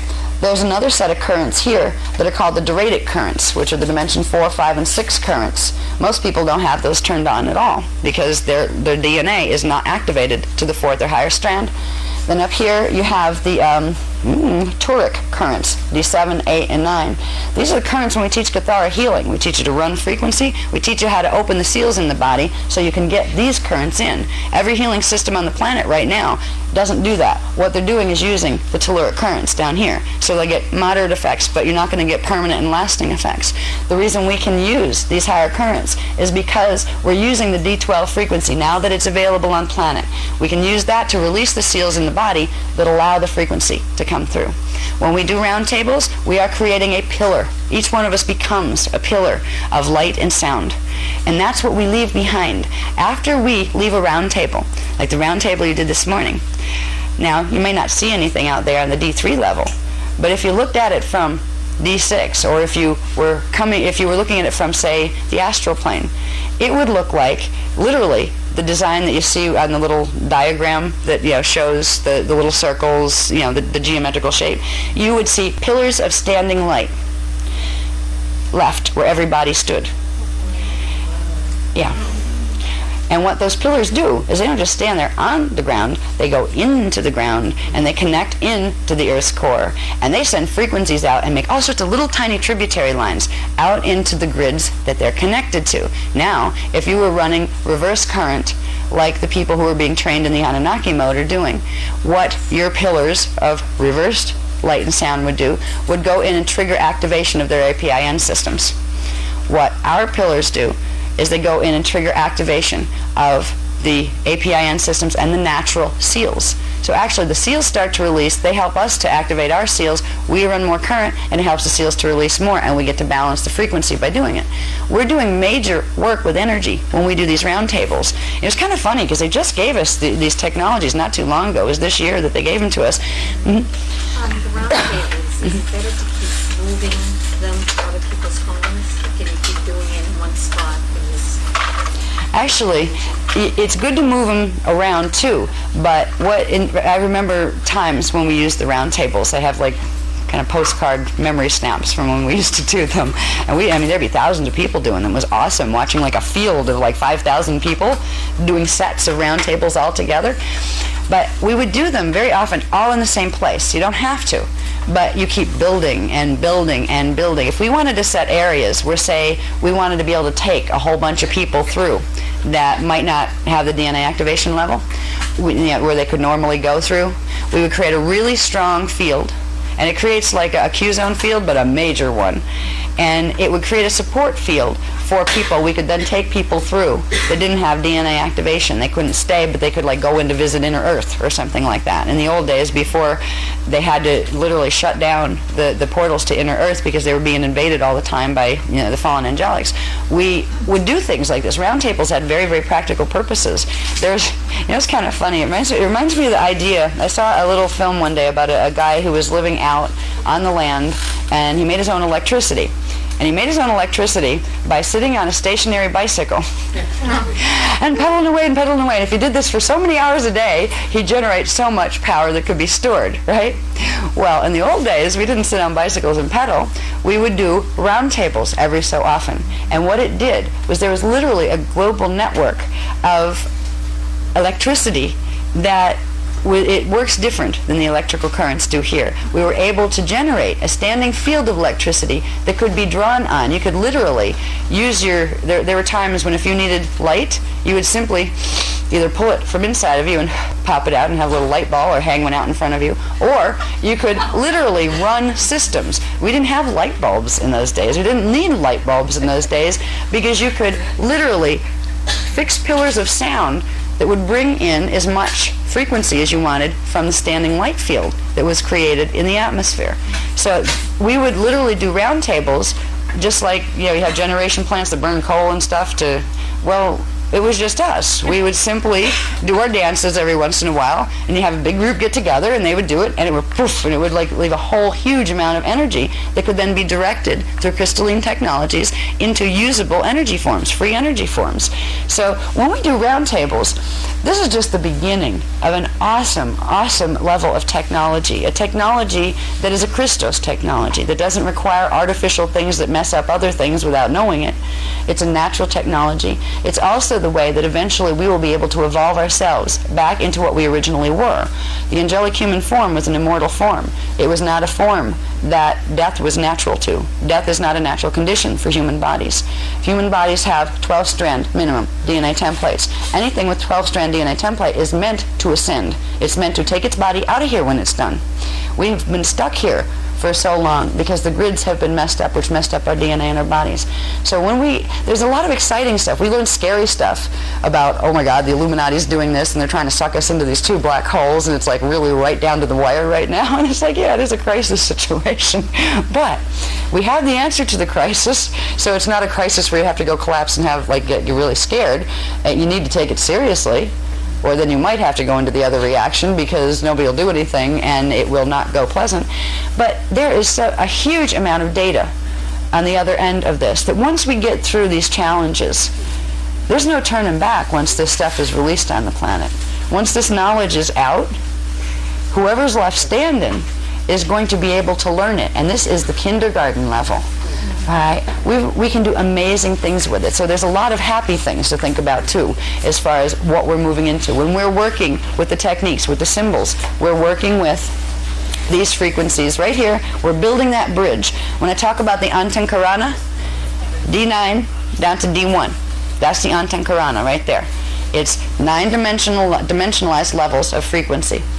When we get up to here, D10, 11, and 12 collectively are the Maharata. So when you run the pale silver of the D12, and it's actually D12 and D11 combined, you're running the full Maharata because it'll bring the D10 in with it. Up here you have the Kirashe, primal light fields. And up there you have the Kundare, primal sound fields. It's progressively building your body's ability to hold this pillar of light and sound. And as you do, you bring more and more of your self-awareness in, because you have portions of yourself that you're made of frequency. Even here, your consciousness that you're aware of, this is mostly your D3 consciousness. As far as the self that you know, that you have right now, I say, okay, I look in the mirror, this is me. That's your D3 consciousness. Now you also have your D2 consciousness, which most people on D3 don't really know it too well yet. They're just getting to know it. That's what we call the emotional body. That's a part of your focus that's stationed in the D2 frequency bands, and it's perceiving in its way and understanding in its way. And we have some genetic problems right now that make it very difficult for that part of you to communicate with this part of you fully clearly. So we get a feeling. And sometimes we don't know what that feeling is or what to do with it. Then we have another part of ourselves, the D1 level of self. That is literally your subatomic self, your molecules, the elements your body is made out of. This is you too. This is a part of your consciousness that takes on that form. Most people don't realize they're thinking as subatomic particles as well as thinking here. As we progressively integrate the higher frequencies, it loosens up the relationship between those separate levels of our bodies, where we start to know our emotional selves as ourselves, and we begin to know our physical selves as ourselves as well. It's really neat when you can flip into microvision. There's a thing that comes when you start to integrate, where you can start to literally see things from the microscopic perspective, because you're starting to integrate your D1 level of consciousness. I flip into that sometimes, and sometimes you're better off not, because you can see all the bacteria on stuff. And if your D3 mind knows it doesn't want to eat stuff that's contaminated or has bacteria on it, it can be a real nuisance. Like you can see mold before it's visible. Things like that. You know, you go in the refrigerator, try to get a slice of bread, take it out, and your microvision kicks in. Microvision will be very useful as we move through the challenges that these times present. Because if we know it's there, we can set the intention that we would like to develop this skill as soon as possible. If you get the ability to be able to see the microscopic level without a microscope, you'll be able to look at water and see if it's contaminated or not. You'll be able to look at food, and this will scare you to death when you see what food looks like from that level. Now, because what we see, if it's the organic stuff, it's washed in dirty water, you'll see all the little things roaming around on it. You know what it reminds me of? Did you ever see those photographs, and they use them for like vacuum cleaner ads to show you all the things that the vacuum cleaner is going to suck up that you can't see? And they take like dust particles, like little tiny dust particles, and they blow them up like 1,000,000 times, and they look like these monsters, you know? They have little dust mites that look like really horrible things from outer space that are going to eat you alive. So you do have a level of your consciousness that can perceive these things. You also have a level that can perceive in every one of those dimensions. So as we work with the round tables, we're not just helping the planet, we're not just going to get those wormholes closed and finish the Christos realignment mission. We're going to find progressively more and more of ourselves. It doesn't happen overnight, it's progressive. The more you work with the energy, bringing it in, the more you work with the techniques and bring it in, the more of you get back. And it changes your life. When you start to make leaps, and it's always, there's a place you go into, and it hits, it goes in cycles, like you'll go through an activation cycle of the DNA, and you'll start to know it. If you start to get a period where you start to go into heat flashes, and you just notice, God, what's wrong with me? My hormones doing weird stuff or something? You know, am I crossing that age barrier or what? You know, if you start to get little periods of where all of a sudden your muscles ache, or you're getting like little shooting pains in your bones, it won't last forever.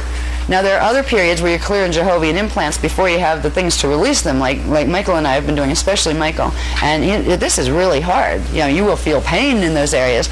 But we're getting the symbol codes now to work with where we don't have to feel the pain. But as we work with this, there's real physical things you'll feel as your DNA activates. You'll feel sometimes heat rushes. Sometimes you'll feel numbness in like I was getting it here. Just that part of my leg would just go numb. Not sitting on it or anything, you know, I wasn't sitting cross-legged. It would just happen to go numb and tingly. These are new portions of the axiotonal lines and the ley lines in your body, you know, your meridian lines, waking up to hold a new frequency. So there are changes that you'll feel in your body. Some people get bumps on their head. I saw a few people that had that, where literally they'd either get bumps or, not cysts, they would just, the skull would change a little bit. The shape of the bone would change a little bit. And then it'd go back down to normal after a couple weeks. But it was reacting. The body reacts to the chemicals. So I think it's pretty, we haven't had anybody analyze DNA. And personally, I don't think right now, with who's running science laboratories and things, I would want them to analyze my DNA, because if they found out it was different than what they thought it should be, we'd all be in trouble, because they'd try to put us someplace as guinea pigs. But there are things that you're going to feel, and the more you work with these techniques, the more you will move into these cycles. And it is a cycle. You might go through a cycle where for like 3 months you're just getting these heat flashes. Now and then they come, you don't know what they are. Well, know what they are. They have to do with DNA activation. You might go through a cycle where you start getting, not severe, but you might start getting headaches. You're on a pineal activation cycle. If that happens, you might feel pressure in the head, and it'll bring on headaches sometimes. You might go through a cycle where your vision goes blurry. This is associated with pineal activation as well. Now, when we're going through DNA activation, it's not just something fun you do on weekends, when you go to a workshop. It's something that everybody's going to start going through, but at least we know what it means. The people out there are going to start running to the doctor to give them medicine for heat flashes. They're going to start running to the doctor for the eye problems, for ear problems, because there's periods of time where ears do weird stuff too. And the one that really drives me crazy is the memory. There are times, I don't know if anybody has noticed this yet, but there will be times when literally you walk from one room to the other and then you stand there and go, and then you know what helps with that? Literally backtrack. Go right back to where you were when you had that thought because you left it there. Okay? But you'll be doing clearing. Your cellular memory is going to be clearing as you do this. It's making room for more higher frequency and stuff that's really not pertinent to your growth. Your higher levels of consciousness are going to say, excuse me, that's going to go. And it's like, that may be really inconvenient at work if you have to remember a lot of statistics and numbers and things like that, and all of a sudden, where is that file? I know I used to know this, where'd it go? So it balances out after a while. It comes down to the stuff that's important for you to know is there, and then you get to a point where you might get so much information coming in, you realize you just can't hold it. There's nowhere to put it in your cellular memory. What I've learned to do is to trust that whatever it is will be there when I need it. And that goes for your physical parts as well, too. If you really, really need it, it will be there. If you're going through a purging cycle and it feels awful, because some of us will, there are distortions in the DNA templates, miasms from the karmic imprint, that we're going to be clearing progressively.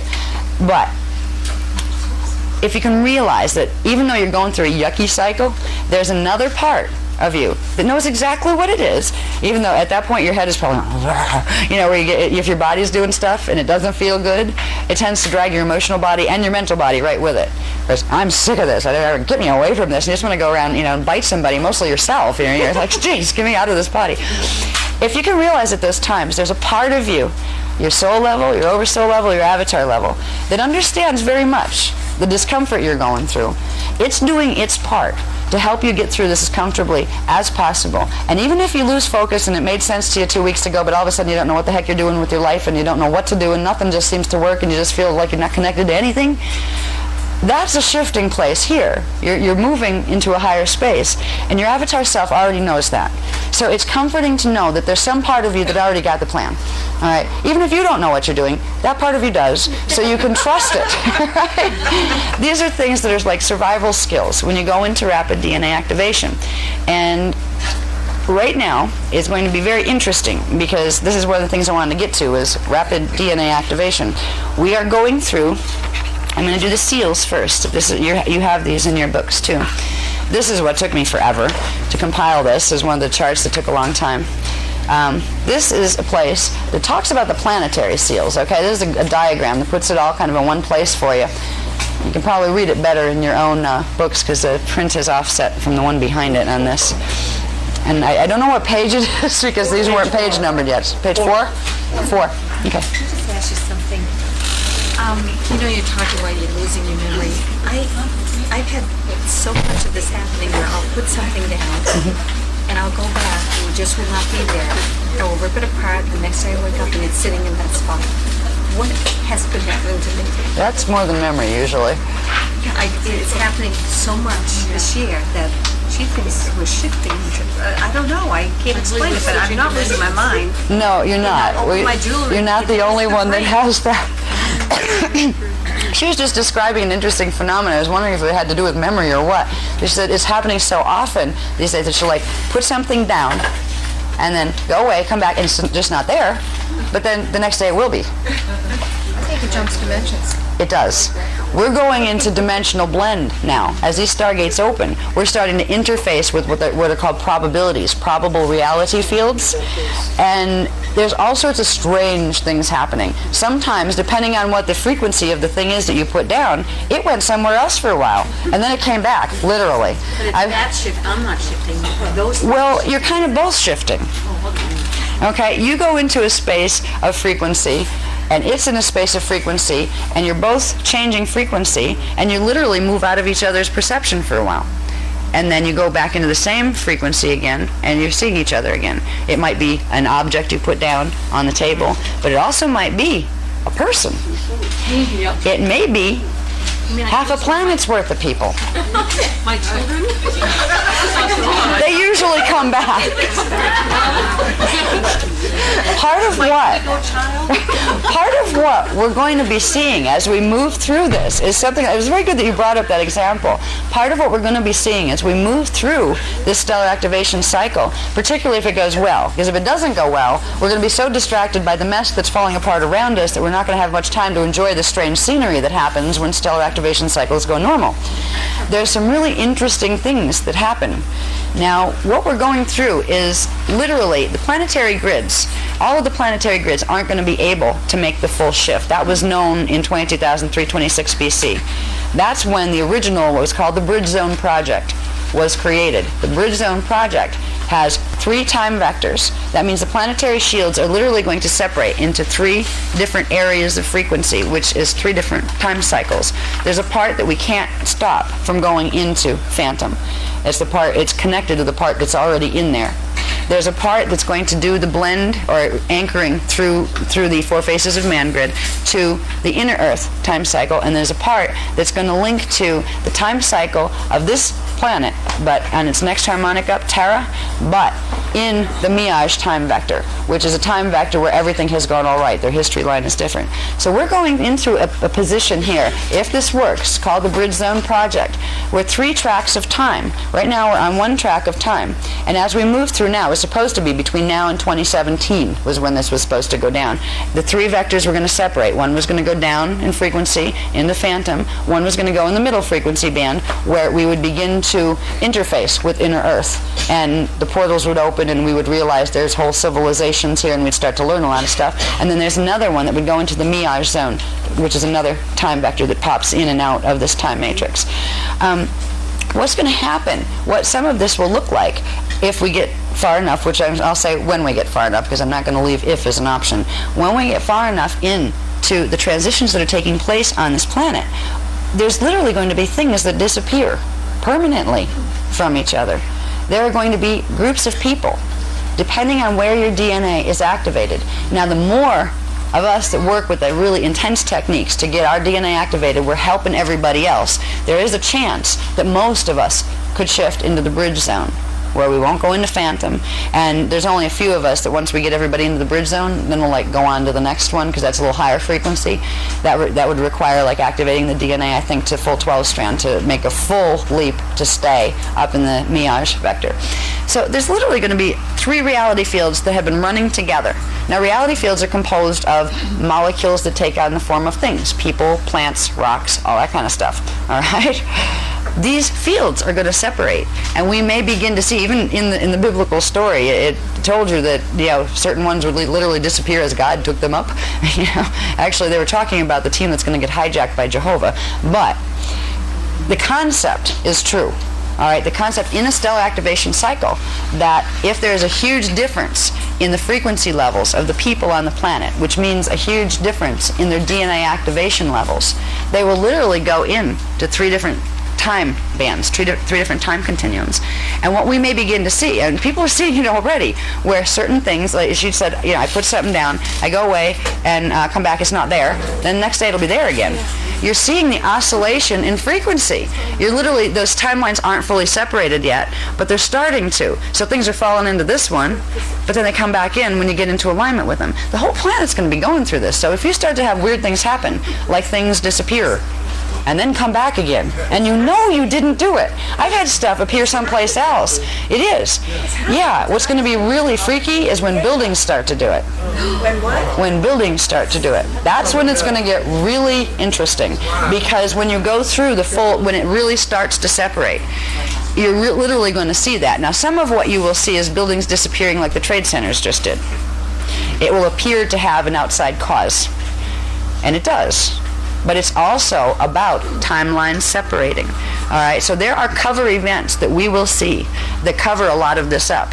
But there will also be blatant events that we will see, where there may come a time when we're walking down a street and we watch a part of the street disappear, but something else reappeared in its place. Like you might be aiming. They showed me this once, and once was enough. But I was walking down a street, and I happened to have my daughter with me. She was an infant, and I was pushing her in the carriage, and we were on this end of the block. We were aiming for a store that was on the other end of the block. So I'm walking with her, and I had one of the ones that communicate with me telepathically, saying, "Okay, we're going to show you something about time here." How time works, and it'll be many years before you understand it, but just remember this. Now I'm coming into, I'm starting to understand how that could happen. I was walking, saw the store. I looked over to the side, something seemed to distract me, and I looked back, and I did one of these. It was a whole different street. And I kind of went, and it was the same where I came from. But it was like other people put other businesses there in 2 seconds flat because the store I was aiming for didn't exist there. It was really, really bizarre. And then they flipped it back, where I literally didn't see it. But I noticed, I felt like I closed my eyes, but I didn't. They were still open, but there was like a blank. My consciousness blanked for a second, and there it was again. And I felt much better because my street came back. Because I didn't know where to go. It's like, well, where do I go? I'm supposed to turn right down there, and my house is over there. Where is it? So these are some of the weird things that happen. You can also I've had little hints at it where going into a store, I remember I went into a store to buy a pack of cigarettes, and then one day they were like $2.10, and literally, that was like at 8 o'clock in the morning, and at 4 o'clock in the afternoon, they were like $3.50. And I said, what do they do? Just put a price hike on them or what? Just, no, they've been this way for a month and a half. Okay. So if you have weird experiences like this, realize you're starting to perceive the changes that the planet is going through. And we're going to see all sorts of wild stuff. But it won't be too wild and freaky if we get what are called the Miage zones set, or Miage fields. Miage fields are frequency fields, like a frequency blanket, that will cover this planet. If we were able to get the full 4 faces of man grid in, like fully activated, and there weren't the other problems, there would be like this blanket of what looks like pale indigo blue light that would surround the planet. You wouldn't see it with instruments here, but if you were looking at the planet from a higher dimensional frequency band, it would look like a pale blue mist surrounding the planet.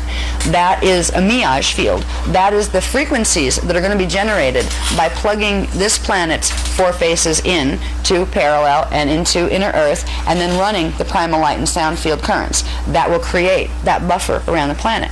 Now, in that buffer, you will be able to maintain something called a form constant, which means the form of things that you're seeing will stay relatively constant. In other words, you're not going to watch reality melt before your eyes and turn into something else. If you remember, this is all energy and frequency, and you start moving frequency around, literally there are reality systems where you walk out your door and fall off because the road isn't there anymore. There's really some strange spaces that can happen in places that are messed up. Now, this place we probably won't have the benefit. There's not enough time, probably, we could try, to generate a full Miage field blanket. It's a Miage field, a trion field. That's another word for it, trion field or trinity field, because it's utilizing the 3, the parallel, the inner, and the and Earth, to anchor the full, it's not up there anymore, Kundera and Kiriche spectra. If we got a full blanket around the planet, we would literally, nice and smoothly, without violence, without people fighting with each other, without the Illuminati doing their thing, we would literally move through a harmonious stellar activation cycle. The chances of that happening are slim to none.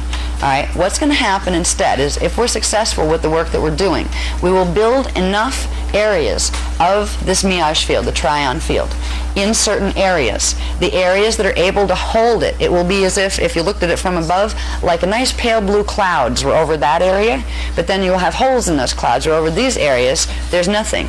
There's only the regular frequency that was there. Those areas that aren't under that cloud of the Miage field frequencies are the areas you're going to see the most disturbances, where you're going to see natural disaster type stuff come up, where you're going to see warring and issues like that. And literally, there's going to be a time when, this is why they're starting to give us maps with actual coordinates on them, so we know what we can track, where the Miage fields are building, so we know where the safe places are to live. all right? Because there will come time, even if we move through this and we're doing well, the Illuminati guys are still using sonics. They're still using things that are compromising the planetary grids.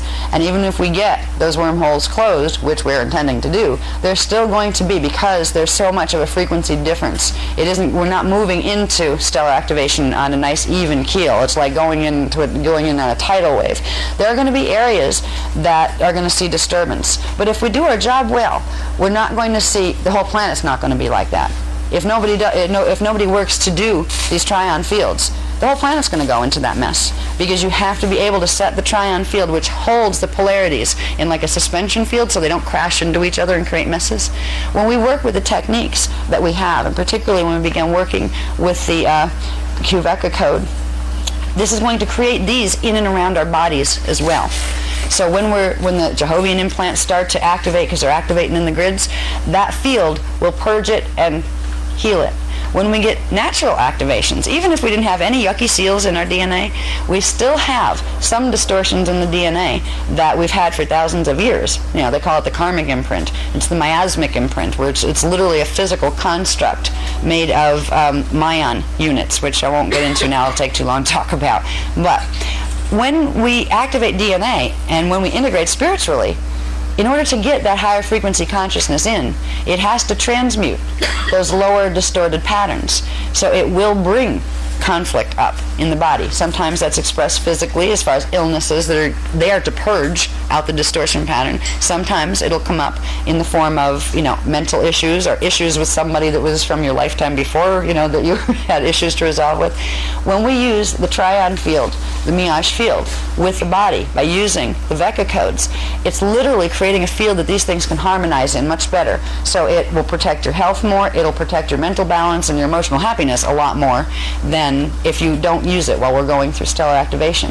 But on a planetary level, the best visualization to see is to literally picture the Earth as if you're looking at it from like out in space, and see this beautiful pale blue cloud of energy, a blanket surrounding it that's literally going to buffer anything that's too harsh that's coming in through the stargates and anything that's coming up from the planetary templates.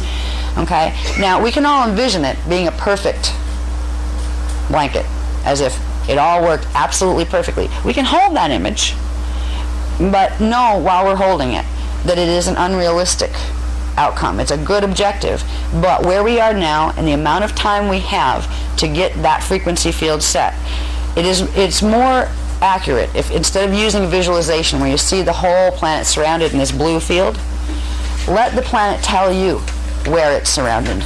Simply say, I see the Miage field now, and let it come to you where the areas actually have it. If you interact with the image of just the planet, right? You can do a meditation every once in a while to see where things are. Imagine the planet as you're viewing it from outer space, and imagine that there is going to be a blue mist, but the blue mist is only going to appear in truth, which means where it really is. You're not going to force your idea on it. You're going to let it tell you where it is, because then you'll find out where it's most needed as well. All right? When you're doing rounds or when you're doing salutations or working with any of this as an individual or with groups, you can use this image of seeing the Earth and saying, I will see the Miage field now. And if you look at it and you see like 2 clouds in the whole sky on the whole planet, you'll get an idea of what we're starting with. Okay? It's going to take a while to build this, but we can do it by the end of 2002. Now, when you go into doing a group or something, if you want to do some energy, you want to know where to put it, this is the best visualization you can use, unless you happen to get some other things for very specific, put it here, put it there. You visualize the planet, say, I see the Miage field now, and try to get an idea, okay, like this is Africa over here, this is the United States, just basic, like if you're seeing land under there, you know what land it is, so you can tell if there's areas of Africa that need it, or if there's areas of the United States that need it. Focus at home right now because it could use a whole lot. This is where you could literally direct the intention of a round table, and simply you hold the intention, tell the group about the intention, say we're directing this one here, and when you run the round table, send it down with the intention. It goes into Earth's core, and it will go where you sent it. There will also be a part of it that goes into, if we're using the Qveka code, it will go right into the 4 faces of man grid as well. But you can target where it's needed, where you feel it's needed. If you go to New York City, where they had this literal huge hole ripped in the astral field up there now, where this took place. This didn't just affect this level of New York. It affected literally the astral level. It ripped a major hole in it. And you could do, they won't let you on the site, but you can go, or even if you live in Florida, you can go and send mirage fields up over to that site and to the Pentagon site. But the one that's really in need of it right now, it's almost like a gaping hole, like if it was a balloon that's losing helium. New York is losing a huge amount of energy right now out of its grids because of that hole. And that's going to be a primary place that they're aiming to take down into Phantom. So that's a good place to begin. If you're going to do energy work that you want to do for planetary healing, like any of the techniques in the field guide that goes with that book, you can use them. You can use your salutations. You can just run your Maharic shield and simply visualize that area and visualize the pale blue going. Now, what will activate this very strongly is when we begin to use this code. Again, I'm going to put this back up just for a second. Maybe I will. This one is the key to setting very quick and strong mirage fields, tryon fields. All right, so that's the code we're going to use. You all should have that in the books that were just passed out, the handbooks that were just passed out. Oops. Yeah, there we go. Yeah. There we go. There we go. Okay. Again, if we can remember, they're not just little things to play with. They're mathematical encodings that direct energy and frequency and blend it in very specific ways. You can make a huge difference here. You can make a difference for the people in New York City right now. You could also make a difference for the people in Afghanistan right now. And even if you don't like Saddam Hussein, there is Stargate 10 and QSite 10 over there. You could send some over that way before they start getting bombed.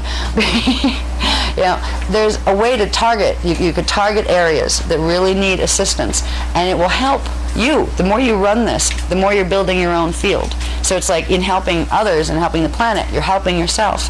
And every time you run your own just to help you, it's actually helping the planet. But if you're not directing it someplace, it'll kind of like find its own direction to go. Once you set mirage field in yourself, once you set a tryon field, you are bringing that frequency into your body, and that is going to communicate with the earth body. So it all comes down to, no matter how sophisticated the Illuminati program, the fallen angelic program is, this is more sophisticated, but how to do it is easy. It's really, really simple. We don't have to worry about figuring out how to design machines that'll project the right types of frequency and how to get our little weapons lined up to blow trumpet fields when we need to zap things. This is very natural, and it's not hard to learn. Okay, now this is going to be really important in those packets that you have. This sheet shows you where the organic seals are, the 12 organic seals. It has exactly the longitude, latitude coordinates that go with them. So you can find them on a map. So you can get an idea, and it also has just the name. If you don't want to look up exact longitude and latitude, it gives you like where's close to it. Like, that Nantes, or however you say it, France, for number one. It shows you where they are. Now, these are the natural seals. The areas of the natural seals, as soon as they start to open, are going to start to go through a grid acceleration. So you're going to see things like, this would naturally happen even if there were no Jehovian seals. If there's any miasms in the planetary body or in the bodies of people in those areas, this is when they'll start to stir up and get agitated. Now, that would be temporary. Under normal circumstances, that would be a temporary purging as the frequencies are running and straightening out anything disharmonic below them. You'll find that in the areas of the seal. We also find it from each seal. They literally have a radius of about 1,000 miles. So they all, by the time you get all of them done, you look at them on the globe, they all overlap. There's overlaps all over the place. The most concentrated area of impact, let's say, from the frequencies that get released from a seal are ground zero, which is where the seal is located, then the first 100 miles and the second 100 miles. They are the strongest effect zones. Now you also see positive things happening. This is where the people's DNA is going to be activating faster. All right, I'm going to get into a minute. Once we go through this a little bit, I'm going to show you where this chart corresponds to your DNA as well, because there's a timeline on here. It already shows Seal 1, Seal 2, Seal 3. They have been activated already. Seal 4 has been activated already. Now we're looking at these over here. These are here just to indicate which ones had Jehovian seals with them. And down here I get into more of the Jehovian seals. I hope yours is more clear than this is because it's pretty blurry. All right, so we already have 1, 2, 3, and 4 activated. Look at the timeline on this. Okay, the last one activated in September. This one's December of 2001. This one's January, in the first week of January in 2002. August, September 2002. November, December 2002. Look at this. August 12th, 2003. They're all done by then. They've all activated by then. Now the effects start to happen within 3 to 12 months, depending on a lot of factors, depending on whether there's a Jehovian seal attached, depending on whether there's grid distortions or not. But within 3 to 12 months, usually within 3 to 6, you will start to have the effects of those frequencies running through the grids showing themselves, which means that's when the people's DNA will start to activate. And that means if they have a lot of messed up DNA because they don't know about running, how to clear their DNA template, this is when you'll find all sorts of gook coming up for people and for races. As far as races that have problems with each other, there's conflicts there that those races haven't healed with each other. This stuff will come out, so you'll see more conflicts. But a lot of times you can send mirage fields to those areas. In fact, it's a good idea to send mirage fields to all these areas, especially the areas that have the J seals with them. Okay? This is exciting because what this is telling us, and this would have taken literally until I believe 2012 or 2017 to finish all of this, but because they had to activate Stargate 6 early, or this wormhole nonsense was going to pull us in and there was no way they were going to be able to save it, they activated Stargate 6 in May. The Guardian races did. That has set this all in motion. And since then, the grids are accelerating so rapidly that we're not making these seals open. They're opening on their own, because it was always when a certain frequency was hit, that's when the seals would start to go. And the frequency is climbing very, very rapidly now. So what we were going to see between the year 2000 and then 2012 and then 2017, which was the original ascension schedule that was in Voyager's Volume 2, the first printing, that has literally all been pushed up to the point where what we were going to see between like 2012 and 2017, we're going to see between 2003 and 2006 it's going to start. So literally the halls of Amenti, Stargate's opening, which was due for 2012, is going to probably begin, so it might begin as early as 2003. It may begin in 2006, which will be better, because it gives the grids more time to learn to balance these energies. It gives all of us more time to learn to balance these energies.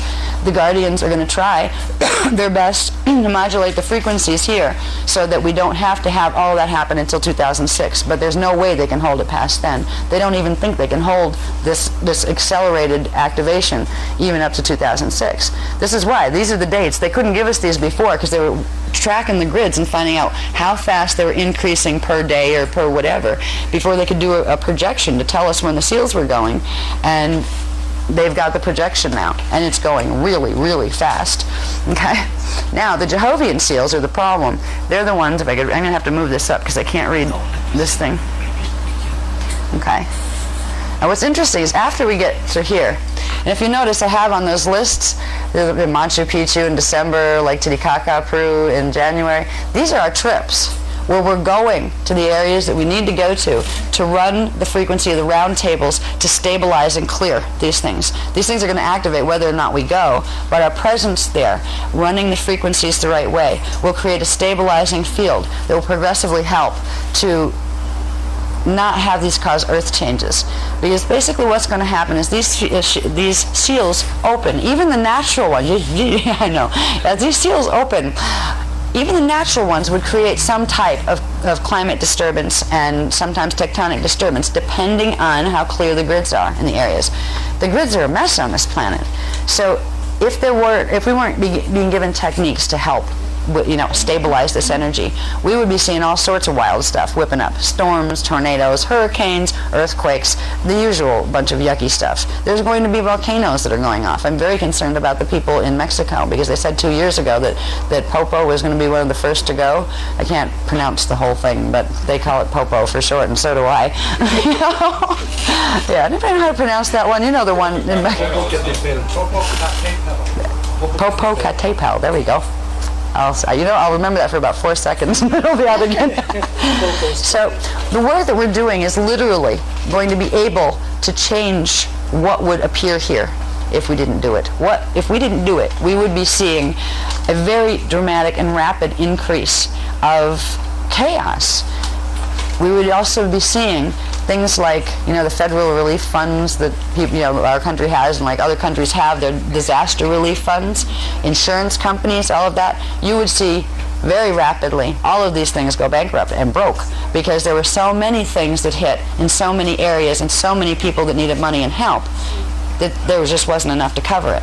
So the potential is that what this could go into, it could be a real mess. I mean, politically, economically, it could affect every area of your life, even if you don't live in one of the areas that will be affected. Now, what's interesting about having this chart is you not only know when the seal is going to go, you know where the seal is. So it gives you an idea of the area that's going to be affected. These will be the areas where you will see some type of reaction to the seal releasing.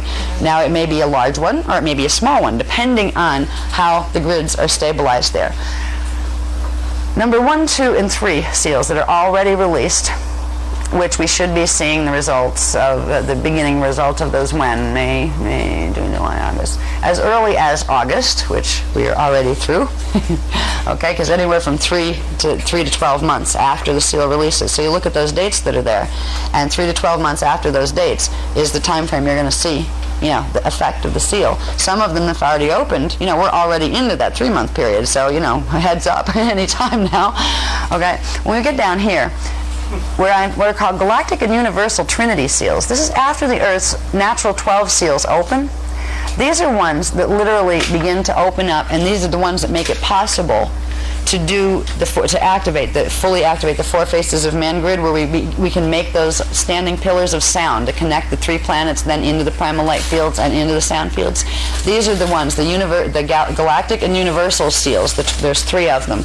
They correspond to dimension 12, 1, and 13, and then the next one is to dimension 13 and 14, and then 14 and 15. Once those seals release, they will allow the full Kundalini frequencies to come down. Kundalini, Kirishe, Maharada. This is the anchoring of the Christos template on a planetary level. So there will be they just released where this trip would be to in the last month. When we go, we knew we were going to France in like somewhere between November and December. They're going to let us know when is the better time. 2002. Now we get into seal 14 and 15. One is in Jaipur, India. And at the same time, we're going to be doing, as soon as we get back, we won't be doing them exactly on that date, but these are the dates that they're going to activate, because we can't be in 2 places at the same time unless we split the group in 2, which isn't a good idea. All right, so we're going to do this one and this one. They're going to go, actually, at the same time, but we're going to be doing them from here if we can. I mean, hopefully the politics of things will hold out well enough. In August 2003, we'll be able to do a trip to India. That's what we're hoping. But you never know with how crazy things are getting over there. If not, we would do it at the other location. But these 2 seals are going to go. And if we're over here, this one's going to go anyway. Then when we come home, we balance the frequencies of it there. Because especially Sarasota, we've been doing a lot of work on at the grids there, but we got hit pretty good with psychotronics the last time we were there. So anyway, these 2 will be the final ones. This is, if we get to the point where we, let's see, with the Machu Picchu trip, we'll get through those natural seals. If we get through the Titicaca trip, and we actually get to where, it's time to do the Tibet trip, we know we're going to make it, okay?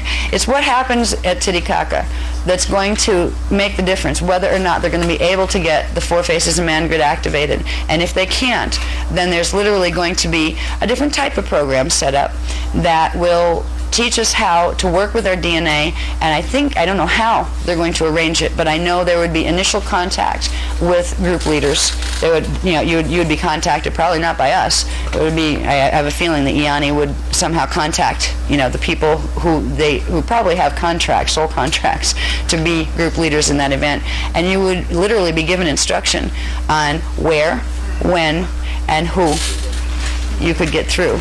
And I'm talking about large groups.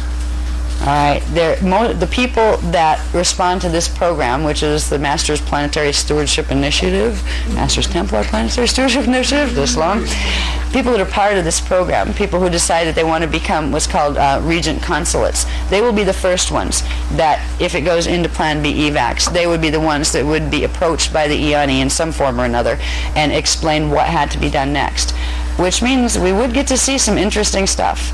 from the time I was small, I had the experiences of being taken periodically into inner Earth. I've even gone to Terra, what is called Terra, density 2, with the physical body. Now, some people call that abduction. It's not abduction if you wanted to go. There's abductions by the negative guys, but then you have invitations by the positive ones. If it goes into plan B, your life may get very magical very quickly, because it will mean there's no more time for a slow wake-up cycle, and eventually you'll get to meet somebody from the other side. It's like, don't want to scare you to death and terrify you, but excuse me, would you mind, you're like commissioned to get like 20,000 people out, so I'd like to show you how to start doing that, right? Now, if you're going to get anybody out, I don't know how they will do this. They may prepare us in a way where we have groups and certain people would literally be drawn to us, which it may go that way. We won't even have to say anything to them, but we will end up with these groups. It might be for a workshop, or it might be for something we think we're doing one thing, but it turns out that, oh, this is the group that's going through. I don't know if you will get to go through first, where they literally take you through and say, sit you down in one of the crystal temples and say, okay guys, this is the plan, and pull out the maps and that kind of stuff. They might. I've had those experiences. I've been there. I don't know if there's time, or if they would take everybody that way, or if they give us how to prepare, and then tell us basically when and where, and we'd know that, okay, that workshop coming up, that's a field trip, let's say. It would not be something done publicly. I mean, you can't take this many billion people who don't have their DNA activated high enough through. You can take them through if you want to have them spontaneously combust and fragment their consciousness. What's worse, leaving them here, even if the place was going into, if it goes into Phantom, they will try. I mean, if it goes, you don't want to be here, because it's gonna be messy. It's gonna be like it said in Revelations, where there's plagues and there's people wanting to be dead and they can't die and that kind of stuff. Hopefully, we won't have to see any of that. But if we do, we'll be helping not only people whose bodies can come through. We'll also be showed how to help people who aren't going to be able to take their bodies, which means they're going to leave their bodies. They're going to transition. They'll choose whatever way they want to transition, be it, natural disaster, plague, whatever.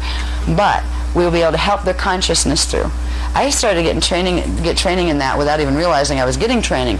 When I would find things, it started with things would drop dead in front of me, like birds. It used to scare me. It was like, like the death touch. What am I, the angel of death here, or what? Because literally, I'd be like, a couple times I was literally, and it happened like twice in the exact same way, like months apart, where I'd walk under this one underpass, and I had my little daughter with me at the time in her stroller, and literally the first time I walked under, and I'm glad I had the roof on the stroller, like the little thing you pull over, because this bird went poof, and landed, and died on top of the stroller. And I just kind of went, jeez.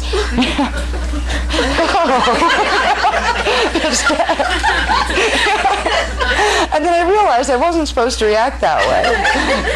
Okay, don't just poke it and get it off the stroller. Okay, oh yeah, something just died. Oh, I get it. Okay, I'm supposed to do something spiritual here, right? So I remember tuning into it. Okay, is there anything I can do to help you, bird? And I just remember feeling, just my paying attention to it created a thing, and I could feel this whoosh. It used my biofield to step up in frequency, so it could get its consciousness out to a higher level. Yeah. That it's like it waited for me, because it knew I passed through that place a lot. It waited for me to come by. I had that happen a couple times. I've had animals do that, and the big one was when I ended up on a bus going, and I never go to, it was to Atlantic City. I never go on these things. I'm not a gambling person. I'll use my money in ways that I can be sure what I'm going to get on the other end of it. I had to go on this stupid bus trip. And I didn't really want to, I don't know why, but I have to go. So I went. I lived in Pennsylvania at the time, so I went down to Atlantic City, New Jersey on the bus. I won $100, with the quarter machines. And I said, that's enough, I'm not going to play anymore. And coming back on the bus, this bizarre set of events happened. A car engine exploded in front of the bus, and the car that was in front of the bus exploded. The bus had to swerve to get out of the way. So did a bunch of other cars. It was on a couple lanes, and you just saw. I'm sitting in the window going, because I got jolted awake. I'd been sleeping, and I'm seeing cars. They looked like little matchbox cars bouncing off each other, and there were several of them, and they were spinning off this way. The bus managed to stay straight. Nobody was hurt on our bus, but there was one car that was hit with the back of the bus when he got out of the way. So the bus didn't roll over the car in front of it that had blown up. It hit another car, and that car went literally this way and got hit about 4 times until it stopped on the side, and then he drove back. The bus driver made sure we were okay, and then he drove back to a certain point, parked, got out, and he said, everybody stay on the bus. And I don't know what was, I usually follow instructions. Something moved through me, and I did this really weird thing that I didn't know I could do. I stayed invisible I linked into his field. The bus driver was going to go. He knew it was bad, and he was going to go run down to see what happened to the people in the car that he knew he had hit, with the back end of the bus. And I got behind him, and I knew he couldn't see me. I was like in his field in a certain way where he couldn't see me, and I literally tracked him all the way down, and he ordered everybody, stay on the bus, I ended up standing down there with him next to the car, and I saw these 2 black vortices up over the car roof. I knew that the car roof was flat. I mean, wherever the heads were, they weren't there anymore. Couldn't see in, but I saw the black vortices up over the top, and I realized what was going on. Oh God, it's just like the birds used to be, that the people had died, but my field was brought there, not because on this level I understood it was going to be, but it was brought there to assist. By having a field that has these frequencies activated in it, you're like the stairway to heaven. Yeah. Something that would get stuck down here otherwise. By being in your presence of your field, just by being there, you would be able to help them transition. So you may find yourself in strange situations like that. But literally, it was funny. I saw the vortices, and I thought, what's that? And then some part of me knew. It was, oh dear. Like the people were dead, and it's like, don't think about that right now. Watch. And I saw these 2 little kind of sparks come up out of the car through the vortices, and a whole bunch of other ones. There's like 3 each waiting for them at the top. And I knew I could feel these frequencies in my field making this bridge. So the little stars at the top would be able to reach the little ones that were coming up. And I knew that we'd help them get up to their soul levels. So it was amazing. We'll be going through things like this. If you find yourself in a situation where things are dying around you, don't let it scare you, okay? It doesn't mean you're the angel of death or you're dealing with something negative. It means you must be very valuable frequency-wise because you're being asked to help just by being there, okay? Yes? There can be hijacked that you were talking about. Yes. Yes. If you have that stairway to heaven, see, normally you'd have your own, but because the grids are so messed up here and they have the phantom matrix pulling, they've been literally siphoning souls off where they try to get out of body. They've been stuck in the incarnational cycles in phantom, a lot of them. Some of them end up back here, but they can't get out of here because they do. Right when the sparks are coming up out of the body, they hijack them and pull them with frequency. And people that have frequency that's able to span those dimensions and hold the integrity of the field, you literally give them a safe bubble to pass through. So you may find this happening, and if you do, if you find yourself, or if we all find ourselves confronting issues of death, like watching lots of things around us, deciding to check out, whether or not, it might be terrorist activity, it might be plagues, it might be weather things, it might be earthquakes, whatever it is, realize there's another side to that it's not always a negative thing. It may appear to be negative out here, but there are a whole bunch of souls that want to get out here that can't take their bodies because their DNA won't activate fast enough. All right. When you see that, send Trion fields to them, because those fields will literally surround them and buffer them. This is why we need help in New York City to close that hole, because right now, those people that left in that accident, a lot of them are being hijacked in the phantom. We immediately, Michael and I did work. We were sent to do work in a certain location down in Florida, and it was sent up there to literally create a blue cloud over the thing. And it needs help to reinforce that cloud. But if you can realize that when you're working with the Trion fields, that you're doing amazing things, not just little things. You're doing amazing things. I also want you to be prepared emotionally if it gets rough out there. We're the team. The people who sit here and listen to this stuff and care enough to learn it, we're the team that everybody else is counting on. Because most people fall apart when stuff starts to get rough.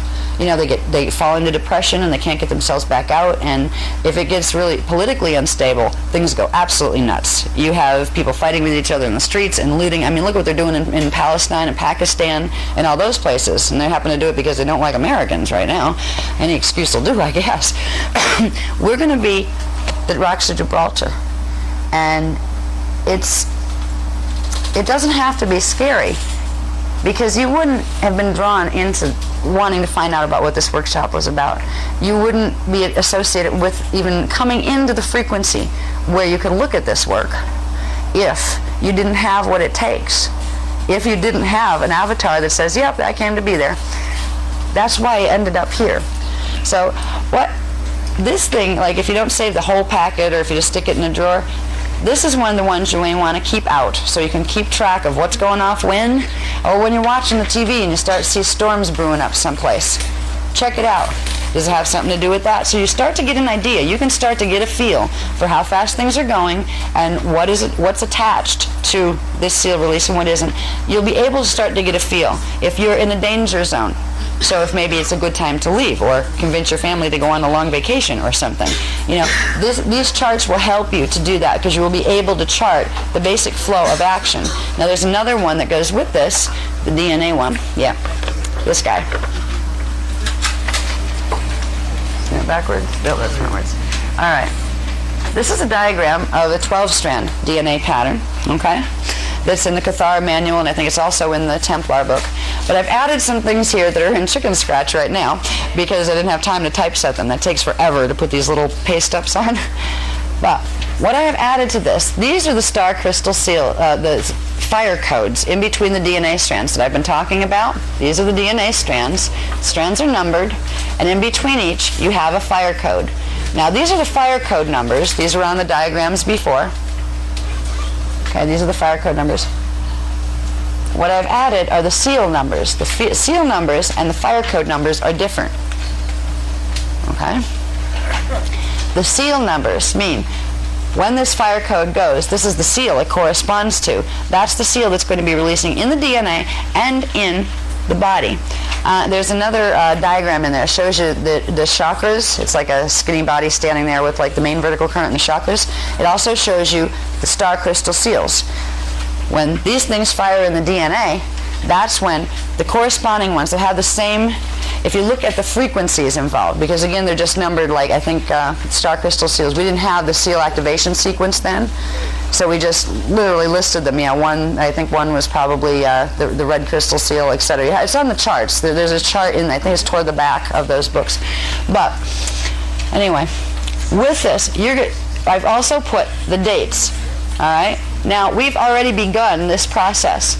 May 2000. Okay, seal number 2, May 2000, seal number 1. These are the things. Seal number 3 is over here, July 2000. These have begun to activate. These usually go 3 to 6 months, but it's 3 to 12 months, but 3 to 6 is really more in the time frame you're going to start to see activation. So these are the things that are going to start to be activating in your body, literally, because the planetary grids are activating these things. So when the grids go, it triggers it in the body. Now, as we're working with the techniques that we have, even the ones that are that you guys already have, we are helping to balance this process. All right. Now, if we look here, see these little guys here?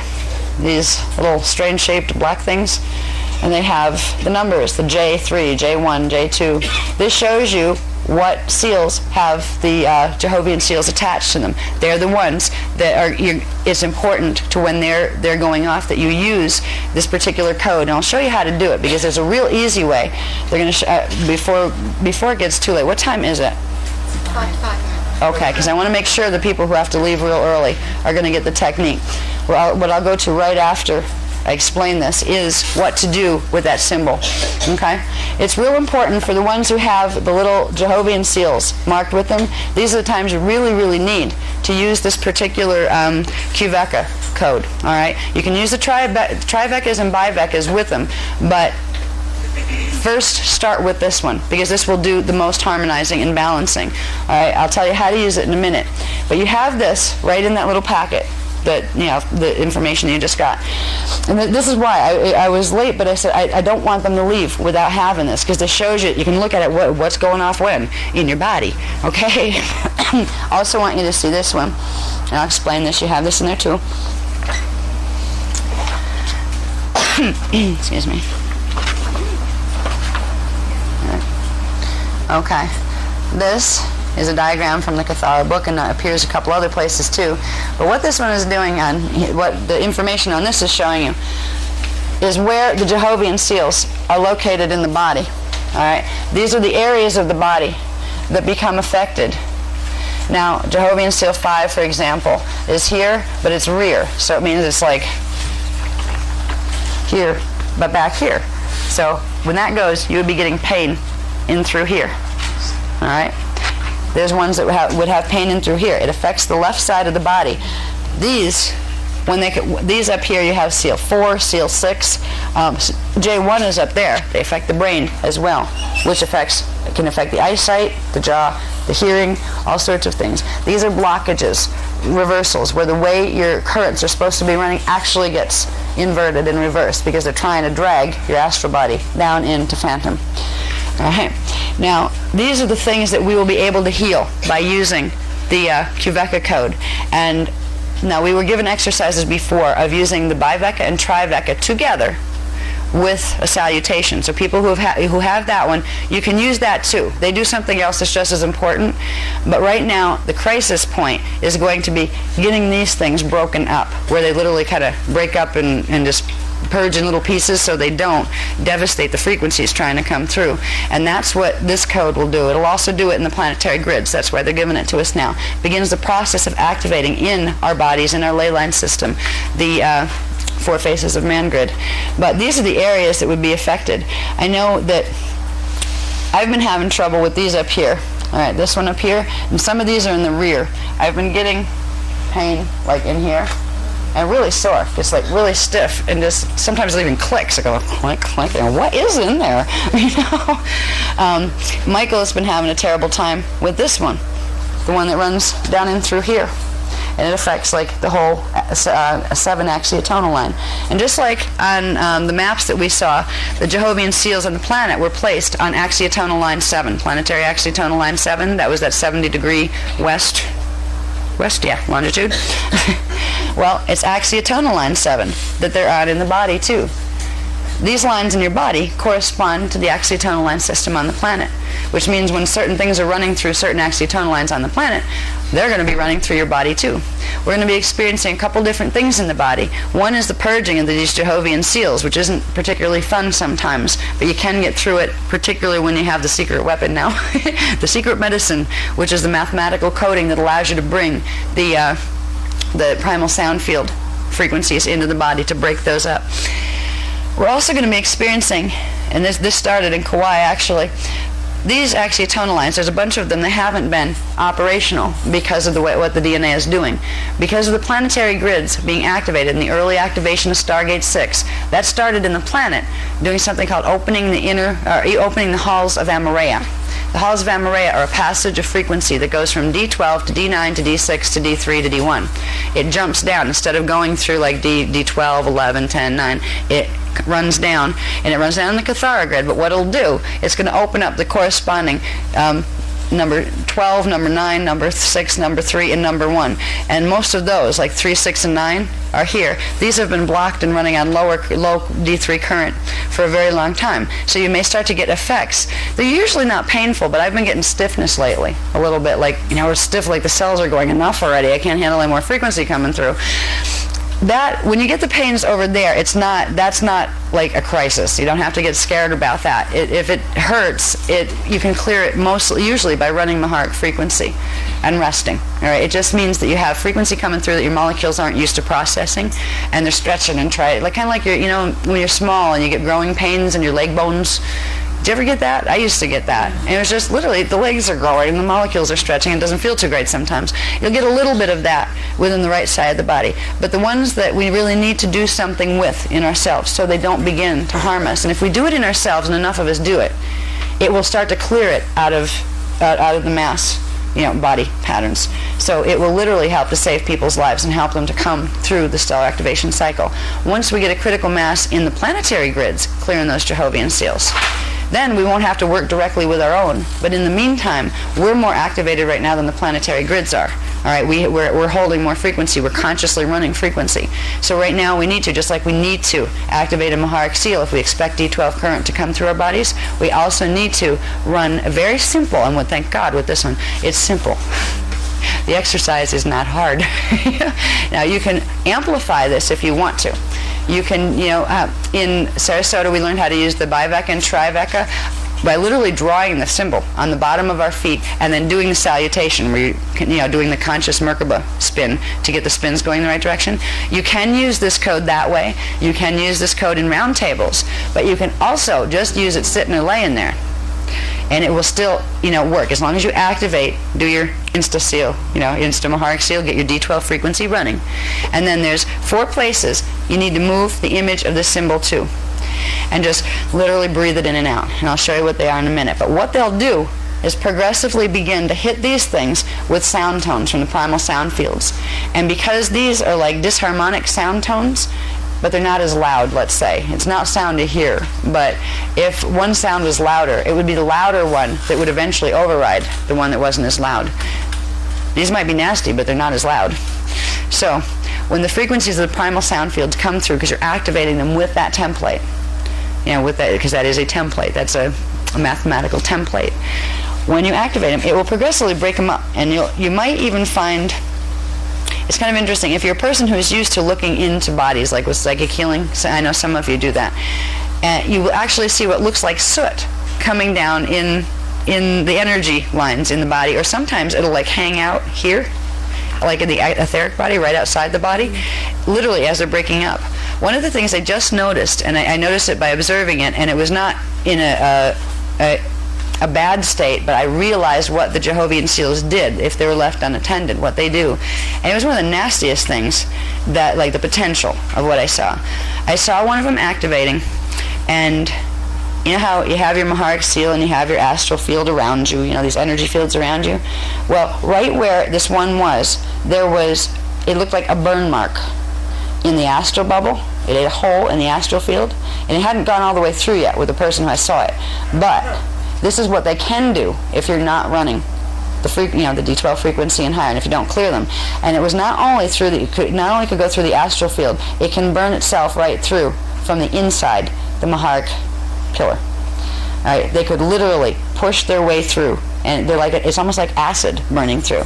I had no idea about it, but I happened to catch one in the field, and I've been looking over my shoulder, what's it doing? You know what I mean? If people are going through this without realizing they're going through it, they're feeling a little pain here or something. But what's really happening is eating a hole in their astral field, and even people that are using the Maharic seal alone, these have enough power, because I guess they're being generated by this, I think it's a false D11.5 reverse current that they use over in the Phantom Matrix. They're connected to that, and they literally have the ability, if you don't have a real strong Maharic seal, which you wouldn't be able to do it if you had 12-strand activation, full activation, it wouldn't be able to affect the Maharic seal. But right now we're just learning to build that Maharic pillar of frequency around us. It could literally burn right through it and leave holes, and where there's holes, there's doorways, and that's where things like to come up, and it's also where they literally are trying to have our bodies die and take the astral bodies and our consciousness down in the phantom.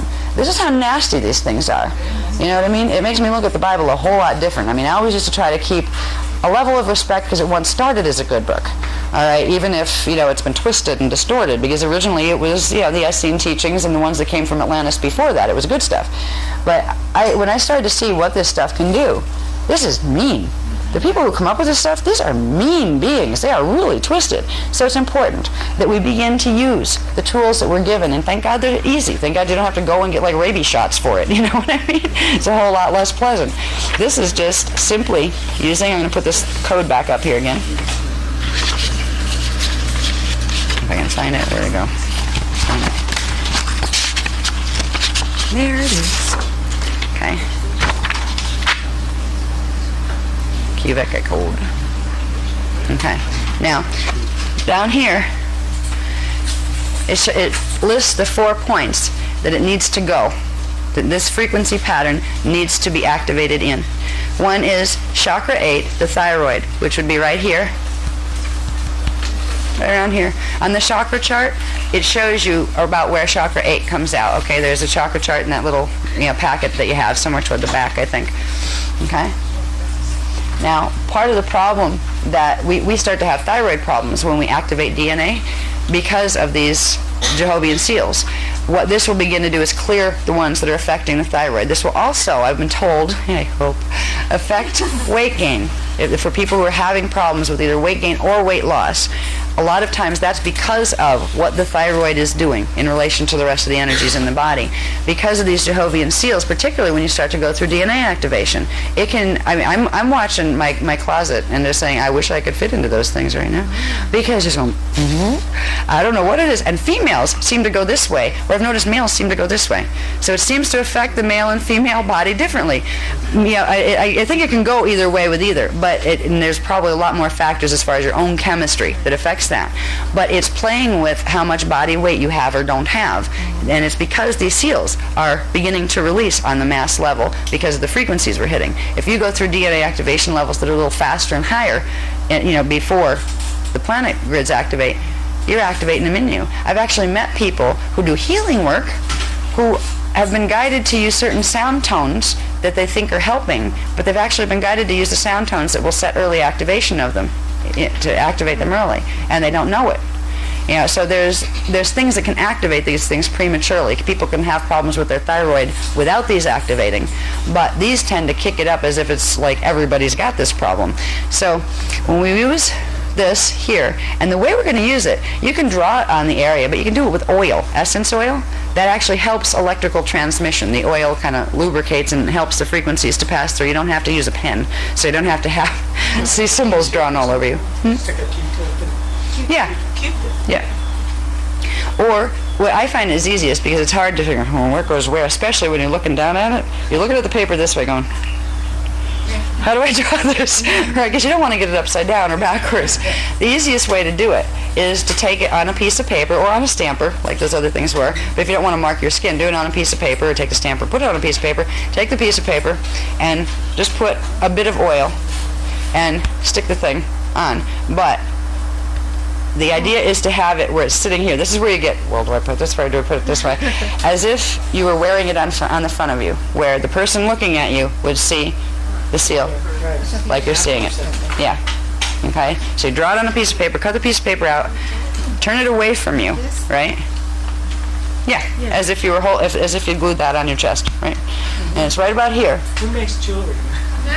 Yeah, a necklace would be, there's a lot you could do with this. You could do necklace with, actually they're saying if anybody wants to do the jewelry stuff, selenite,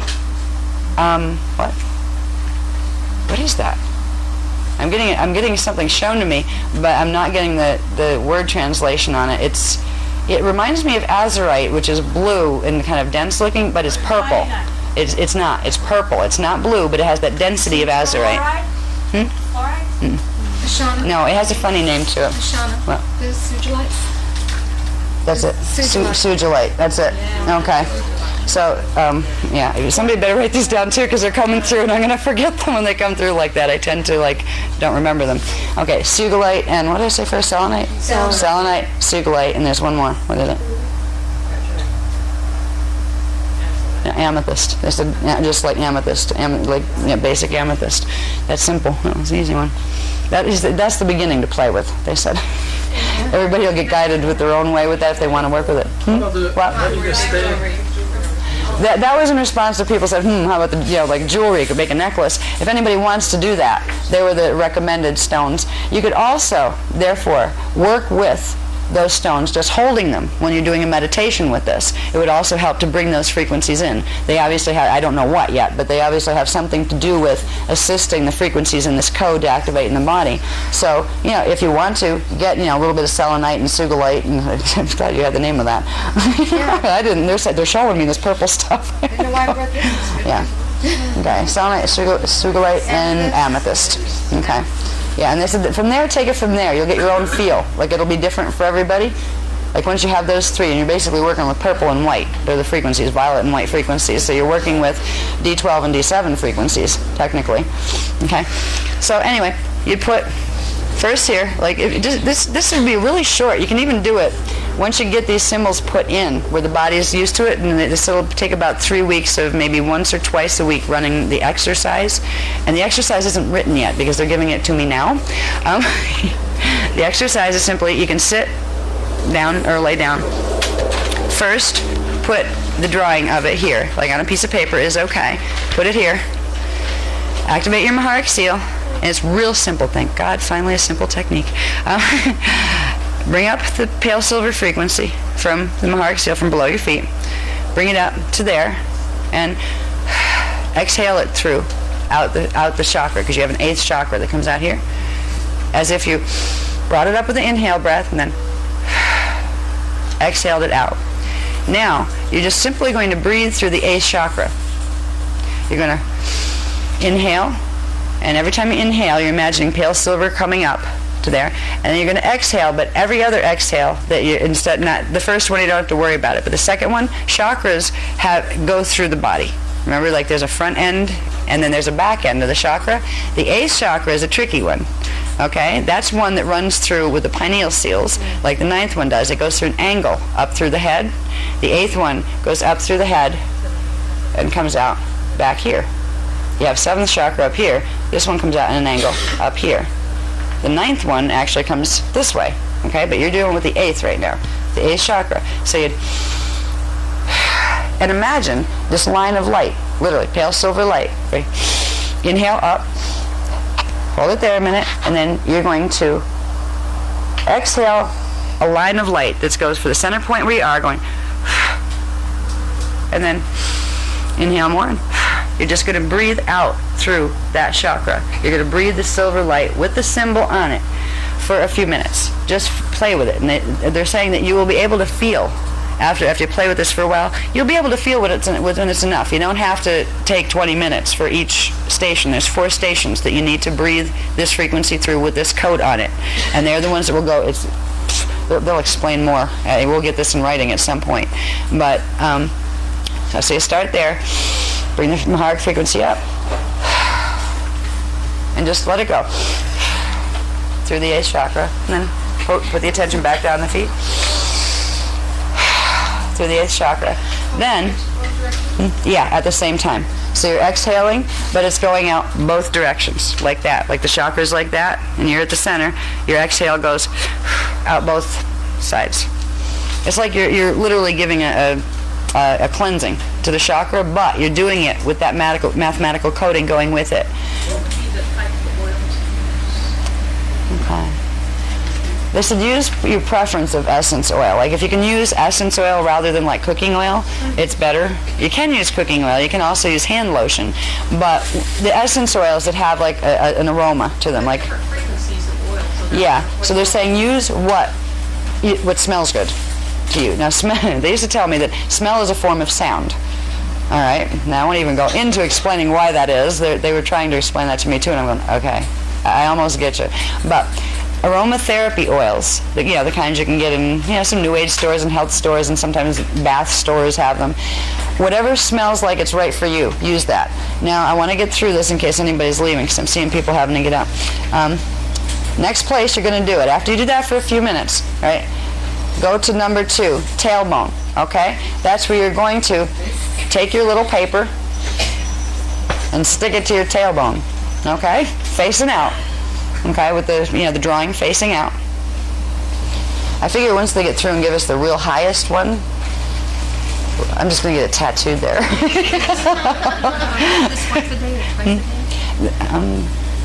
They said, hold on a minute, we'll get to that in a second, but they want to finish this. They want to reserve that spot for several codes there? That's what I said, when you get the final big one, like the final, I know there's one for the Acadic code, and they can't use it yet, so they're not giving it to us until it can activate in the grids. Okay, all right, the tailbone is the next spot. You do the same thing there. The tailbone now is connected to, actually 2 chakras. It's connected to the 2nd chakra that runs this way, the sacral chakra, and to the base chakra that runs down between your legs. But you already have pale silver coming up, and when that pale silver, when you get done with this, you're going to send it all back down, so you don't need to worry about the base chakra now, because you're going to get that code through the whole vertical current later. So what you're going to do on step 2 for the tailbone, you're going to go and do the same breathing through chakra 2. Okay, just through here. You're going to have the drawing here, and simply bring up Maharic frequency from here, into this space, and then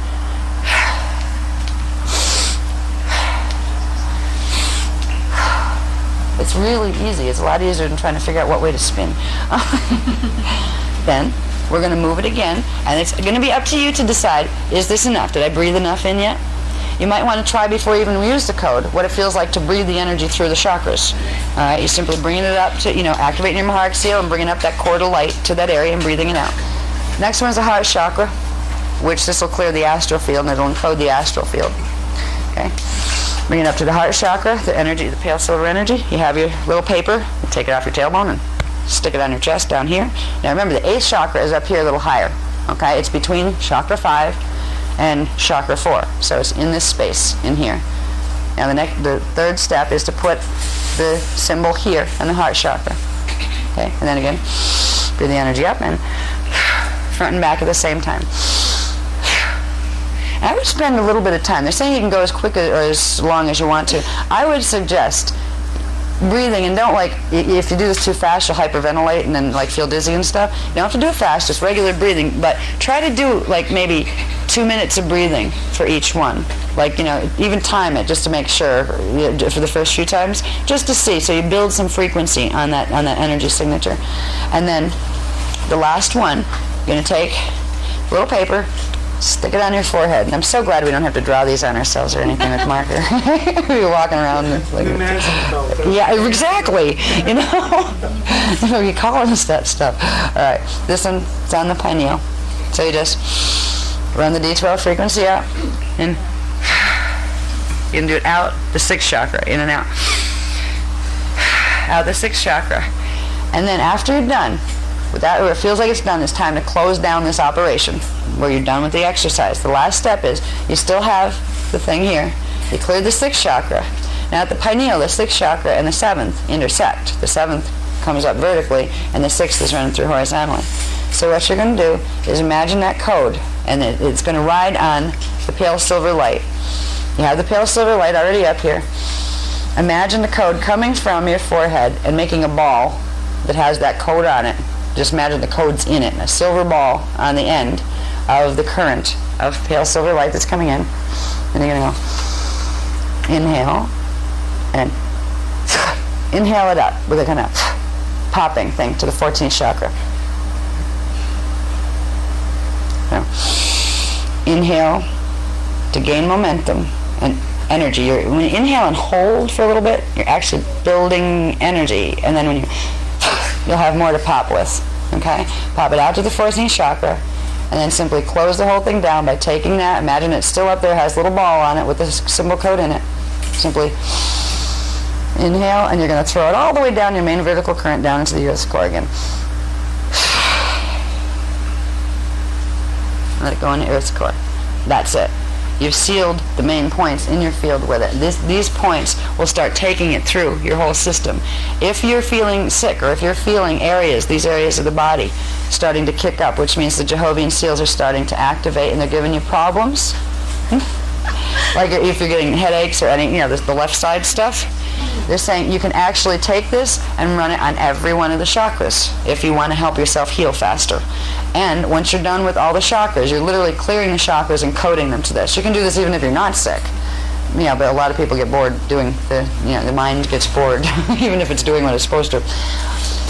They're also saying the area, after you open the chakras and clear them with this pattern, then the area that's hurting, literally put the little drawing of it over the area.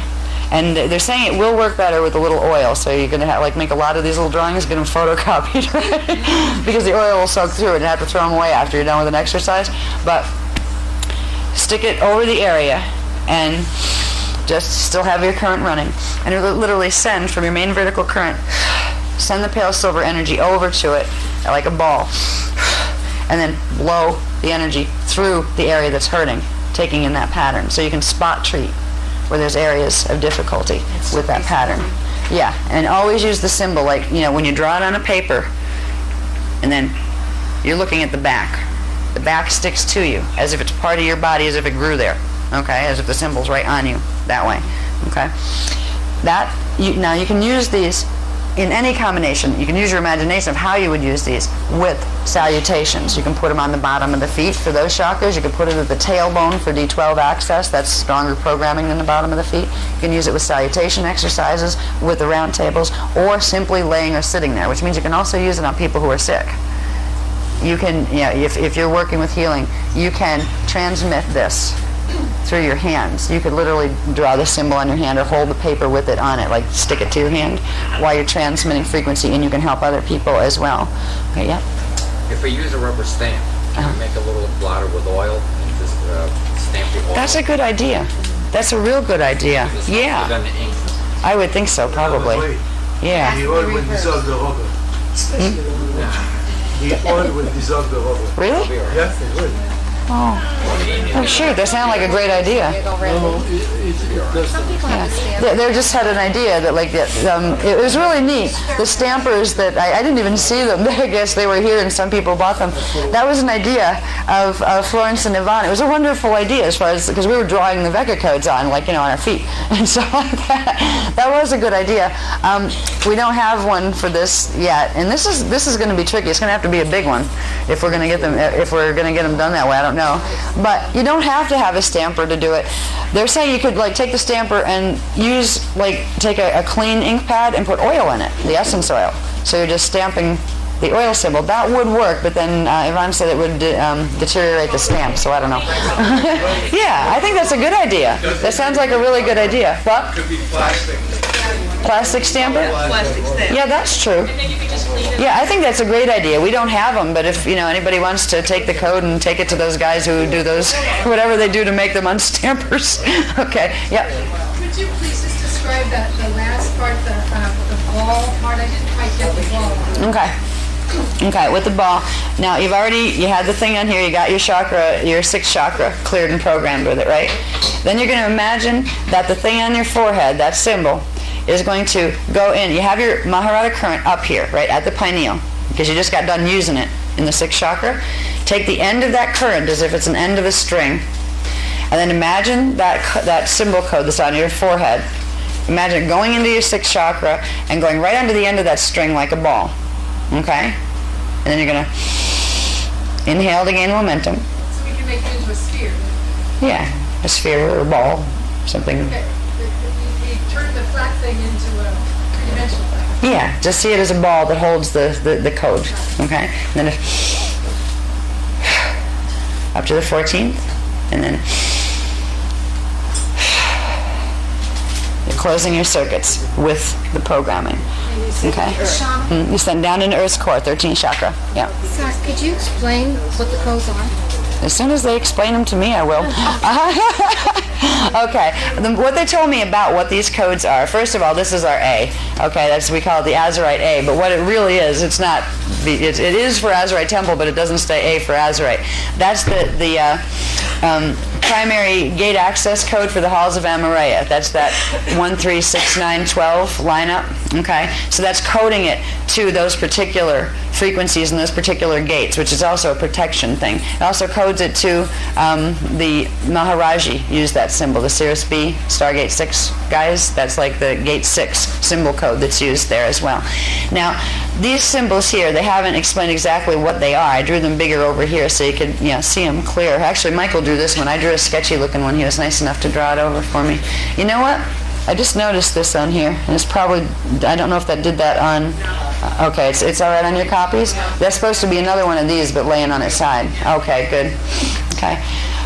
This is a language form. I know that, and I think it's from the Mua races, the Muaravi races. It's very ancient, but I looked at that and said, ooh, that strikes a chord. I remember a whole alphabet like this. I don't remember what it says. But what they said, what these codes are these are the activation, level 1 activation codes, okay, for the 4 faces of man grid, okay, on Earth. Now there would be a set of 4 different ones for the one on parallel Earth and for the one on inner Earth. But these are the programming codes that go with the first level of activation for the 4 faces of man grid in the planet and in your body. And that's what they told me so far. They literally gave me this like 20 minutes before I was trying to get here. You know what I mean? It's like, okay, like I said, where is it, guys? You said you were going to give me, the next step in this. Where is it? Just be patient. Finish what you're doing. All right. Yeah. So this is what it has been explained to me so far about them. I'm sure we'll get more. I know this is, they use this in the exercise called the Epsilon sequence. It's the theta code, and it's keyed to a planet Epsilon, it actually has the normal planetary codes for Epsilon, and Epsilon is associated with, I think, Alnitak or Alnilam, I forget which one of the Orion systems that have messed up grids here, and this is the original pattern that they're supposed to hold, and their bodies carry some of that. So I know that has to do with the Orion system and its natural coding, which is a D8 system. So this would have something to do with the D8 program. Okay, so I would have to get more on specifics if they ever give me, where it's not really important that we understand what that is. I mean, I'm the kind of person that I'll try to find answers to stuff like that, even if we don't need them, just because I don't like this, just do this, you don't need to worry about what it is, right? I don't like that stuff. If somebody wants to know, and I ask them to. So as I find out more about these codes, I will be glad to share that with you. But I do know that this one corresponds to, if you looked at a Cathara grid, that thing with the 12 spheres on it, you have the 12th Cathara center on the top, or which would be Stargate 12 if you looked at those as Stargates, right? The 12th one transitioning into 13. There's another Cathara grid that goes up from D13 all the way up to Source, right? These are the codes that correspond to the process of going up in that second Cathara grid. All right, and I don't have the diagram of this here. It's in the Cathara manual. I don't think I have that here. Do I have that here? That would be a miracle. I don't. No, I don't have it here. But picture one, the 15-dimensional time matrix, a Cathara grid running from D1 to D12, okay? You still have D13, 14, and 15, and you still have the 3 levels of primal sound fields. So you actually have one Cathara grid that controls the 12-dimensional levels of your avatar self and your physical matter all the way up to pre-matter body. There's another Cathara grid that connects at Cathara Center 12, starts number 1 for the next one. That takes you up into D13, 14, and 15, would be the first 3, and then there's 3 more each for each of the 3 levels of the primary sound fields. When we got into the Biveka and Triveka codes, the Biveka code would correspond to that first link, where you're linking Cathara Center 12 at the top of the first tree to the Cathara Center 1 at the bottom of the next tree. That would be your Biveka. Your Triveka would link that to the next series all the way up to D15. Okay? From D13, 14, and 15. That would link those. We are starting to make the link out of the time matrix out of the light fields into the primal sound fields. This one links that part, the primal sound fields, level 1. It spans D15 to the first level of level 2 of the sound field. So this technically goes with level 1 of the primal sound fields. All right, there would be 2 more codes higher than that would correspond to level 2 and 3 of the primal sound fields. So in this, you'd actually have 3 smaller codes that would correspond to each of the 3 levels of the primal sound fields. Like you have 3 levels that each have 3 levels. So this is a primal sound field code. That's the first primal sound field code we've been given. And the Biveka and Triveka are primal light field codes. Okay. I'm learning this too. I mean, I remember using these symbols, but it's been a long time since I read these textbooks, probably about 20,000 years, bless you. So I'm learning this with you, but it's, the more I get on it, we'll be learning a lot more about the Veka codes, as they're called. There's a whole alphabet of Veka codes, and they've been protected for a very long time, where they just didn't allow them on planet because there was ways they can't fully use them, because you can't, if you don't run D12 frequency, you can't fully activate them, but you can play with them in certain ways and bend things in them and then use them, and that's why the books that hold these alphabets have been hidden, like literally taken off planet while the invasions were taking place here. At this point, and this is one of the reasons I know it's right down to the wire, they're releasing it all.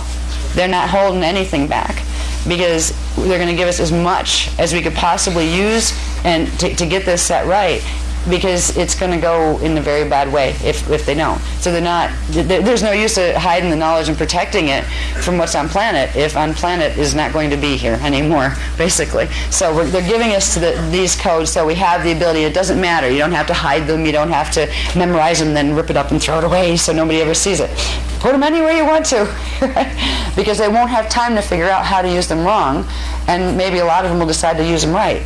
So, okay, yes? For group activity, could it possibly be just like pin, straight pin or safety pin right over the area of overflows? Yeah. A group, yeah. Out public where you don't put your hands down your pants. Yeah. Get oil over your clothes. Good point. Maybe we could still put a light oil on the body, but then just pin the paper, and then we could reuse it. Right. Is that all right with you? Yeah, that would work. I just got commentary on this one. Oh, this has to do with Sid. Sydney. Yeah, you. We were talking a while back about, I kept having these visions. Remember I told you about, for healing purposes, Siesta Key sand, which is that 99% crushed quartz crystal?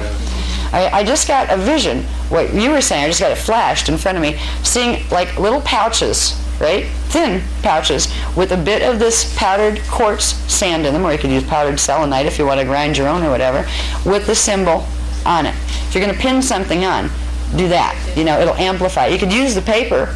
If you, in fact, you could use this as the one you move around on your body, then you don't have to, you know, keep using the Xerox machine, which probably has energy in it that we wouldn't really want on there anyway. Symbol in the pouch? With the sand. Yeah. With the symbol on the pouch. Yeah, you could literally like paint or stamp the symbol on the pouch. Yeah, and then you could put it anywhere. That's an excellent. Yeah. Selenite, sodalite. You can take, let's say, a circle of cardboard or some type of material and draw on it what you do on it. Okay? Then put the crystals, just sprinkle the crystals on. Yeah. And then, because it'll come out in that shape. That's not the same thing I did. Yeah, that'd work. Just shake out the other crystals. That'd work, but you could get more, you could make a sand pack better. I'm getting that this is worth, like if anybody likes to play with this kind of stuff, this is a product that could be very useful. You know, you had said, is there anything that we can make to help with these processes? They're saying that this, filling the pouch up, yeah. So you get like some kind of fabric that powdered sand doesn't leak out of. You know, and Siesta Key sand like leaks out of everything because it's like really fine. But that's real special sand. That's Gruol point sand. So anyway, the idea is to get this, you know, yes, you could use it on paper, taped to you, just like we can draw it on paper here. But I don't know if we'll ever have time to do it, but if there's anybody that wants to do it, that it would be amplified if we use the little pouches of charged, particularly Siesta Key sand. Now, we can't be, you know, borrowing sand from Siesta Key, so the idea is to get crushed like quartz or selenite, because that's what Siesta Key sand is. Okay, I'll talk more about that later. Go all four on at once? You go all four on at once and then do your... No, they're saying just use one and just move it. All right, yeah, that would do something else. That would like quadruple the coding or something and make it mean something else. Yeah, and just, you don't want to do that. Ma'a's with us, by the way. He's telepathing here. I hope you guys get to meet him someday. I'm going to go through the gates. Anyway, okay, yes. Is it an equilateral triangle in a circle, or is it because this triangle is not completely equilateral? It's not exactly in the center of the circle. That's because I drew it by hand and I didn't measure it. Yeah. Yeah, I'm not really great with numbers. If anybody likes to make very precise geometrical figures. So it's an equilateral triangle? Yeah, it should be an equilateral triangle that fits in. It's a balanced form. Yeah. You did a fantastic job. I mean, that was just sketching it out freehand. Exactly. No, it isn't. Yeah, neither are the Vecca ones that I've done because I don't measure them. I like it when Michael does them because they're much better. In fact, that looks better than the one that I did. I think he might have adjusted it a little. Did you make it better? It looks clearer than the one I did. No? Really? Mine came out that good? Amazing.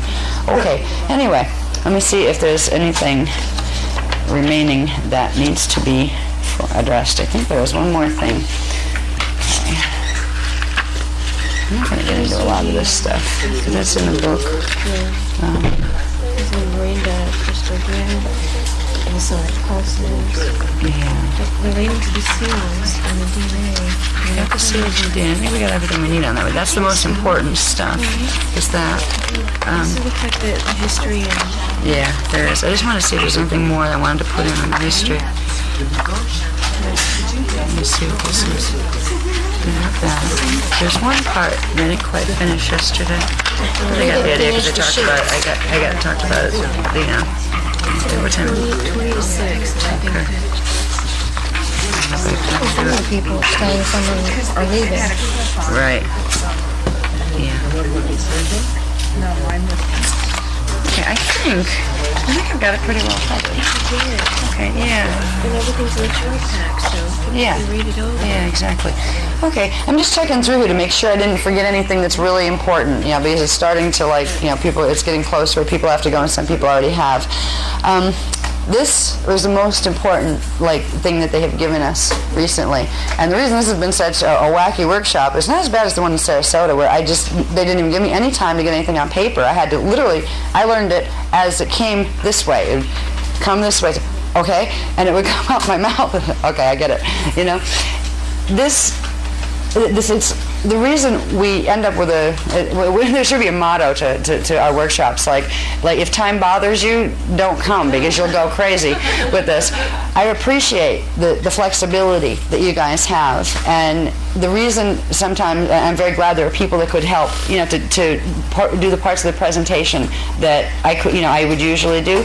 It's really nice to know that there's people in the group now that are getting to the point where they can give those kind of presentations because they understand the work enough, and I'm glad that wasn't a problem, for the new people or whatever, because I had one experience with a lady bless her, she came to one workshop in New York City. I'd never been to a workshop before, and I don't think she'd even read any of the books. And they had given me new information to the point where I was an hour late, okay? But we had people come in, Mac came in, and she, was doing stuff with the group and everything. And the only thing the lady had to say to me was, the whole time, it's like she didn't listen to any of the other stuff and decided she wasn't going to come back the second day because I'd probably be late, was, if you can't get out of bed in time, why don't you why don't you do it? I'm thinking, I'd love to get out of bed in time if I had the privilege of going to bed, So it's not that I shirk my duties, okay? When there's situations where somebody has to come in and assist with the presentation, it's because I'm stuck in a corner with a computer someplace trying to get the next level down. I was happy with the fact that for this workshop, this was just going to be a roundtable workshop, working out of the things that are already in the book. We got the whole next wave of information, and it came out here, just like the last next wave came out in Sarasota. So I hope it's been a good experience for you. For the new people, there's a million more things to learn. I do recommend the books because they cover 4 workshops worth of things, and they get you up where you understand the planetary grid mechanics, you understand the Nibiruan stuff, what's happening with wormwood, and there's going to be a lot more that comes after it. Everything basically that comes from this point on is going to become supplements to that text, and at some point there's going to be probably a second binder, but it all goes as part of this course. So if you want to know what came before that'll make what this was make more sense to you, it is in that manual, and there's huge stuff in there. It's not just about grids, it's also about who is God, what is God, who are ETs, what are angels. I mean, it gets into the spiritual stuff as well, so it's well-rounded. Yes, Patricia? Yes. Can we show these Great Lion and Lord Bases to students and people that want to know this material? Can we show the pictures? Yeah. If you're going to show them, I didn't have time to even stick it on here. These are going to be published in Voyagers Volume 2, and my publisher gets really hyper if I don't put on it excerpt from Voyagers Volume 2, Secrets of Amente. Yeah, because I tend to let things go all over the place, but he even tells me if you're going to use our material, you need to put the reference on it. It's like, all right. The 4 Faces and the Great Lion will be in the new 2 when it comes out? Yeah. Okay. Yeah, that's already, that's off to the publisher. Well, most of this, is this going to be for sale? People just want to buy this now from you? Which is... After we got today? Oh, no, that's going to be probably fine-tuned, and things that are written in longhand are going to be typeset, and it's going to be integrated into something larger, probably. It's okay to share this with students, people that want to know this stuff now. Yeah. And explain it to them. Yeah, you can introduce some of it, but again, it's just new data that it's going to fit into a bigger picture. Okay? Yeah. Okay. Yes, that's just what I was getting to. Well, explain that. That's just what I was getting to. Yep. That's where I was going. That was what I was going to close with. Okay? I'm going to turn this off for now. I seem to get a lot of periphery frequency from that. It's making my eyes burn even when I'm not in front of it. Okay, now, this was an interesting little thingy. This came through maybe 2 weeks ago, and it came through really fast with other stuff that I was doing, a totally other project. this is the next level. We had, the new people, I don't know if you know the Song of Orion, the Omeda, as it's come to be known, but this was the next level. There are certain combinations of sound frequencies, just like we have the sacred sons that are the tribe names that activate things in the DNA template. There are other larger combinations of sound tones that are songs that activate very specific parts of the planetary grids and also of your ley line system in your body, of your axiotonal lines and your meridians and your DNA strands. Now, a while back, gosh, probably in the beginning of 2000 or something, we were given something called the Song of Orion, and it was a particular song that's in that manual too, I think, and it seems to be floating around everywhere. I don't know. We didn't have that this time. We got the next level up. Now, it doesn't mean the people that know the Song of Orion don't do that. That is a D8 Song of Orion, okay? That works with the 8th DNA strand, the 8th Stargate, the Orion Stargates. It works with the 8th dimensional grids in the planet. Now, this one is the D12 one, okay? This is the Christos one. And it's really pretty, and I hope I can sing it right. I'm not going to sing it quite yet. And I'm going to try to put this on tape, all right, for future reference to people that want it on tape, because I'm not going to expect you to remember all of it, because there's some words here that take a while to get used to saying. But first, I'd like to read over just a bit of the front where it says the Vectos invocations, okay? Now, Vectos is referring to, the Bivectus is the D12 level. That's where the Bivecca code goes with. It's referring to your D12 avatar level of self. And this is an intention decree that if you want to run certain frequency and you want to bring the Christos presence that you are in right now, right here, this is a statement that you kind of are making to yourself. Now, if you read this over, you don't have to make this to yourself every time you decide you want to anchor your Christos right now, right? This is something that it gets to the point where if you are in a situation where you really feel you need reinforcement and you need the more of you in now, you can, once you understand this and you kind of let your mind absorb what this is all about, it doesn't hurt to read this to yourself once in a while. It's a nice little thing to read before you go to bed even, like a little prayer sort of. But this is all encoded in the song, okay? So once the song is learned, simply even like in times of crisis or where you're feeling icky, just sing it to yourself in your head. And it begins to bring in, I could only remember the first 2 or 3 lines, and I would start to do that when I was getting fatigued or tired or something, and it shifted my energy. I felt better. So there's some real power to this one. I felt even more in this than I had with working with the D8 song. I won't take the time to read this because you all have a copy so you can read it, okay? It's about invoking I am. The words that you're saying here, you're saying it as your avatar. You are saying, I am my avatar, and as me, my avatar, I am saying these things and I am decreeing them. And it is rallying all of your other 1,728 cells or more if you're an indigo. It is sending out a frequency throughout time to those other time vectors where you're literally mobilizing all of the energy of all of you. You are speaking as the avatar that is all of them. You are linking yourself with and being as. So you are making a decree. Whether you're saying, I decree this healed, or I decree this. This is something, if you were going to do a healing, or if you found yourself, there's just a little example, on a plane, and a terrorist started to do stuff on that plane. This little song, you start singing it to yourself. You can even start singing it out loud and really make the guy nervous. And hold an intention. Now, if you're in a situation like that, you could hold an intention that peace be restored, peace and the highest Christos good be restored right now, immediately. You can say that from a D3 personhood level and hope that happens. You can say it from a soul level, a D6, and you have a better chance of knowing that you have something to do with the events shifting. This is a decree from yourself as avatar level. And what it means is that level of you is going to push the energy into the pattern that you have set. This is why you need to leave a little leeway. You don't say, well, I want the terrorist to fall down and his gun goes off and he shoots himself and they can't shoot anybody else. Let the Christos level. Figure out what precisely is the best way to get the outcome you desire. You could hold, I want the plane, I intend the plane will be, land safely where it's supposed to be, no one hurt, perfect ending, perfect solution to this drama. You can affect change. The more you work with this, the more you'll, I think, find out for yourself there is a shift in the energy that happens. I mean, I remember feeling it, and I feel like I become a different person sometimes. I was like, oh, I forgot I was that. I forgot I was that me. There's a level of expansion where we tend to be focused down here doing our, little 3D things and our work and things. But there's this other spot of us that's up here someplace that always hangs out. And every once in a while when you really relax, you can find that expansion. You might be driving your car. That's where I get it. If I'm driving or riding in a car, you kind of expand and relax. There's a state of consciousness that you can start to feel in yourself. That's your wholeness. It's your eternal self. And it's like really beyond the drama, even though it's in it. It's not of it, and it knows it. But when you're down here focusing on things in the drama, it's kind of, you have one somewhere, but it's not here right now. And you can feel that separation.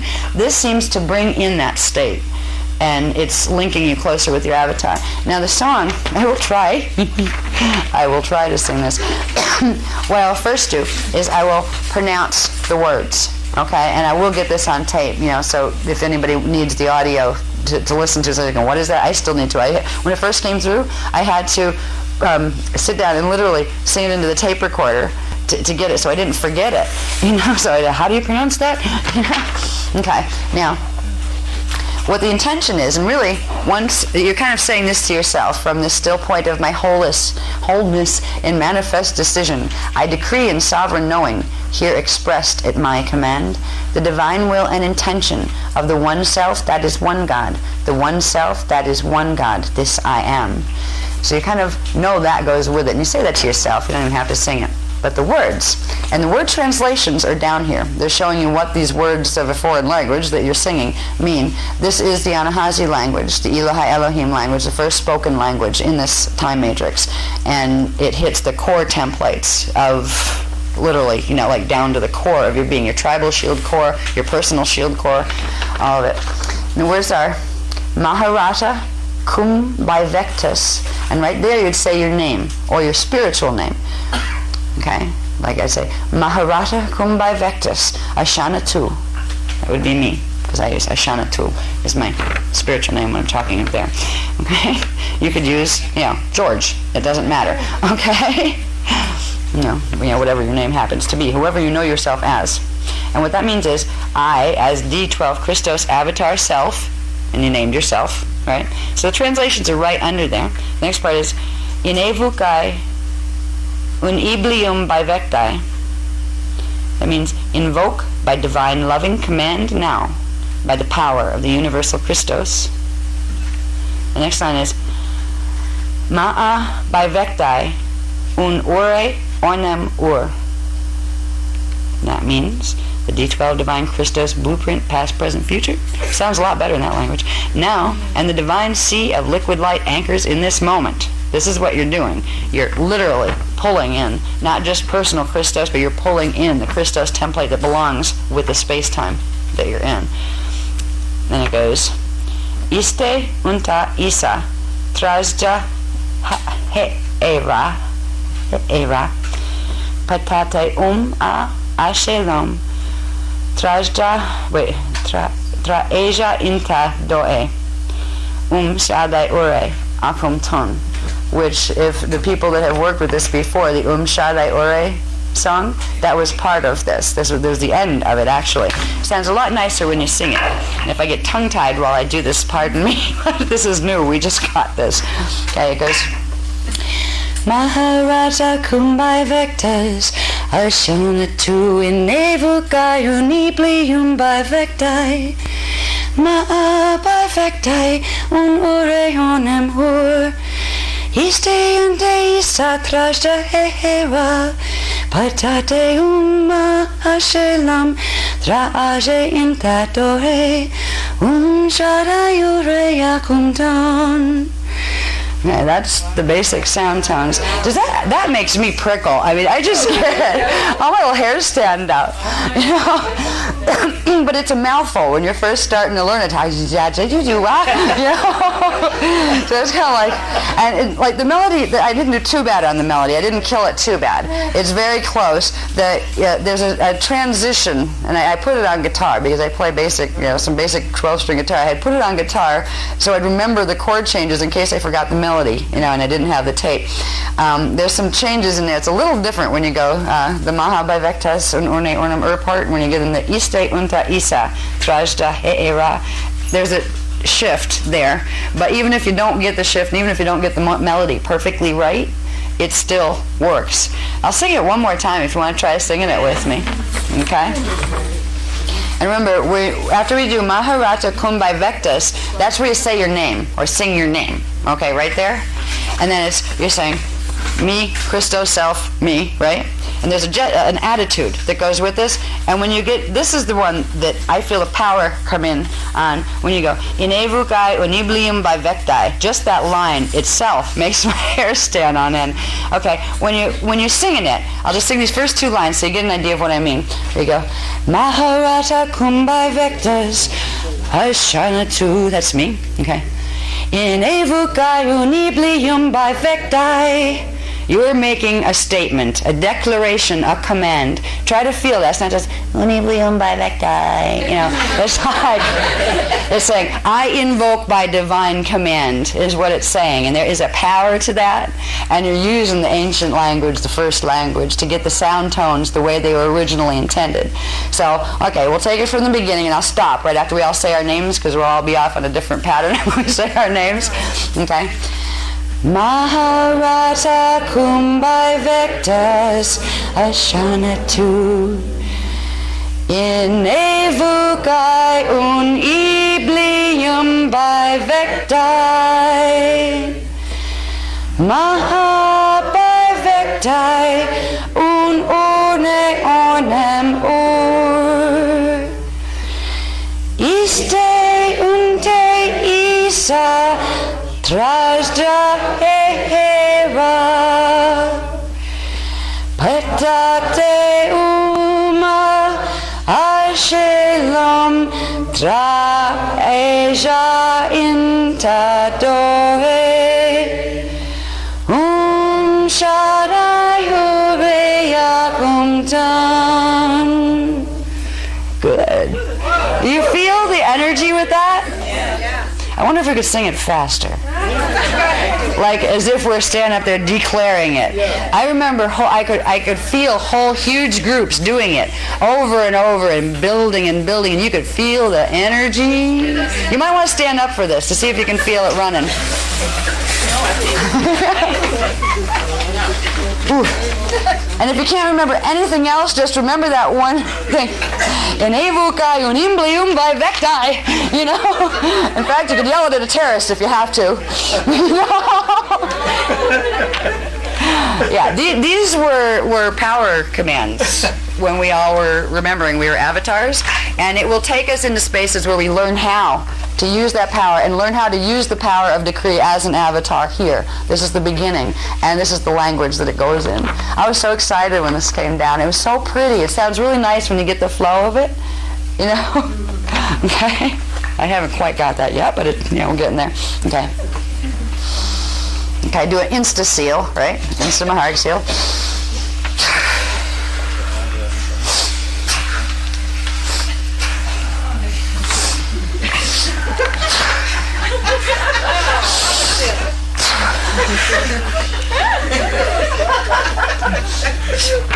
I'm getting silly. I must be tired. Okay, now. Maharata kumbai vectas ashanatu inevukai un iblium by vectai ma'a by vectai un ore hornem ur iste unte isa traja he'era Patate uma ashelom tra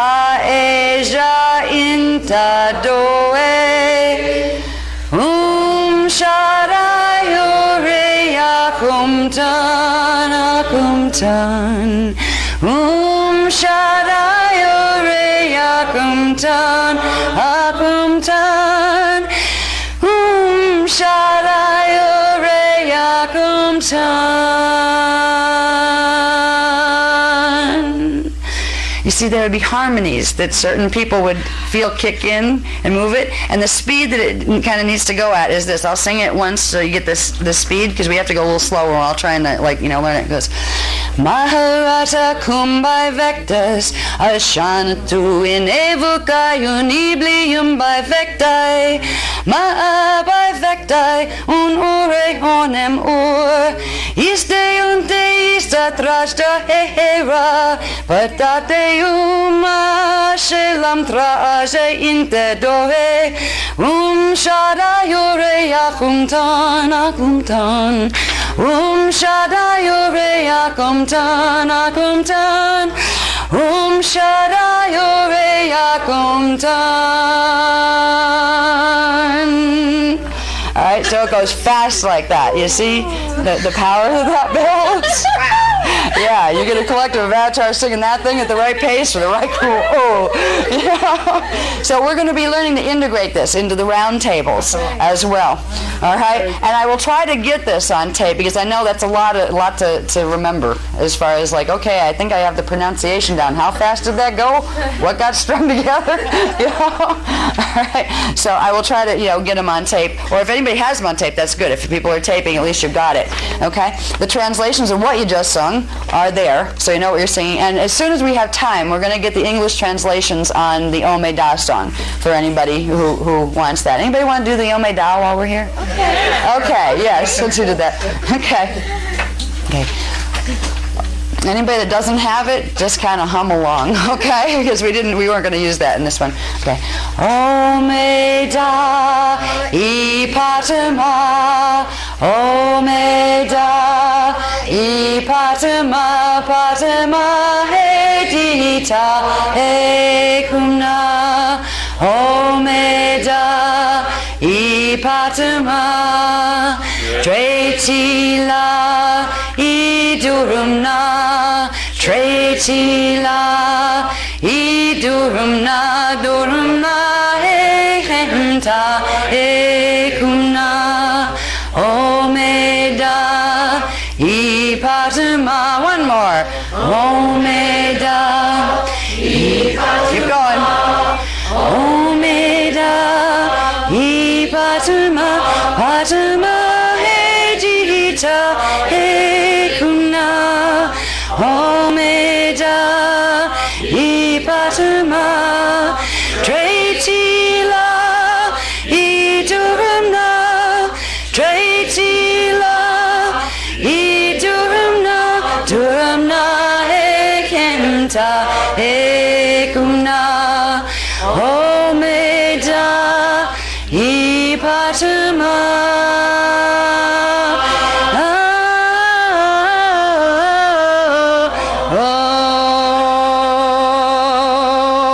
Okay. I was doing the overtone sequences with it, because eventually we'll get to a point where we can do these with the overtones to go with them, because they're the ones that go with antiparticle. Okay. Right. All right. So I'm trying to weave that in a little bit so we can start to hear how we modulate it. Yeah. Even when we do round tables, you know how you can get like the do ra, ra. You go. You can move with the sounds. The sound is to play with. Learn the tone that needs to be done, but then move with it. Let it become alive in your body, right? Like, oh, me, da. You gotta let it move through you the way you need to, while still keeping the beat with the group. You can do it. It's really neat. That started to come through in the round tables. I started to find this other part of me wanting to go, no, okay, they're doing that. You do this, right? Yeah. Okay, you need to feel free with yourself to let that start to happen, because that's where the sounds are coming alive in your body.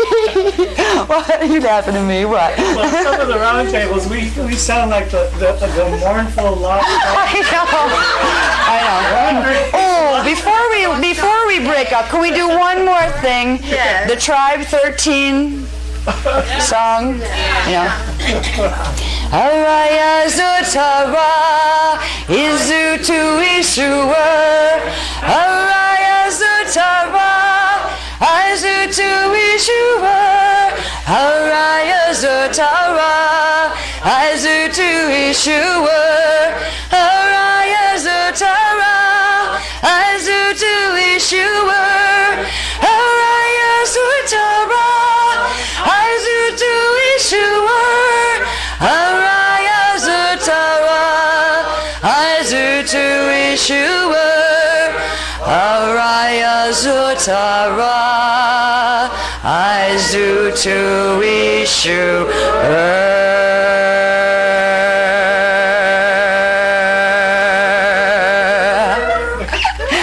See what you can do with the song?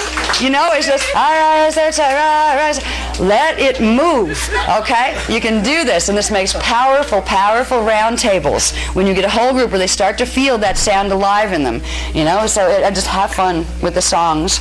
The songs are very, very sacred, and they are, all the stuff we talked about in technical terms, they are amplifying and helping you to do this, okay? Sing the songs while you're playing with the Kuveka code and the Biveka and Triveka, all right? Okay, I think that might be a good place to wrap it up. Is that a good place? Because we lost people already. Yeah. Yeah. Did you do this to your teachers all through grade school? No. No, I'm not picking on you. I think it's great. That shows you're interested and you want it. You know, I like that. They didn't have the answers.